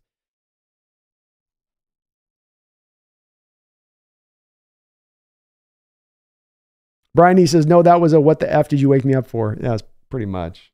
Yeah, she doesn't like when I wake her up. What? Benelli says, John does exactly what we expect him not to do. So Penix is definitely on the table. It's a possibility. As I said, I don't think it's likely to happen, but I wouldn't say there's 0% chance. He says, Howell was certainly not a better prospect than Penix. That's just untrue on its face. John says, bet we are not taking Penix. We have our quarterbacks for this season. They may take one real late or UDFA for the practice squad. Yeah, agreed. I would bet on it as well. DVDs. Oh, man, I ignored my alert to the stream. Sorry, B. What is the overall on the Howell grab? You already know I was in 2 years ago as my only quarterback in the draft. I'm super in favor. I love the trade, DVD. I think the Hawks, and certainly I've got some expansive thoughts at the start of the show today that I went off about 20 minutes on this. So these are kind of the compound, mini sets on this. But I love the deal, DVD, and I think that he's a guy that gives you low cost, high upside potential. He's cheap for the next 2 years. He doesn't he takes the Seattle away from the desperation state and feeling like they've got to go target a guy and stretch to get a quarterback prospect just because they need a quarterback prospect as opposed to the right prospect. I think that he's getting kind of thrown in the trash by a lot of fans and their outlook of how a little bit prematurely, much in the same way that I thought occurred with Geno Smith. And it's not to say I think he has star potential, but do I think he has starter potential in this league? Yes, I do. And so there's no part of this deal that I don't like, DVD. It is all a 2 thumbs up, 2 thumbs up, 2 big toes up, all that stuff. Always compete. How you doing? What's up is up. John says if they were serious about getting Penix, then Howell wouldn't be in Seattle. That's my take on it as well, John. Doesn't mean it's not possible they take Penix, but it makes it much more unlikely that they do so. Snail says Howell has just as big an arm, is more mobile, can read the field, middle of the field better, is younger, and hasn't had 2 knee surgeries. Don't be a homer. Howell is a better prospect coming out. I think you're talking to Yui on this one, so I'll let you guys go back and forth on that one. I definitely like me some Howell, so I'm on the pro Howell. I'm on the pro Howell side of this for sure. Brian Myers, B. Would the Hawks have gone in on a top guard if the contracts hadn't gone through the roof? I would reckon to say that I don't think so, Brian. I mean, John referenced the fact he felt those guys were getting overpaid. I don't know if he just was making that as a reference, Brian. My inclination is he's making that as a general reference of something he's seen over the past couple of years, not simply something that he's just seeing in this free agent period with guys like Robert Hunt. When you look at the history here, Brian, it's been the spot where he's just definitely gone light at over the years. They made one big free agent contract with a guard. That was Robert Gallery, and that was like 12 years ago. If you look through the rest of the contracts that they've signed for the line, it's a lot of these 1-year deals, 1 year 3, 1 year 4, 2 year 5, Mike Iupati at the end of his career. It's been so thorough. They've gone down this road for so long that I just don't think that he sees a lot of upside to spending a lot of money on guards. Maybe he just hasn't gotten the right one coming down the track, but I think he sees it as, from a value-based standpoint, it's better to just keep those guys on rookie contracts or spend low on him if you're going to spend and call it a day there.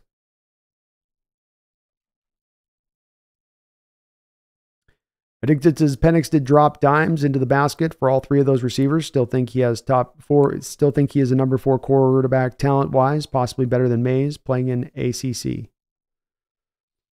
Yeah, I've definitely got May and Daniels and Williams ahead of him, but he's my 4th guy too, addicted.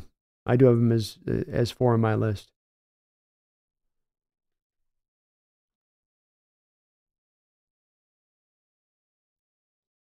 Pumpkin of House Kane has declared.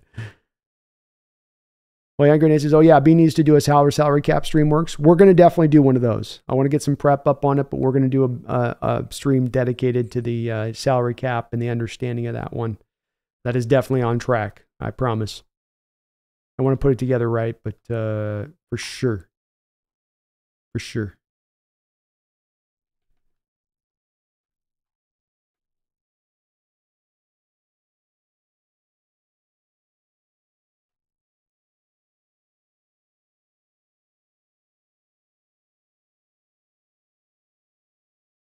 Always compete. Can we realistically draft Fuwanga from Oregon State? I think he's risen himself to being the top-rated right tackle in this draft, which is probably going to make it hard. Always compete for us to get our hands on him. I think 4 tackles get taken before we select at 16. I think Fuwanga, Fatanu, Joe Alt, and probably Fashanu or Mims are taken in that spot. But I do expect Fuwanga is going to be gone. If he's there, I think that he definitely becomes a potential target for us because I think he's a guy that can easily slide into guard as well as play tackle.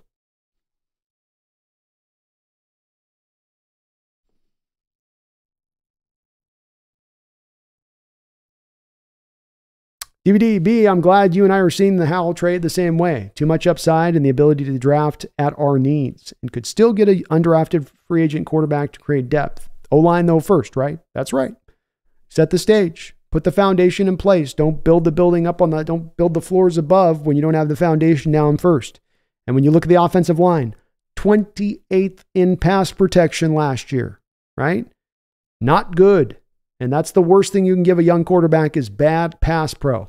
That does not help him out in his ability to develop his skill set. So get the line in place, attack it with this draft, come back next year DVD, and then get aggressive if Sam Howell isn't the guy. But then you get a year to determine if he is potentially the guy and putting him in a different environment than the one he first landed in. So there's no real big cost here to this. A mid-4th round pick to get a guy with upside as a starter. You weren't going to get that in this draft in the 4th round. You know, not the guy to the same level of talent that Hal has, in my opinion, DVD. And he's cheap for 2 years. I see it as just it's a home run kind of move by John Schneider. And I definitely love the fact that he's not driven himself in the direction of feeling like I just have to take a quarterback in this draft because, I'll have the 6th quarterback that I'll be taking in the 1st round at the 16th pick. But, that's not smart to do, but I got to do it anyway because I just need a quarterback. So I love his approach here. He's found a creative solution to what is a very tough problem at the moment. In how do you get that quarterback of the future, especially when you're not picking in the top 5? He found a good way here. Yui says the discussion was who was better prospect coming out. It's Penix unquestionably. End of discussion on that. But Howell has proven he can play in the NFL, and Penix has not. Yeah, I mean, it's certainly by the NFL's view of Penix and Howell, and they came out, Penix is going to be viewed much higher than Howell was coming out. I think part of what the other person was saying on their comments that I do agree with is that Penix had a whole hell of a lot more to work with out there at UW than Sam Howell did. And it seems like a big part of the dinging of Sam Howell's prospect status, Yui, what took him down, if he'd come out in his sophomore year, it's a really good chance Sam Howell would be a top 5 pick if he was eligible to be able to do that. He goes back another year. He has his offense wholly changed. He loses 4 skill position players to the NFL. He's left with much less to work with. And that seems to have dinged his value to a heavy fashion when it comes to the NFL. Whereas Michael Penix didn't go into his final year having to onboard an entire new offense. He didn't go into his final year having lost the prior year Odunze, McMillan, Polk, and an extra guy like Dylan Johnson in his backfield. He wasn't dealing with those same kind of parameters. So I do think that there's something to that a little bit. Maybe you're not given a lot of measure from your end of it, but I love Michael Penix. Don't get me wrong. I do love him as a prospect. I do feel like, though, too, Sam Howell wasn't exactly given the most fairest of shakes when it comes to, him coming out. But it's a fun conversation. Tucker says, what's your thoughts on Roger Rosengarten?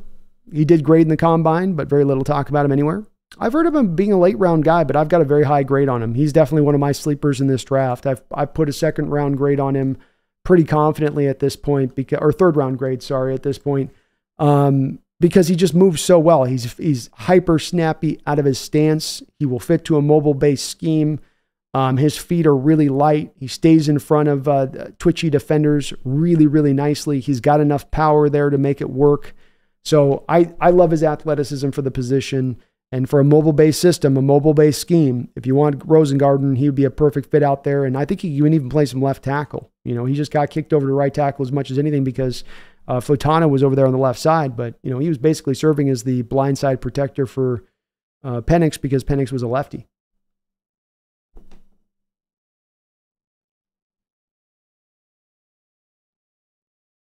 I think the Hawks, okay, 12s who got overpaid more. Jordan Brooks, Damian Lewis. I'd put Damian Lewis as probably more on that.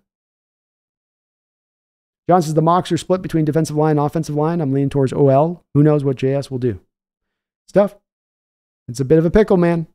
Can't go wrong either way, probably. But I think offensive line is where I lean. Always competes as Fuaga plays center too. I don't think he'll be there early. I don't think he'll be there either. My mocks, I'm reaching for Jackson Powers Johnson, but feel great about it.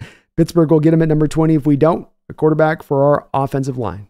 I love it, man. I got no problem with taking Jackson at 16.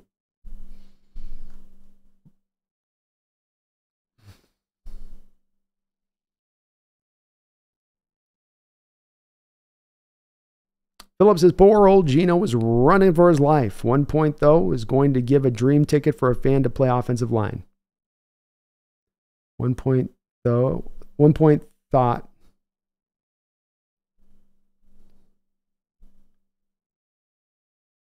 I think something got left out there, Phillip. But yeah, Geno definitely had some issues with the pass pro at times last year. Big time. Snails says Penix has more success. Hal is the better prospect. Football is a team sport. Amen.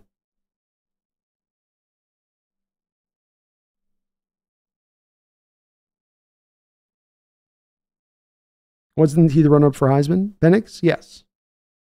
DDB, part of the discussion with Penix as far as NFL staff concerns is that there's an injury concern, but remember Rashad Penny?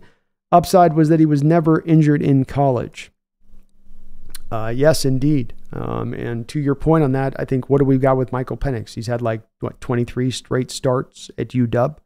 So yeah, there are those injury concerns there, but he's been able to play quite a few games.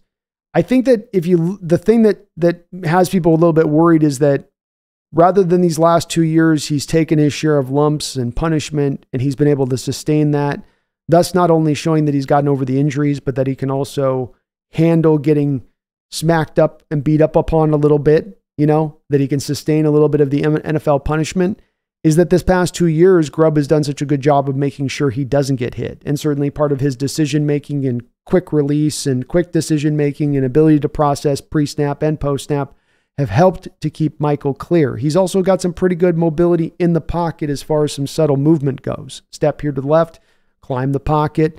He can do that type of things and be a little bit, not twitchy, but a little quick with it.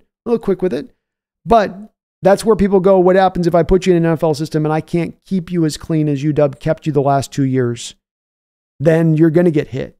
And you go to that Michigan game in the last game of the year for UW. By the end of that game, where's Michael Penix? Well, he's in the medical tent.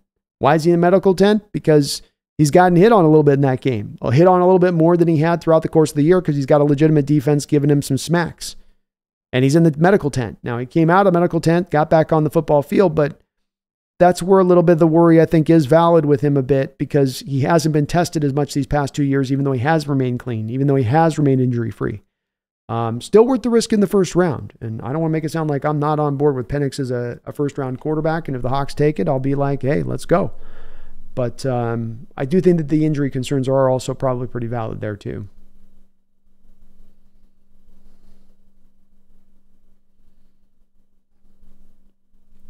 A few more Seahawks. Olu gives no love.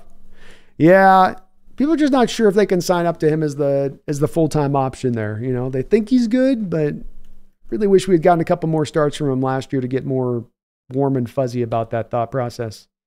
Dig Doc, speaking of getting smacked up, any news on Dylan Johnson's injury recovery? Was he at the combine? He was at the combine at Dig Docs, but he had a rough combine. He wasn't 100%. He hadn't recovered from that thing. I think he ran like a 4.740 or something like that. So he's going to try to get right for his pro day. And, we'll see what happens. We'll see what happens there with that. His tape is really nice. He should get drafted based off of his tape and production with that point of it. But yeah, he's in a bit of a pickle. Maybe a real prime target for us to potentially be an undrafted rookie free agent running back that we take as our fourth running back. And I'd feel perfectly fine with that with Dylan. Huey says Kirk Cousins wasn't overpaid. It was the price for the best free agent quarterback available. Whether it works or not is a different matter, but his price was commensurate with the situation. I do agree with you on the fact that guys get paid what they deserve to be paid. If there's a team willing to be paid, then that's what he was worth. I think that you can say that at the same time of saying that was a bad contract and shouldn't have been spent. That's not good money you're spending out there on a guy like Cousins. And, when you come to the Cousins getting the money he's getting at the edge, he's getting coming off the major injuries coming off of, with the Atlanta team in the place that they're in, as far as whether or not they're really ready to compete. There's some difficulties for me with that deal. And is it them overpaying? I don't know. We'll just call it a bad deal. It's just one of those deals you look at and go, boy, that's just not going to work.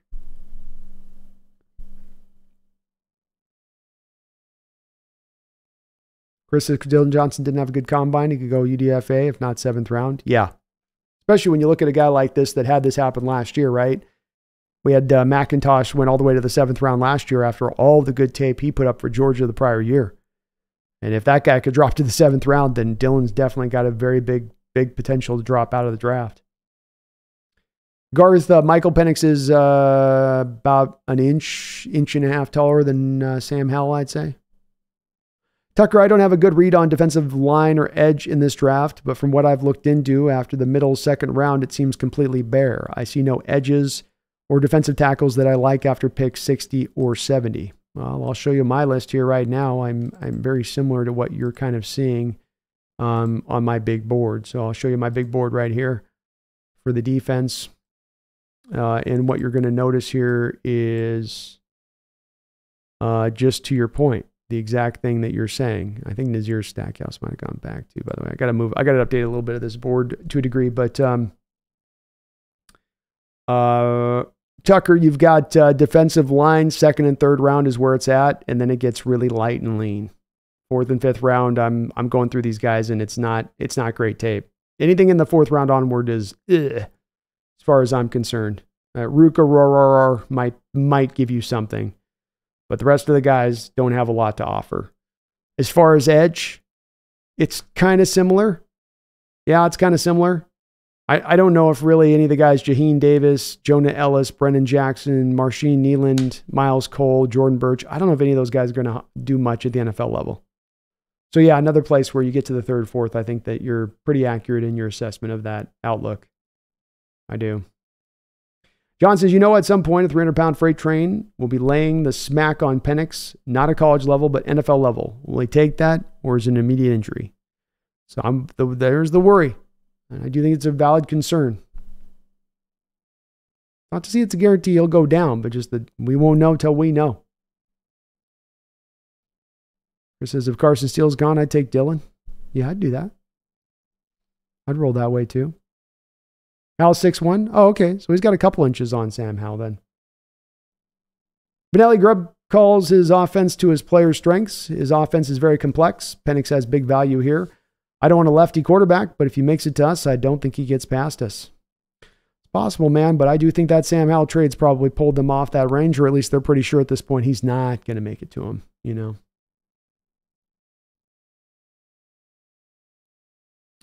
DVD says we already know that Aaron Rodgers is side-eyeing Cousins with that $180 million. Probably. Like, how do I get one more contract extension? Mega Lucario, didn't JT Team Lumoa go back to school? He's still on your board. I got a couple guys still on my board I got to pull off that I got notified late in the process on it. So that might be right. I might need to pull him back off on the board there. I'll try to get that updated. There's a couple guys came in really late in the process. Like they waited until the very final hour to finally announce Mega that they weren't coming in. Like, yes. No. Chris says Dorless from Oregon could be a good pickup for Edge if he's there in the 80s. Yeah. He's a little bit of a tweener for me a bit. Chris. Just a little bit of a tweener. I like him. He can do a variety of things, inside, outside, but I also worry that he's a little bit too much stuck in between, as opposed to he gives you the best of both worlds. Tucker says, I am crazy about getting Nealand. I loved his tape. I could only find one game of him, Tucker, and it was okay tape, but it was just one game kind of wasn't enough for me to get my full fill for him. He's a small school guy too, so you want more tape with the small school guys. Randall McDaniel, thank you for the $5 donation. I appreciate you for that, Randall.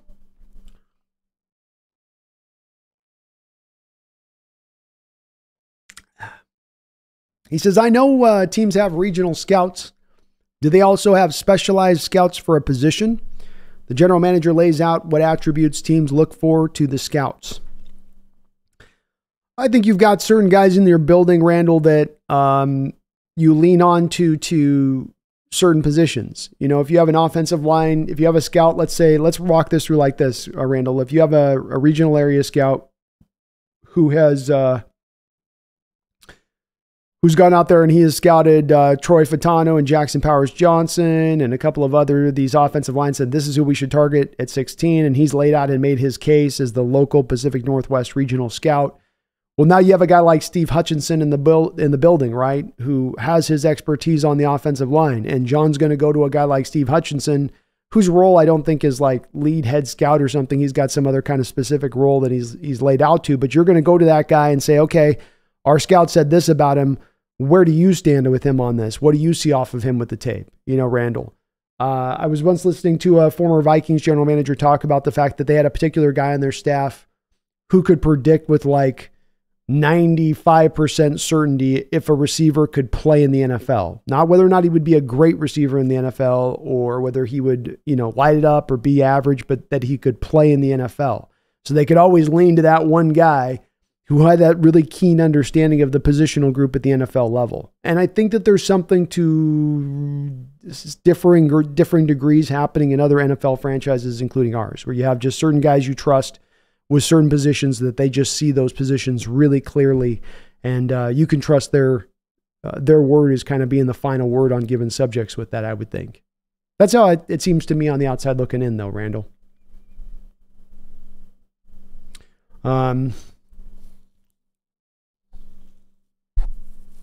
Does the general manager lay out what attributes the team looks for to scouts? Generally, I would say yes.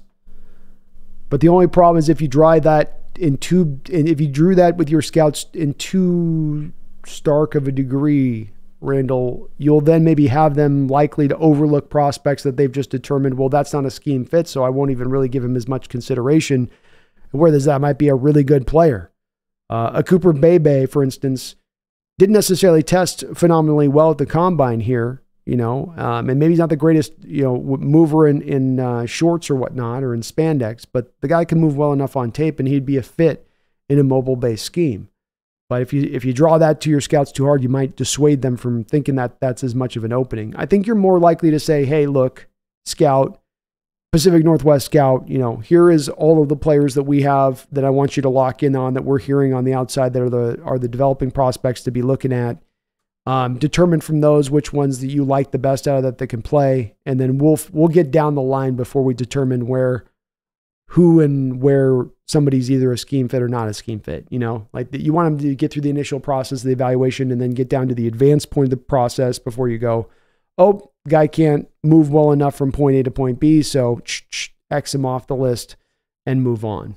But I would be worried as a general manager about prematurely, negating guys who could be viable because you've told your scouts to only look for this type of player. Thank you, Randall, though. I appreciate it, man. All your support and donations tonight, brother, as always. Big time supporter here on this channel is for a very long period of time. Taker610, thank you for the $5 donation. He says, Brandon, what went wrong with the 2021 draft class? Sam Howell is the one that I can't quite understand. I can go right through the rest of the guys and get a very good figuring about what happened with those particular guys. You had Malik Willis off the rip that everyone was kind of hot to trot on for a while there for a minute, but he's playing out at Liberty. He's supposed to be a mobile guy, but he doesn't necessarily look super mobile on tape, or at least very quick or very fast. His mechanics are all over the place. The arm strength is okay, but there's not a lot there to work with, and he's a little bit undersized. With Pickett, you had a guy that was a one-year wonder, and he got elevated, as much as anything, I feel like, and even into the first round because of the fact that Pittsburgh had once passed on Dan Marino 25, 30 years ago. Their local fans had killed them about it because Marino, of course, was from the Pittsburgh University. And so it's like, you failed to draft our son and you had an opportunity to do so. Don't you ever do that again. And so Pittsburgh almost had to take Pickett just to make sure that the Marino situation didn't occur once again. But he was a one-year wonder. He was a guy that didn't have a lot of great production throughout his career. Then you got Desmond Ridder, who was a solid prospect, but maybe not the strongest of arms. Mobile, but not upwardly mobile. And a guy maybe really benefiting as much as anything from a really fine supporting cast that he had there in Cincinnati in that final year that he was in there, With Howell, it's a little bit odder for me, though, because he didn't have the supporting cast.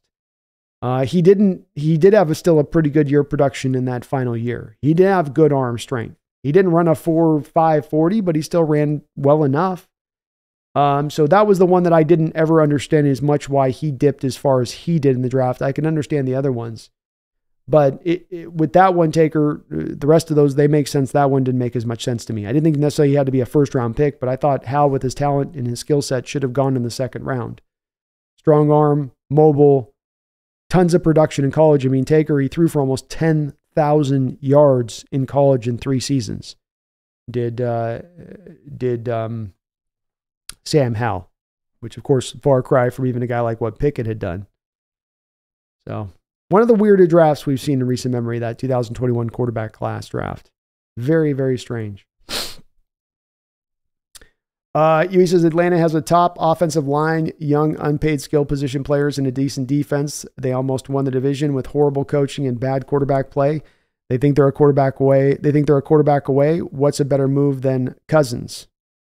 Better move than Cousins is to realize you changed over and turned over your coaching. It didn't work with that the assembly and the building of this team is not working. Coming close is not getting to the playoffs. You're not in a state right now, for instance, UE, to where if I was to be a team that makes the Cousins kind of move, I'd need to be having kind of coming off the back of a year like, let's say, maybe what the Lions did 2 years ago there with Goff coming off the end of that. So, they eke their way through some games, but here's the thing that it comes down to for me on Cousins, Huey. Is there really, in your opinion, a foreseeable way where Kirk Cousins turns Atlanta into a Super Bowl team? I mean, come on.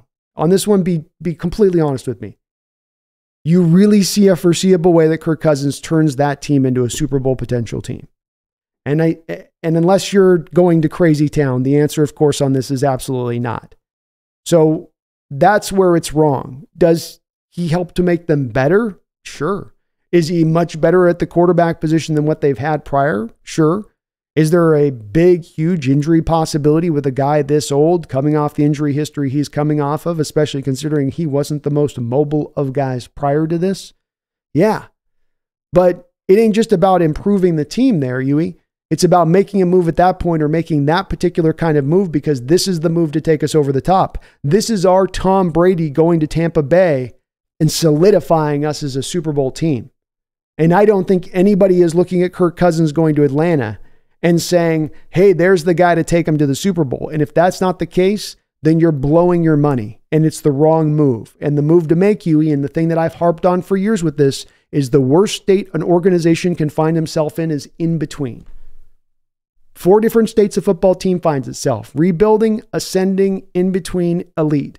The guys that are in between get stuck there for years because they're constantly talking themselves into saying, we're this close to getting there if we can just do this, or if we can just do that. And they're constantly faced with being wrong, but they won't turn over being wrong. Instead, they just double back down to sticking themselves in between. And that's why organizations like Atlanta don't win Super Bowls. And it's why teams like New Orleans Saints aren't getting back to a Super Bowl anytime soon, because they can't just bite that bullet and understand when it's a time to turn it over. It's what our very Seattle team did in this, even last year. Clear out the bad money, turn it over, hit the reset button. It's okay to do that. The worst state is to get stuck in between. And with this kind of move with Cousins, Huey, rather than getting to a Super Bowl, I think what they're going to do is get themselves stuck in between. And that's not going to be worth a whole hell of a lot in retrospect.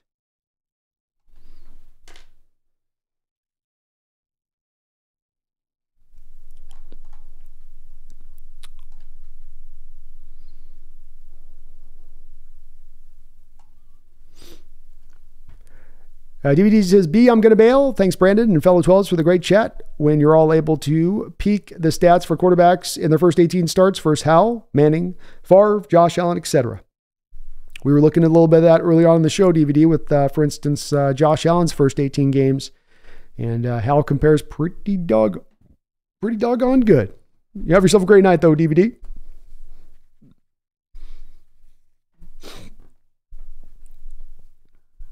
Benelli says, I'd start Drew Lock before I give Kurt $180 million. Yeah, that's a lot to give a guy at that point. That's a bit much for me, too. I can't do it.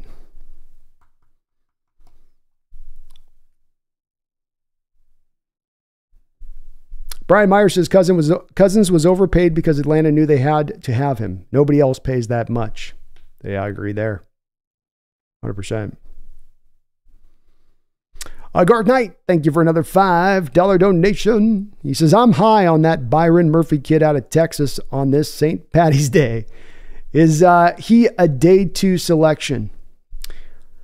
Some people, he's going to be a prospect, I think, Garth, that's got a little bit of a variance on where different NFL teams see him. And quite frankly, it wouldn't surprise me if we went through 32 NFL teams and you were to find that there were 3 different defensive tackles that teams have as their number 1 defensive tackle on their board. And then also, Garth, who that number 1 defensive tackle is and where they see him being drafted. You know, a team might have Tavondre Sweat as the best defensive tackle on the board and say he's only worth being taken in the 2nd round, midway through the 2nd round. And then you might have a team that looks at Zerzan Newton and says, this guy's a top 15 pick in the 1st round. We're willing to take him there. So I think you're going to have a little bit of a difference of opinion on these guys. And Murphy along with that. I was hearing early on the draft process, there being people like Daniel Jeremiah, who Garth had Byron Murphy up at 11th on his big board. He had him raised up that high, which to me is a little bit crazy town. I think that's far too high. But yes, he is a very good player. He is uniquely built in this draft. No one is like him, Garth. He's got a stutter step move off of the snap that's really unique and puts guards in a real pickle because he gets you to kind of lean the wrong direction and then catches you back reverse the other way. Good with his use of hands as well. Reasonably quick. I do have him with a round 2 grade myself here, Garth. You can see here I've got him on my big board.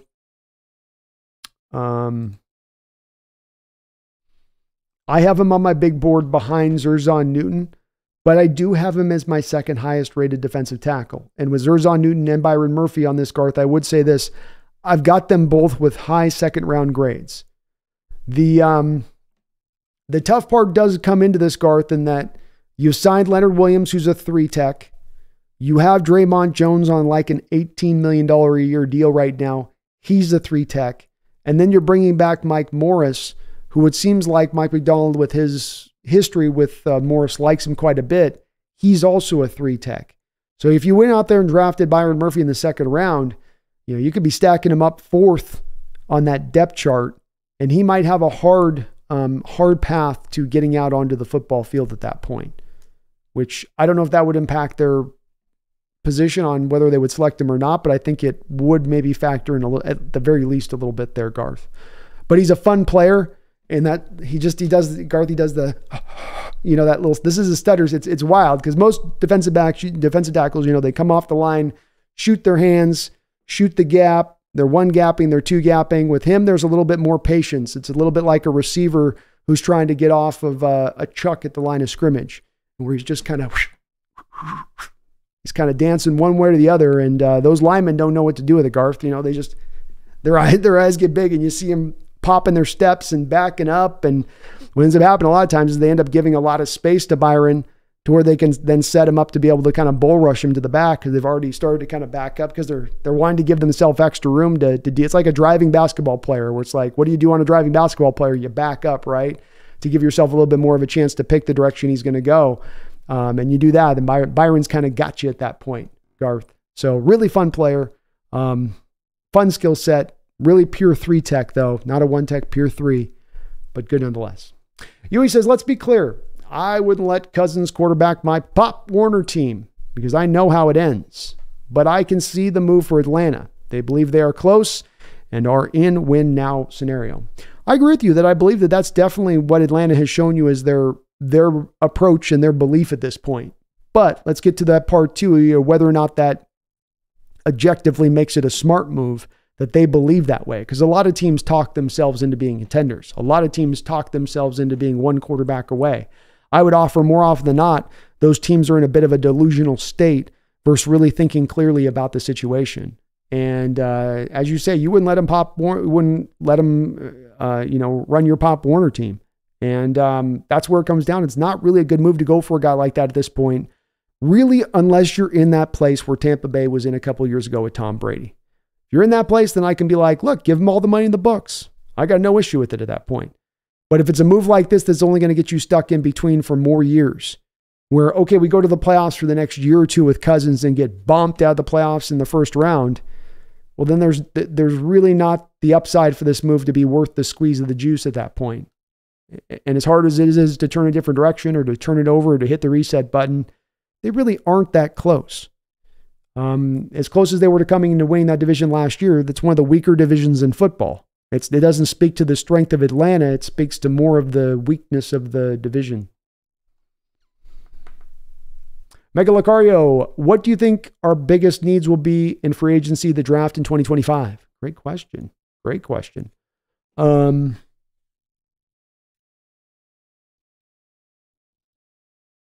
think we're going to probably find our Mike linebacker in this draft, Mega Lucario. So I think you're going to be looking for a will linebacker. I think you're going to be looking, you'll have Jaron Reed as a free agent. We'll know a little bit more about where Cam Young is. I think you're going to be looking for a nose tackle. Julian Love and Rashawn Jenkins is on a 2-year deal. Julian Love's on a 1-year deal. You don't know what you have in Jaron Reed. I think safety also becomes a need that starts to grow up. Quarterback obviously could come into play on this too, depending on what they do with that. But those would be the 3 positions I think would stand out, mainly defense. Offensively, Tyler Lockett retires. You probably need to start looking at a receiver of the future that there to fit in as well.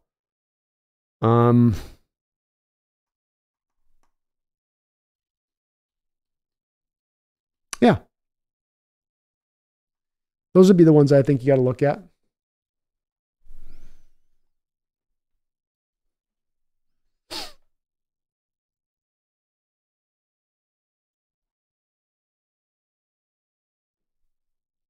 Brian says Murphy's defensive tackle 1 or 2, depending on whose list. Yeah, exactly.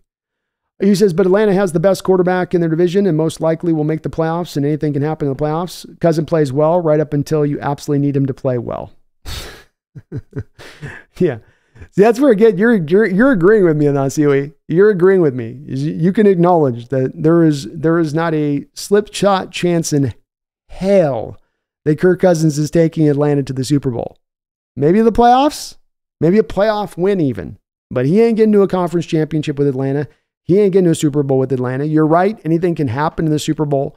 But if I'm going to take that type, anything can happen in the playoffs. But if I'm going to take that type of risk, I want much more certainty for that possibility to play out. I don't want people that are making an argument like you are, which are, you're making the argument for Atlanta, but even as you're making the argument for Atlanta to make the move, you're also still finishing it up by saying, and I would completely not do it, right? So it still comes back to like, it just ain't a smart move to do it. You know, is there an argument to be made, to your point, Huey, is there an argument to be made for why Atlanta can go and make this signing and why, like you say, they look at their division last year, they look at their roster? There's an argument to be made. But the brass tacks bottom line comes in, if I'm going to sign a 35-year-old quarterback to an amazing amount of money coming off a torn Achilles, I better be pretty doggone sure that we're being looked at as a Super Bowl contender. At the very least, when people are writing down Super Bowl contenders, our names are one of the people that's showing up on that list on the preseason magazines or whatever. But ain't nobody going to have Atlanta Falcons down as a Super Bowl contender on their preseason list next season. Not a single party. I guarantee you. Brian says, sweated nose tackle of the Hawks is tantalizing. Need a second rounder. We do. Be very, very, very interesting, Brian, if they get into the second round and they recoup that second rounder, and then they've got Tavondre Sweat and Junior Colson staring them in the face. Which way do they go at that point? And I don't know. I think Colson, but man, you never know.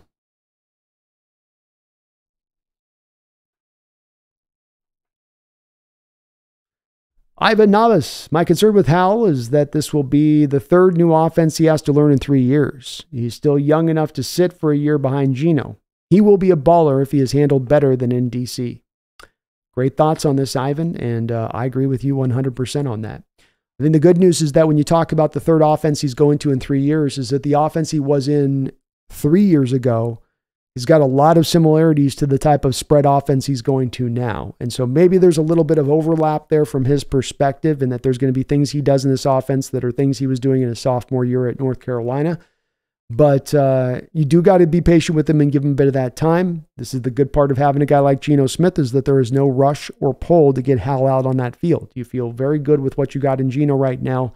And so you can allow to afford him that kind of time, Ivan. First, of course, like you talk about with the DC situation, was essentially they just threw him into the deep end of the pool and said, you know, swim or drowned, we don't care. We'll just go get another quarterback soon, but we got to figure out what we got in you. Come on, flop your legs, kick your feet, let's go. Okay, can't swim, on to the next.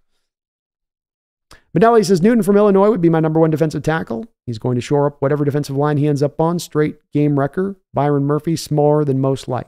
Byron definitely a little bit smaller than most like. Benelli didn't test as great either at the combine. And to your point, Zerzan Newton is my number one defensive tackle I have on my board. I do have him in the second round, but I do like him quite a bit as a prospect. Tucker says, I like that you rate cornerback Kamal Hadden high. He's got a hard name to say. The mock sites have zero respect for him. He hits like a bigger Witherspoon. He's the one cornerback I would love getting, even though we don't really need one. A lot of these corners in this draft, to your point, Tucker, and evaluating a lot of them. And boy, as you can see on my deal, I mean, I think I've evaluated as many cornerbacks in this draft as any position. I've got about 23 guys I've looked at here. One thing that stands out to me, though, with these guys over and over and looking at them again is that the want to tackle and the will to tackle and the ferocity and the strength is oftentimes just not there and not there across the board. And so there is a very high valuation I place upon cornerbacks that are willing to go up there and truly not just go up and tackle when you like force them, you know, like, all right, I'll do it. But I mean, I'm talking throwing guys off of them, jumping around blocks, laying out to try to make tackles, wrapping up fully, not just shoulder tackling. And to your point, Hodden is one of those kind of guys that does that. I've been very high on him from the moment I turned on the film. And yeah, definitely one of those guys that I'm probably much higher on than you see in most of the mock sites on that one.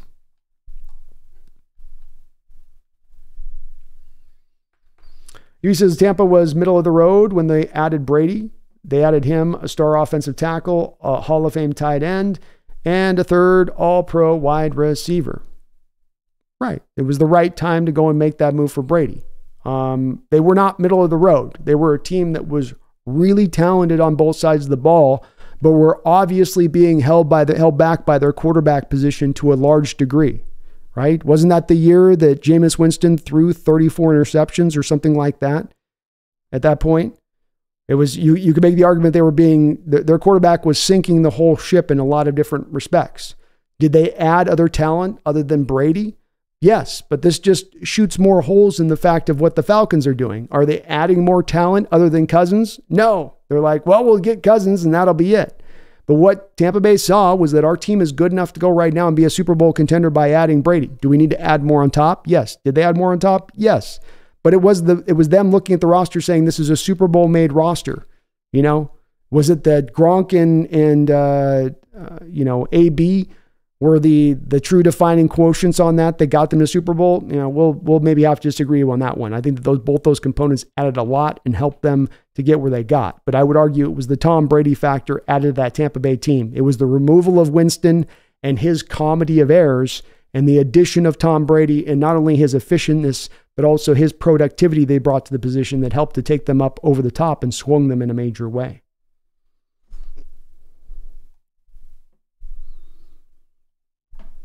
Happy trails, Brian. Have yourself a good one, man. Appreciate you. Thank you for all your donations and support.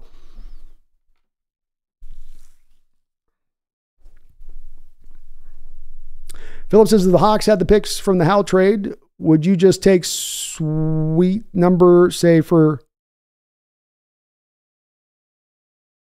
Philip says, the Hawks had the picks from the Howell trade, would just say to take sweet number, say, to get it for 10 picks early for a guy who fits your team. Not sure, Philip, what you meant on that one. Sorry. I'm a little confused on that one there, Philip.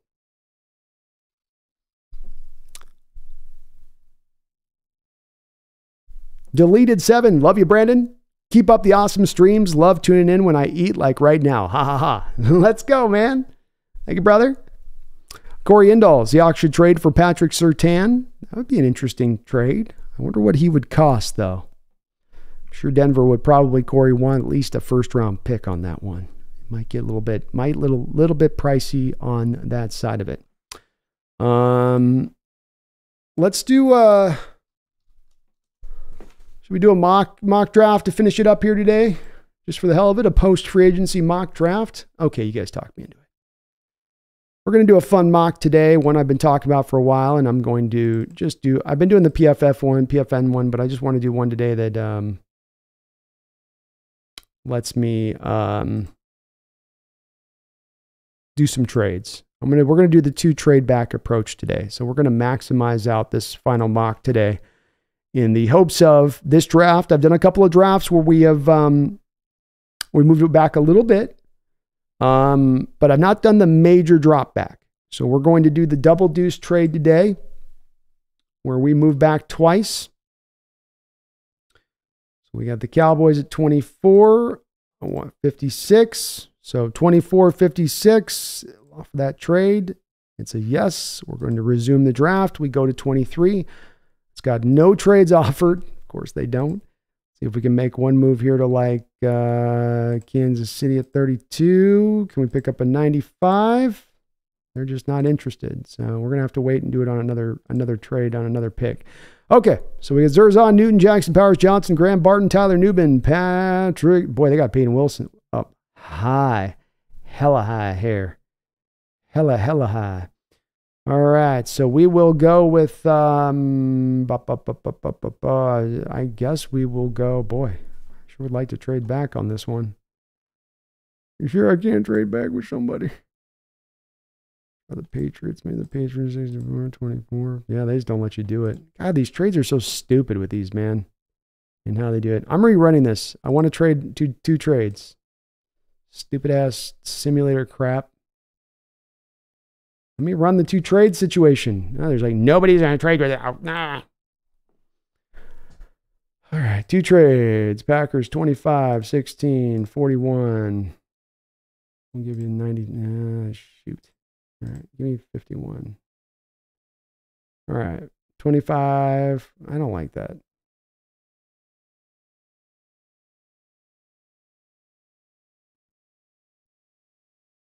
All right, 25-41 trade. Let's move it.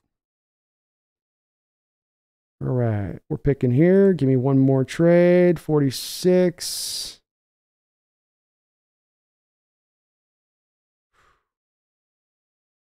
Boy, they're brutal with these picks. Simply brutal with these picks. These trades suck. Like, nobody wants to move back into the first. Okay. Okay. Well, this is not what I wanted to do. I have to go back into the back of the second round in order to move back.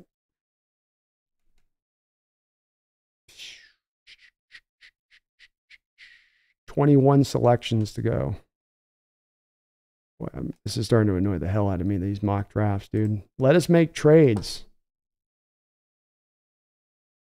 Is it that hard to just let me make a trade? Like, there's no other team that wants to move anything on here? All I'm trying to do is just... Let's do this. Let's see if we get 16, 24. Woo. Look at this. They'll let me get... They'll give me the whole Chiefs draft to trade up. Oh, that's not realistic at all, is it? All right, let's just do this. We'll go 16. This way I can just do one trade. I'm just trying to pick up the extra pick. So we'll go with this. I want to get this rolling. Okay, we got Zerzon Newton, 3-tech, Tyler Nubin, Zach Frazier, Ladd McConkey, some kind of guys down here. We got Michael Penix available there. Definitely be hard not to take a look at that. But I think where we're sitting on, we got to go for value, and that means you don't go low. You don't go low on your board when you're going for value, you go high. And that's going to be, for me, Tyler Nubin. Perfect ideal safety fit here for the Hawks. Come back into the late second round now. We've got Junior Colson there. Devondre Sweat, just kind of the pickle I was talking about. Which way do you go? Which way do you go? And not a lot of other options. Cameron Kitchens, we already took our safety situation here. We haven't addressed the offensive line. But if we want to dive into value here, we just don't have the offensive lineman that's calling to us right here, unfortunately. So we're going to go with Junior Colson, my man. And Seahawks fans freak out through the first two rounds as I've yet to deal with the offensive line. We got Christian Mahogany, Cedric Van Pran, two very interesting guys here on the list. They still have Cooper Bebe down here. It looks like they finally have fixed the Cooper Bebe situation. Let's see where we're at here with the guards. Okay, there's Bebe. So I like Bebe better than any of these guys. So I'm going Bebe. Bebe. We've got another pick here in the third round.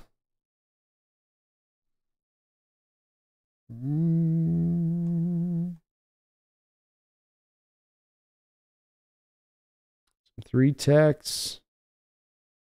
Do not like the options here, I'll tell you that. Kalen Bullock would be interesting here on a value standpoint. Boy, Bullock and Tyler Nubin as a backfield, that'd be interesting. That would be very interesting. Tell you what, I don't like a lot of the other options here. Bo Limmer, I don't know if would work as much in a mobile-based scheme. Boy, these are not the greatest of options where we're at here in the draft. This was not, I deep dropped too much, I think. I deep dropped the spot on this one, guys. There's James Williams there. He'd be interesting as a guy you pair with Colson. And you're getting that in the third round here, which would be pretty nice.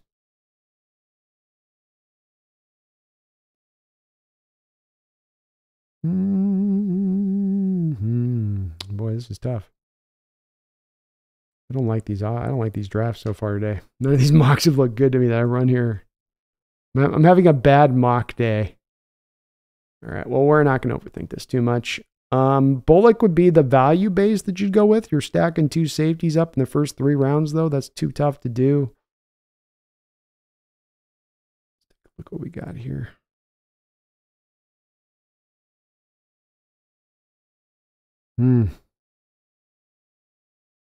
All right, so we took Bebe as left guard. We'll take Zach Zinter as my right guard. Come back here a couple picks later.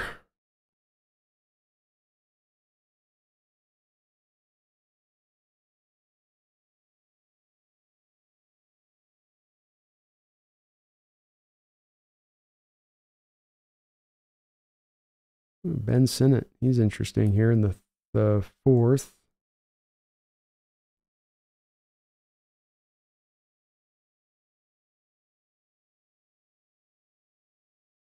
James Williams is just a guy I've got a soft spot for, but I've been taking him a lot here in recent drafts, so I feel like I probably should stop leaning on that as much. But boy, he might be the best of the best here that we've got these guys available on this one in the fourth round.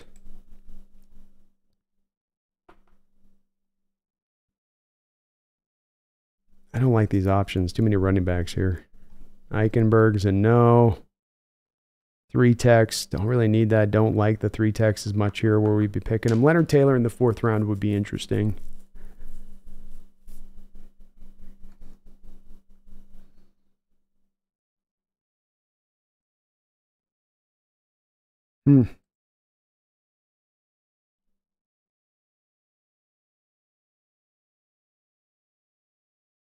All right, so we've got 2 of these linebackers on 1-year deals that we signed. We've got to get another one. I got my will of the future here in James Williams in the fourth round.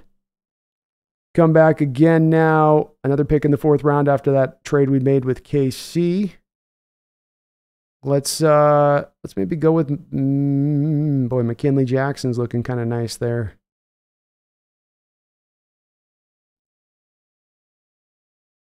He's looking nice. Some of these other options, not as nice.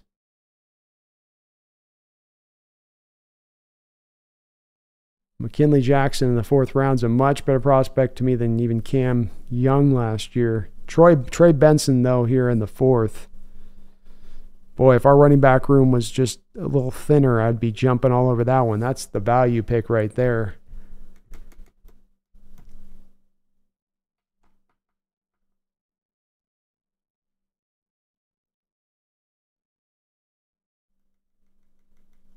We're going Leonard Taylor. I think that's pretty good value there.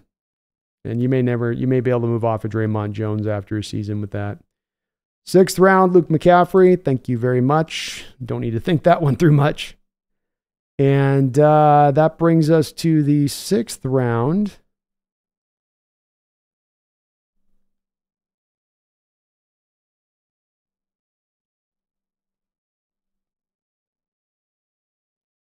We got Tanner Bortolini. Why not?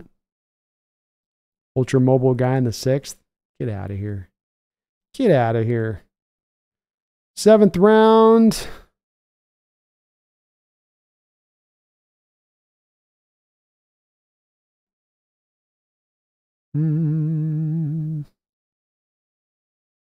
Well, shoot, I guess we'll just go with Edifon. Fill out the linebacker room completely.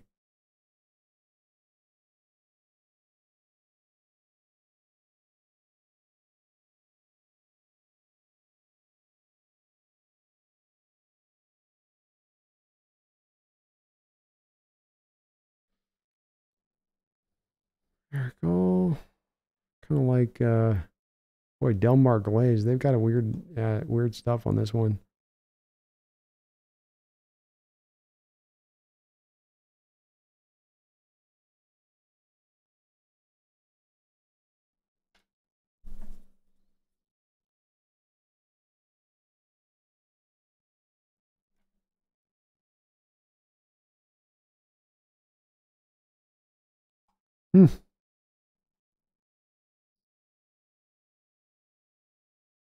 See if maybe there's a running back in here, but it looks like the running back's had a run on him.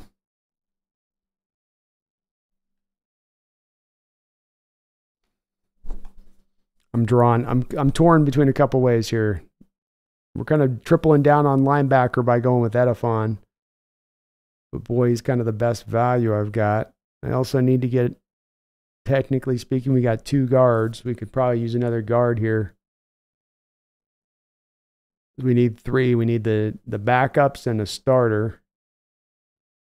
So why don't we go ahead and then we'll take Layden Robinson. So there we go. So Tyler Nubin in the first round came after we did our trade back from 16 to 32. Junior Colson in the second round. Bebe in the third. Zinter also in the third. So left and right guards set. We've got our James Williams then in the fourth round. So middle linebacker Will of the future is in place. Both those two linebackers we signed are, of course, only on one-year deals. So you still have to find some viable options behind them moving on in the future. Leonard Taylor gives you some flexibility, potentially even with next year in both the development of Mike Morris, but also in Draymond Jones and what you end up doing with him as far as his potential after this season, where you can save a lot of money into 2025 if he's not able to build on things. Luke McCaffrey, guy I like a lot out of Rice, brother of Christian McCaffrey. Get him in the sixth round, just great value to me. Tanner Bortolini, the most mobile interior offensive lineman at the Combine, and he's got some really good tape. He can play all 5 offensive line positions. And then Layden Robinson has got some mobility to him and ability to, good little mover in space. He's got some holes to his game, which is why he falls to the 7th round. But heavy investment in the offensive line. Get those linebackers set. Find a dynamic safety in Tyler Nubin that can. Let me show you guys the whole mock here so you can see it. Find a dynamic safety in Tyler Nubin that can both play free and strong safety. He's a pure scheme fit for Mike McDonald's defense. He could be your Hamilton in this defense, could Tyler Nubin. So a player I like a lot. He's been for a long time my favorite safety in this draft. And I really, really do like what he can bring. Brandon the Cut, thank you for the $5 donation. It says Walker breakout season loading. Feels like we'll run him to the outside for once. Go Hawks. Ran in the Cut, I am working on right now, of course, or that's going to be one of my next videos once we get through all the free agent stuff and draft stuff. Eventually, I'll get a Walker video out this offseason, but it's going to be looking at very much the potential of him breaking out. And when you do look at Walker, I was able to kind of track down some numbers on him over the past couple of years of when he's used to the outside edges of the offense, when he's actually allowed to run to that place that's to his greatest strength. And it really stands out because they've got a marker there with PFF where you can see his yard per carry up the A gap, up the B gap, up the C gap, and you can see what his yard per carry is to the edges. And what stands out, Rand, is that his numbers on the outside are the best of any of his numbers. That's where he gets his best yard per carry average. And I have to feel like Grubb is going to look at those numbers, Rand, and he's not going to say, yeah, but we only like to run inside all the time. He's going to say, hey, how do we maximize this kid to the utmost? Get him to the edges. So let's get him to the edges. So I think that they're going to finally take advantage of that. They do that. They build the offensive line up better so that it's creating more consistent holes in the run game. And I think that those are the two big factors that would help, I think, Walker finally get to that breakout season so people could really realize, Ran the Cut, his great talent. Garth says, not bad, Brian. Thank you, Brian. Garth Knight, thank you for another $5 donation and all of your donations tonight, man. Kind as ever on that front, Garth, and I really do appreciate it. He says, I know the Orange Cat ain't Irish, but I raised my maker's mark and toast to her work on behalf of the Hawks. She really appreciates that. I give her a little bit of love for you, Garth. This is from Garth. He says, thank you for all you do. It's always appreciated. He's very thankful for that, Garth. Thank you, man. I appreciate you, brother. Toast to you, too. She might be Irish. She's got the Irish temper to her, Garth. I'll tell you that. You know what I mean? That instant flick of the switch Irish temper thing, definitely there.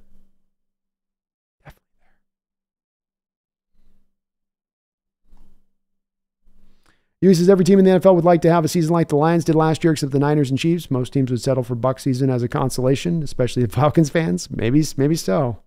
I'd say that's probably the low expectations there at that point.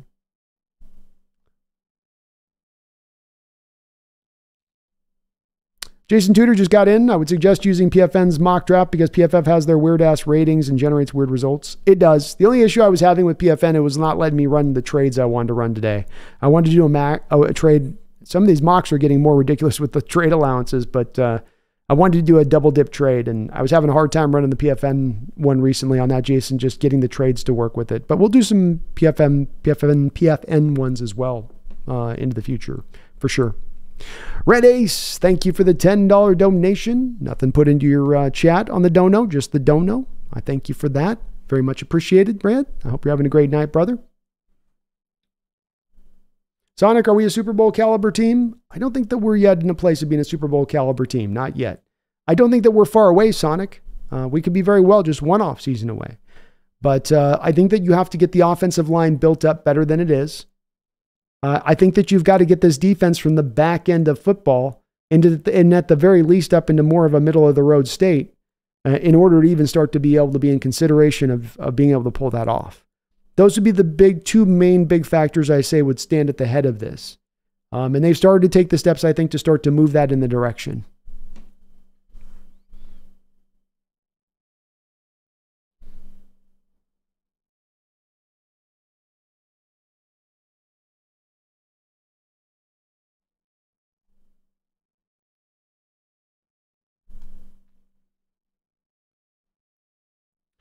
Isaac says, stoked for 22 personnel with both Fance as tight ends, K9 and Charbonnet, and of course, hashtag more Bobo as wide receiver. Hashtag more Bobo is right, brother.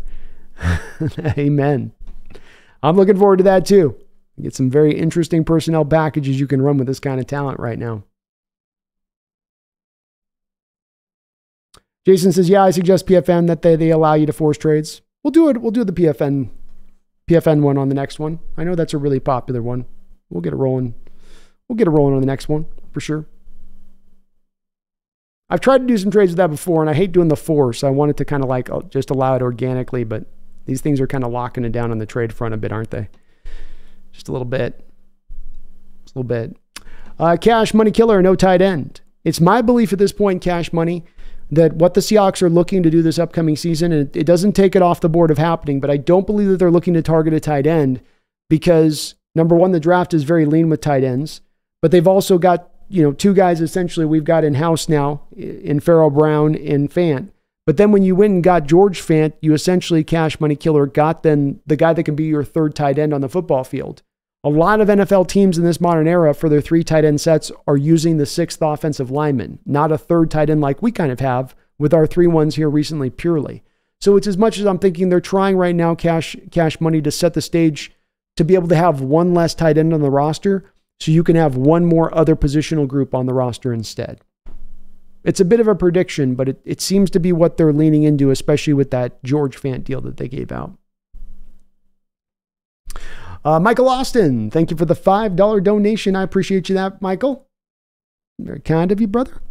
He says, hey, sorry I'm late. Hey, no worries to get on, but I wanted to say grabbing Sam was a great idea. Young and a lot of football ahead of him. Yeah, as you're saying, Michael, this is a guy that's so young that he's been in the league for 2 years and he's still younger than guys coming out in this draft that are going to be taken high, like Bo Nix or Michael Penix. And I think that that's definitely something within that, in that he is that young guy, and that it's part of why I've said, Michael, the people that are drawing and casting aspersions on him of being a final product, I think are doing so a little bit prematurely. I think that there's some legitimate upside to this kid. I don't think that he should have fallen to the 5th round in the draft like he did. I think that he had actually a really good season considering some of what he was dealing with on that Washington team last year. So I'm with you. I've been nothing but excited about this as a deal. I think there's a lot of upside on this. It's low cost. You're not married to him for 3 to 4 years now with the way you've set the situation up. You've got ultimate flexibility in how you want to run this going forward. It's very hard for me on this deal to look at it from the onset in and say that there's any bad side to this deal. And I think it's going to look even better, Michael, if we happen to come to find that there are 5, 6 quarterbacks taken in the first round up ahead of where the Hawks are picking at 16.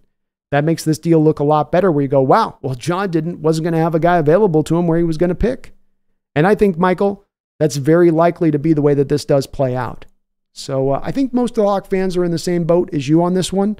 And I am firmly on this one. I love the deal, love the kid's upside, love the low cost nature of it, love that it didn't, not only is it that he's cheap going forward, but it was just cheap to get him in here. Solid to great all the way around on this kind of deal, and a very inventive way for John Schneider to solve the backup quarterback problem without having to pay the $10 million Sam Darnold cost or giving up a ton of draft capital to go get a guy, right? You give up very little draft capital for a guy with some upside who's still very young, and giving you still that flexibility as we move into the future. I love the deal, Michael, and thank you for the donation. Deleted 7 says, glad yours is being given attention. Love yours, bro. Thank you, Deleted. I appreciate it, man. Very kind of you. Very kind of you. Perfumery by Saban. Go Hawks. I'm excited to see Sam Howell in the preseason. Mine as well. Deleted says, my cat Pip has days left and looks exactly like yours. Oh, well, I'm sorry that only just days left. I love orange cats, man. They've definitely got a special place in my heart now. They're a unique kind of cat. They've got their own kind of internal ticker that's always going a certain way, and they got a special kind of energy to them. So sad to hear your cat's only got a couple days, though. That's sad to hear. Hopefully it's been a nice, long, great life of salmon treats and frolicking and chasing things. Spaces, we need to make drastic changes to our lineup, and sometimes takes a few to get really good and gelling. Amen. Brandon, let's just do a draft. Let's do a draft. We just did a draft, Benelli. I just did a mock. Here's my mock right here. I just ran one through. I did the trade back.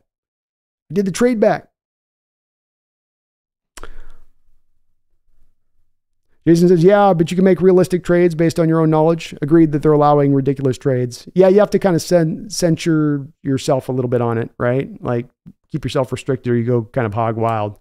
But I'll do it on the next one. We'll go PFN and we'll do 2 trade backs on the next show.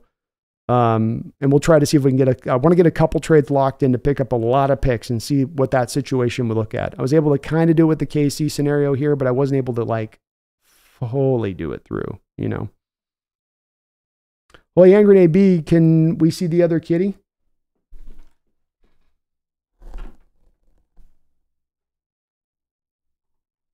There you go. Ignore my dirty mouse pad, by the way. There she's laying. I'd pick her up, but if I pick her up and I put her next to this one will start. She'll do that move to her because she doesn't. This is Pumpkin's area right here. The other one's not allowed in this space, not in this dojo. And I have tried to not see. Look, she's standing up, ready to be on defense right now. She's ready to start swatting as it is. I'm telling you. Rand the Gut says, my cat Dusty died far too soon, was only 4, died to heart disease. Oh, man, that's brutal. Sometimes those young cats can get taken like that. And I've been really fortunate. She's over 10 years old now. And my other one below, man, she might be 23 for all I know.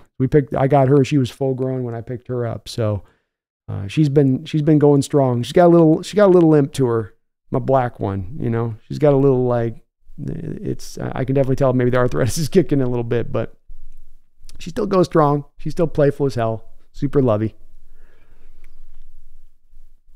But now he says, oh, damn, I brought out the trash and put my truck in the garage. I missed the draft. So we went, I'll give you a little update on it. We traded back with Kansas City. I was looking to do a double trade back, but we'll have to do that on the next one because I just couldn't get the stupid simulator to let me do what I want to do with that. But we traded back. We got a 2nd round pick and a 3rd round pick from Kansas City to move from 32 to 16 or 16 to 32. Tyler Newbin in the 1st round with 32 pick. I got Junior Colston in the 2nd round. Cooper Bebe in the 3rd round to be my left guard of the future. Zach Sinter to be my right guard of the future. James Williams to be my will linebacker of the future. We've got Leonard Taylor as a 3 tech to maybe fill in there for Draymond Jones, or if anything happens to Leonard Williams on the injury front, you got a little bit of insurance there for him. Luke McCaffrey with some upside to be a potential receiver of the future for you going ahead there in the 6th round. Tanner Bortolini, the most mobile interior offensive lineman at the combine, and a guy that's played all 5 positions on the offensive line. A ton of flexibility he provides you. And then I did go back to Layden Robinson, a guard there in the 7th round, as I really did hammer the offensive line in a major way with 4 guys. But I don't think that that's too crazy, because right now you're minimum looking at a need for a left guard, a backup left guard, and depending on how they look at Bradford, a backup right guard there too as well. Let's say nothing of the fact that Nick Harris is only on a 1-year deal at this point. So gotta address it hard there, Benelli. And I think that'd be the good way to go. But I'm going to try to do a double trade back on Wednesday's live stream. We'll do a double dip and see if we can pick up maybe a 2nd round, 3 or 4 3rd rounds. We'll just see how kind of crazy town we can go with some of the trades while trying to keep it somewhere in the neighborhood of realistic. So a little bit on that, a little bit on that one.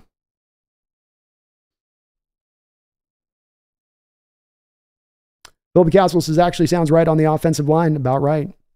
I think that they've set the stage to hit this hard in this draft, Philip, and not because they are going to be driven by the need of it, but because of what happened in my draft, where what you're seeing in this draft from the offensive line that's very unique this year versus what we've seen in prior years is that there's actually some strength to this line draft. There's some good players in this offensive line. And that just makes me believe that this is much more of a likely situation for them to look to address it in a major way. And as we have seen, John Schneider has not been shy about necessarily double dipping into a draft in a given position. He's double dipped twice for running backs last year. You've seen him double dip twice for edges. We've seen him double dip twice for cornerbacks. And this is just in the last couple of years of drafting. So he will certainly go back and take down that road again. And offensive line seems the one most likely for him to replicate this given kind of draft strategy as he has done in other years. Space, you have yourself a good night. I do believe we'll start to get close to maybe put a bit of a wrap up here on this one tonight. I want to thank the sponsor of the show, Underdog Fantasy, sponsoring us throughout the course of this year. You can click the top of the description section below. And when you do so, and you go to Underdog Fantasy for the first time, and you put up to $100 of your first deposit, when you use my code, they will match you up to 100% of your first deposit, up to $100. So $100 on the Hawks Nest to you through the Underdog Fantasy app, and you support the channel at the very same time. That's what we call a win-win-win. They got great ongoing contests that continue on through this offseason. Football season may be over, but you get basketball, you got baseball starting up, hockey. You want to get into a daily fantasy kind of ticker situation, you can do so. Doesn't matter the sport, variety of different sports, the over, the under. Attack it any which way but loose and win yourself some money and also get yourself $100 on the Hawks Nest. So thank you to Underdog Fantasy for sponsoring the show throughout the course of this year as they have. Thank you to you guys for using that code. There are some restrictions that do apply in the state of Washington, but if you do go to a casino, there's a little bit more ability to be able to use the full spectrum of the app inside the casino on their particular network. Philip says a bunch of speed in this draft too. When is your next stream? Going to write down some of the faster offensive linemen. We will be back on Wednesday, 5 o'clock or 6 o'clock Pacific Standard Time. Beginning members only show out on Monday or Tuesday as well, as I've been a little bit behind on that. But for sure on Wednesday, Philip, we will be back at that point. So yes, got to get yourself some speed in this draft. That's for sure. There is a lot of speed in this draft. But good offensive linemen, and yeah, the mobile linemen are the ones we want to be looking at. Got to be able to move in space. It's got to happen. Isaac says, I like the NFL mock draft simulator personally. What does everyone else like using? I think the PFN one seems to be the one that's growing in popularity. I think the PFF one has been the popular one, but it seems like it's not getting updated as thoroughly as it needs to be updated, Isaac. They're a little bit maybe behind, especially when you're seeing guys like Bebe dip on down into the late third round. Good morning, football breakdowns. Do we start Olu at center and just draft a guard? I think Olu will be a Pro Bowl center. I think Olu is going to be competing with Nick Harris. Good morning, football. So I think there is an open competition. I don't think that it prevents them from still potentially drafting a center of the future with Harris only being on a one-year deal and Olu maybe not quite being proven. But I do think there's some Pro Bowl potential there with Olu. It's just uncertain exactly what you've got with him quite yet because he just didn't get much of a chance to show what he had last year.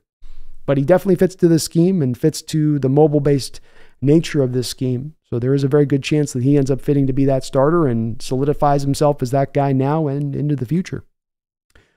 Don, you have yourself a great night, man. I appreciate you. Happy Patty's Day, St. Patty's Day. Holy Hand Grenade, did you get paid for the Bleach Report B, or was it just to get your name out? No, it is indeed a paying gig when they bring me on over there. So one of the reasons it was really helpful with you guys going over there and checking out all those shows and doing all that when I was doing it through the year, and hopefully they will extend that same offer next season because I certainly would jump at the chance. So yep, they pay you for that, man. They pay you. It's pretty cool, huh?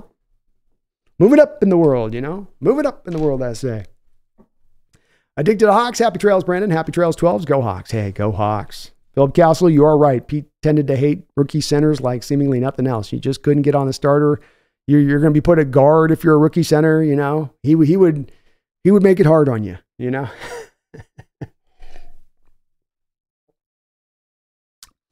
He just didn't want those rookie mistakes out there at that position. It's understandable. But I wonder if that will, I wonder to your point, Philip, that will now change as we go forward there with it. Well, I want to thank all the folks who donated: Michael Austin, Red Ace, Garth Knight, Randall McDaniel, both you two guys multiple times over, Taker 16 multiple times over, DC Cut, God's Gang, Brian Myers, R. Sanchez, Colby Jack. Appreciate all of you guys for the tremendous support. Megan Gock, Roger, thank you to all of you guys for all of your donations supporting this channel. If you guys could for me, please hit that like button, as it does help this channel grow, helps this video get shown out on the algorithm.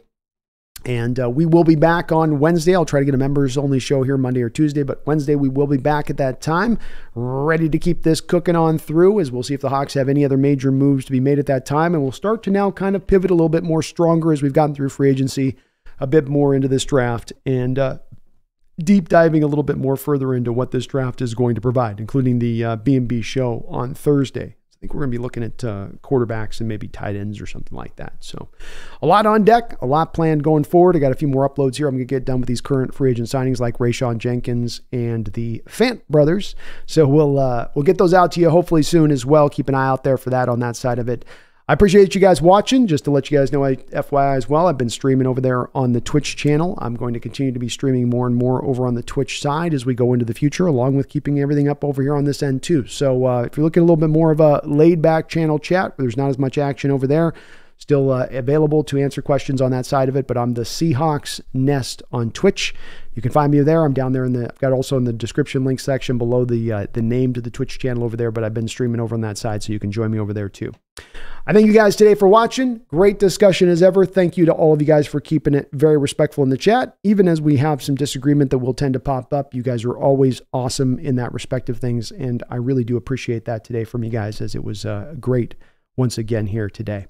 Back in a couple days, very soon. The Seattle Seahawks may not be lighting the world on fire here in free agency. They may not be making big splash moves all across the board, but they're tactically making their decisions. They're smartly making their decisions. It doesn't guarantee success, but as I've always said, when you're doing smart things and you're stacking those kind of decisions up one after another, you're pushing yourself into a better position to be successful. You're giving yourself a greater chance for success in the future when you're trying to become that contender. And I think that that's what John Schneider is doing. I think that's what this organization is doing with the moves that they've made basically across the board throughout this offseason. It may not be next year that we're looking to run that Super Bowl, but the stage is absolutely getting set for 2025. You are going to have gobs of money to go out there and spend. You're not going to be stuck in bad contractual situations. You're potentially due to be getting 4 compensatory picks back due to the way the free agency played out this particular offseason. You will be in a prime position moving into 2025 to put that pedal to the metal and truly reach for that contending status. So it just requires a little bit of patience, my fellow 12s, and I know that's tough when we're looking a year out. But the proper moves are being made, the groundwork is being laid, and the bright future is just up ahead of us. My name is Brandon Kane, Hawks Nest. Please hit the like button. But please, beyond all else, as Pumpkin would say, don't you ever forget, go Hawks.